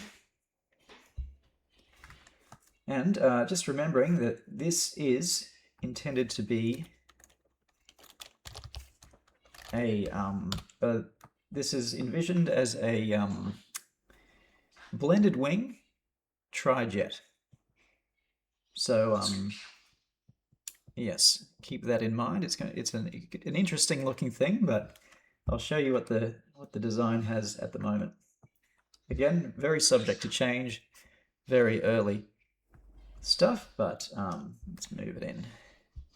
Here we go.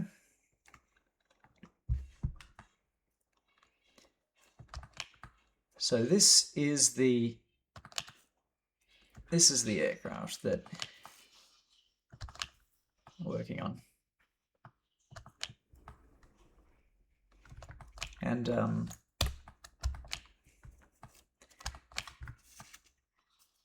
yeah, it's got a got a lot going on with it. So very large wingspan. We're talking 70-meter wingspan. Very large cargo bay with a 6-meter wide ramp. Total cargo bay width is about 9 meters, 20 meters long.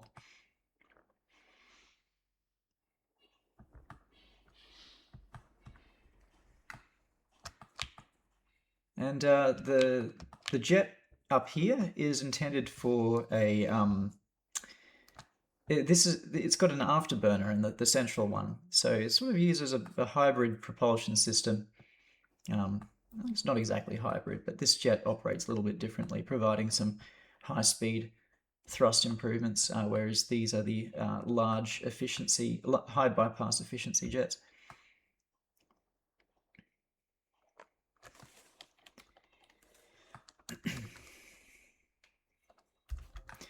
As for access to the cockpit, current plan is for a stairway to extend behind the front gear, and that would also be where crew would bail out of.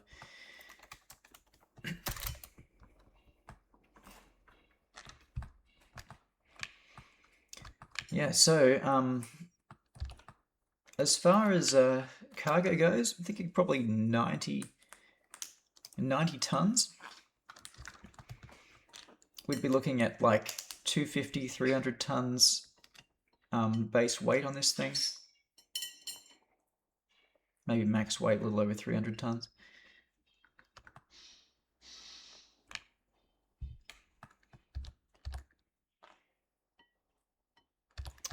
Yep, and probably capable of those things, Punk, once they are implemented, but no timeline on that currently.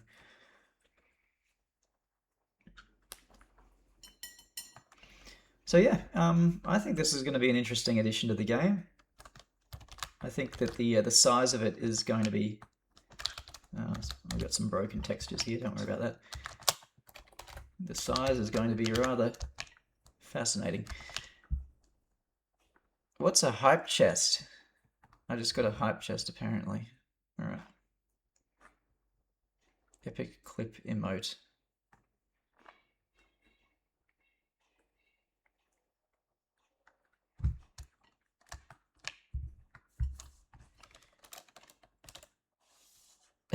Okay, thanks Twitch, very cool. I don't understand any of this.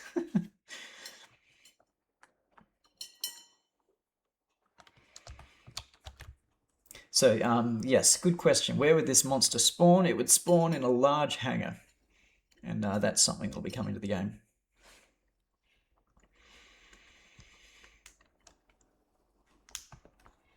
Yes, it could carry a spearhead. Probably not two. Spearheads are heavy. Spearheads are like 70 tons, aren't they?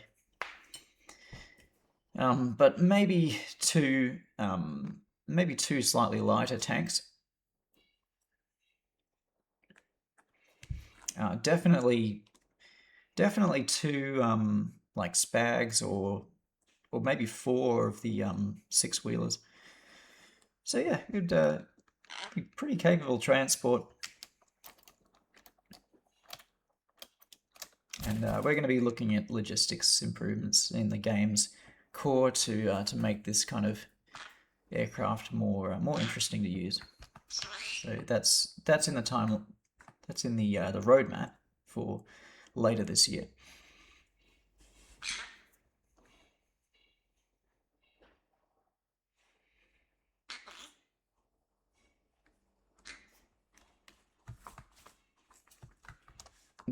So this is actually an idea for a laser turret. So I think it'd be nice if this had an option for lasing, or lasering things. I think that could be a fun thing to integrate. It has an afterburner if you wanted to do supersonic sprints. I think it could accomplish that via use of the third engine with afterburner.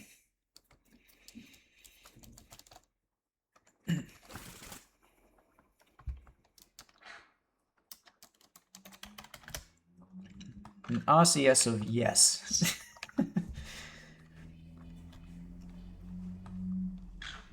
This would definitely be the largest RCS in the game. Well, I don't know, maybe similar to the Tarantula. I'm not sure how much bigger you can get than the Tarantula. Yeah, there's potential for all sorts of things. I think it's a pretty exciting aircraft.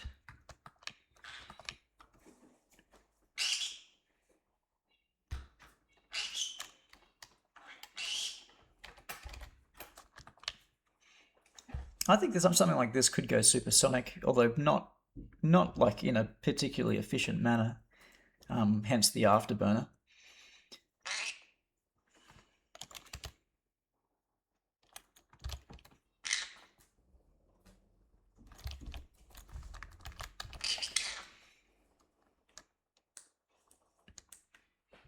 Yes, AWACS capabilities are planned for this.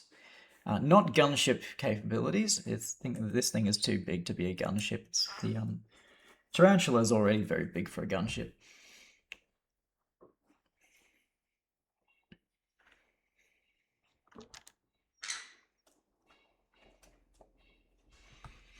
But I wouldn't rule out some surprise capabilities for this thing, including some combat capabilities. Not as a main, yeah, not as its primary role, but could be very fun. So anyway, that's just a little sneak peek of very early design work. This is still changing pretty frequently, but it's starting to resolve into something I'm fairly happy with, and I think it would be at home in the setting of nuclear option. So lots of work still to come, but I'm excited about where this is going.